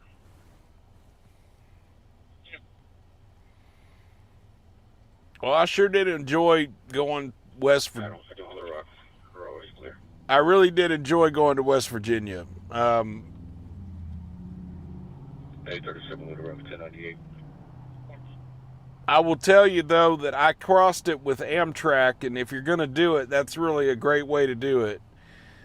When we got to Prince, West Virginia, it was heavily snowing with those really fat flakes, like the fat snow, really heavy, wet snow. and it was amazing pulling in there and then pulling out of there in Prince, West Virginia. I actually have a video of that from my roomette. I got a roomette on that leg of the trip there.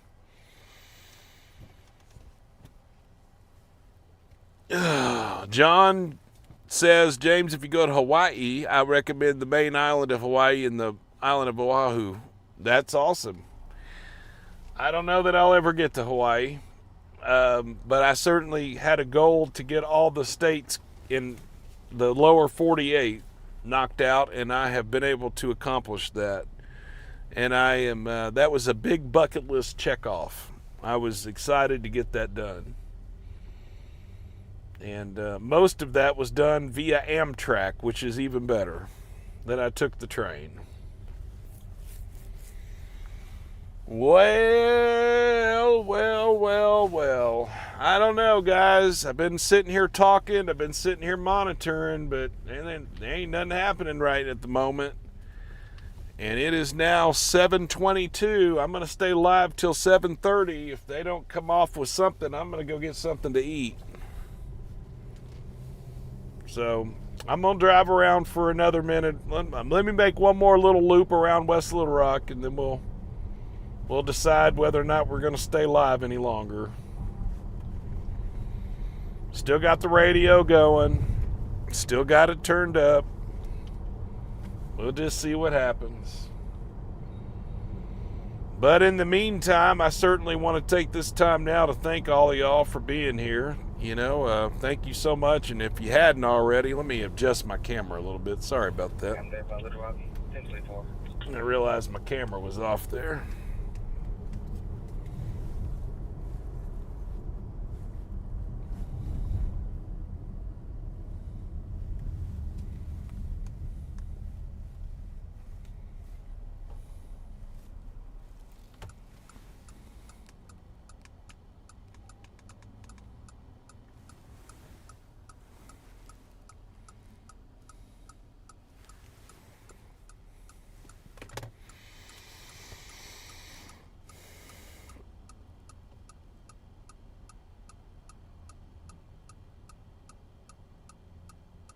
Oh, Sharon says my sister lives in Beckley, West Virginia. That's cool.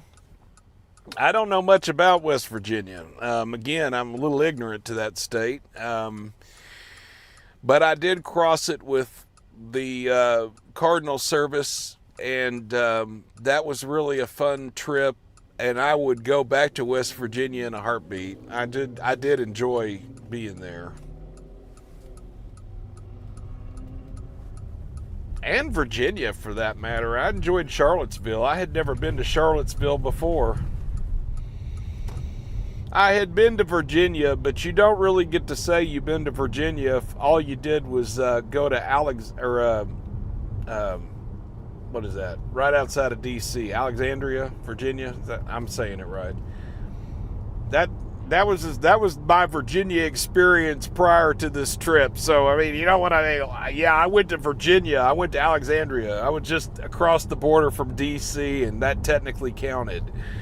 But it wasn't really exploring Virginia. So, to be able to take the train into Clifton Forge and then continue into Charlottesville was pretty neat. I really did enjoy that. Charlottesville is a nice town. It's a college town, but it's very nice. They've got a lot of the same stuff that they've got, some of the same restaurants that they've got here in Little Rock. I thought it was pretty neat.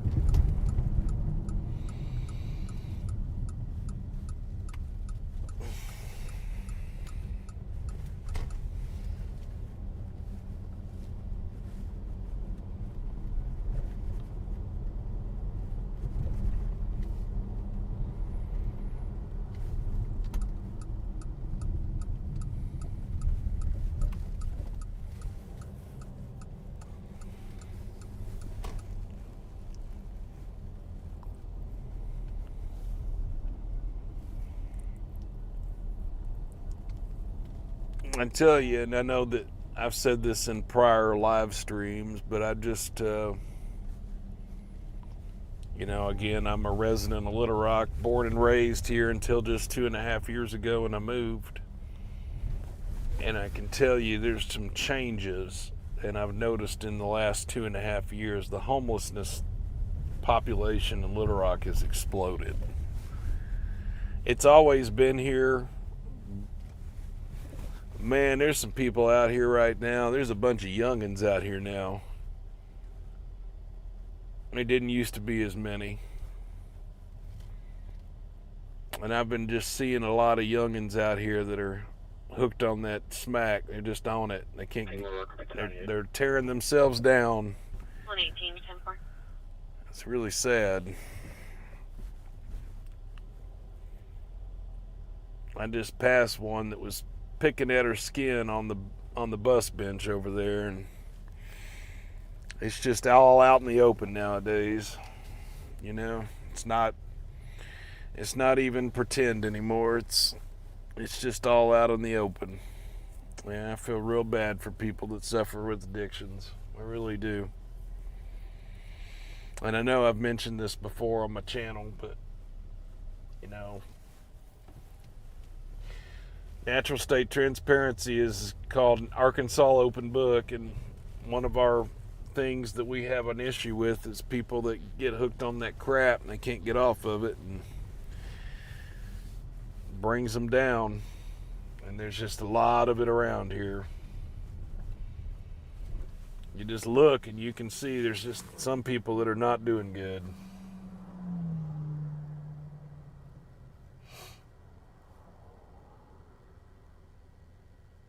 It's really sad.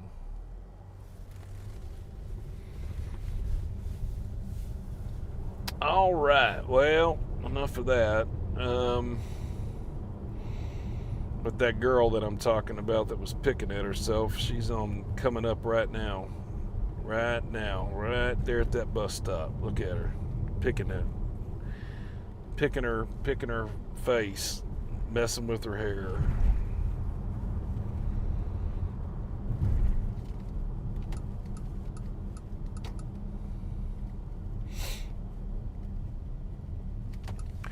Still not having any calls. I guess it's 7:30. I guess we're gonna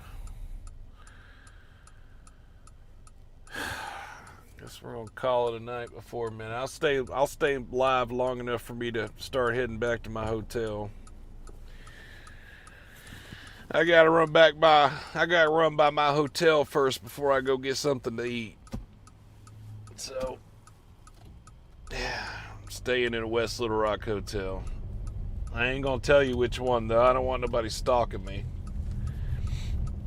All right, folks. Well, I just want to say from truly now, not trying to be all sappy on you here, but I really do mean this, and I'm very sincere from the bottom of my heart. Thank you kindly for watching NST tonight, Natural State Transparency. I certainly appreciate your viewership, your comments, your promotion of the channel through your hypes and your mentions, your shares. Every bit of that helps this channel. And we do not have the numbers that maybe other channels have at this point. And that's okay. I told y'all a long time ago that I wasn't out here trying to make, a grift or make a ton of money doing this. That wasn't it at all for me. This was just a hobby that people found to be interesting, and they kept watching my channel, and it grew. So I just can't thank you enough for that. It's totally organic here. There's nothing artificial. Lifelong Arkansan. To all the Arkansans that are watching tonight, thank you so much for that. And for the rest of you out there in the world, I hope that you have enjoyed what you've seen, and maybe you've learned a thing or two. Maybe you've just seen how we are here in Arkansas. Contrary to what you might have heard about this state, things are a little different. Not all of us are out here banging our cousins and that kind of stuff. Now, I'm not saying that stuff doesn't happen, because, yeah, well, there was a reason why people were saying that, but it's not all true, okay? It's not all true. As a matter of fact, there's such a thing as Southern hospitality, and I promise you, if you came to Arkansas, you'd experience it, because we're pretty darn friendly here. So that's it. Adam 52. Well, hold on. Accident follow up at 6 Biltmore Drive in Little Rock. 6 Biltmore. Okay, well, never mind. He's doing a follow-up or whatever, so. All right, folks. Well, yeah, I guess that's it. I guess I'm going to sign off here from the Sam's Club and Walmart in West Little Rock parking lot. I hope each and every one of y'all have a wonderful rest of your evening. And we will definitely be going live on Tuesday night, this next Tuesday night. Next Tuesday night, I would say sometime after 5 p.m., we'll be going live in Washington County, which is Fayetteville. So we will do some live streaming from there and see if we can't drum up some stuff to look at.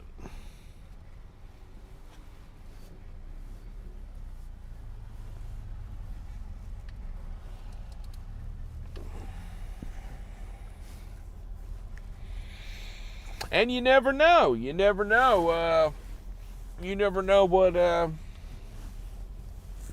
You never know what you might find up there, because I've only done Fayetteville like one other time. Come on. So yeah. I'm always open to doing new locations and whatnot. And I'll tell you one other location that I've had people request that I come down to, but I haven't been able to make it down there yet, is El Dorado. So you folks in South Arkansas that damn near have given up on me because you don't think I'm ever going to come, I promise you I will come to El Dorado really soon. It's on the list. I promise I am coming down there. And you know what? The Texarkana trooper, what's his name? Micah, G25, Micah Brown. I almost think that's his name, if I'm not mistaken. I did an interaction. He had a DWI interaction, and they were talking about natural state transparency and why does he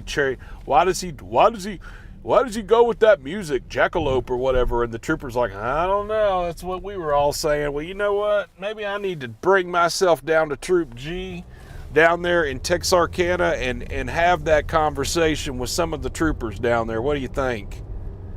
So maybe I need to go do live stream from Texarkana, or we can do a live stream from Magnolia, or we can go down to Ashdown. And maybe I can get the attention of some of those Troop G troopers, and we can let them know why we listen to what we listen to on natural state transparency. I think that'd be hilarious. Anyway. All right, well. Thank you so much for tuning in. Good night. Goodbye. Peace, love, and happiness. Be kind to each other. All that good stuff. NST is out. It is dinner time. See ya.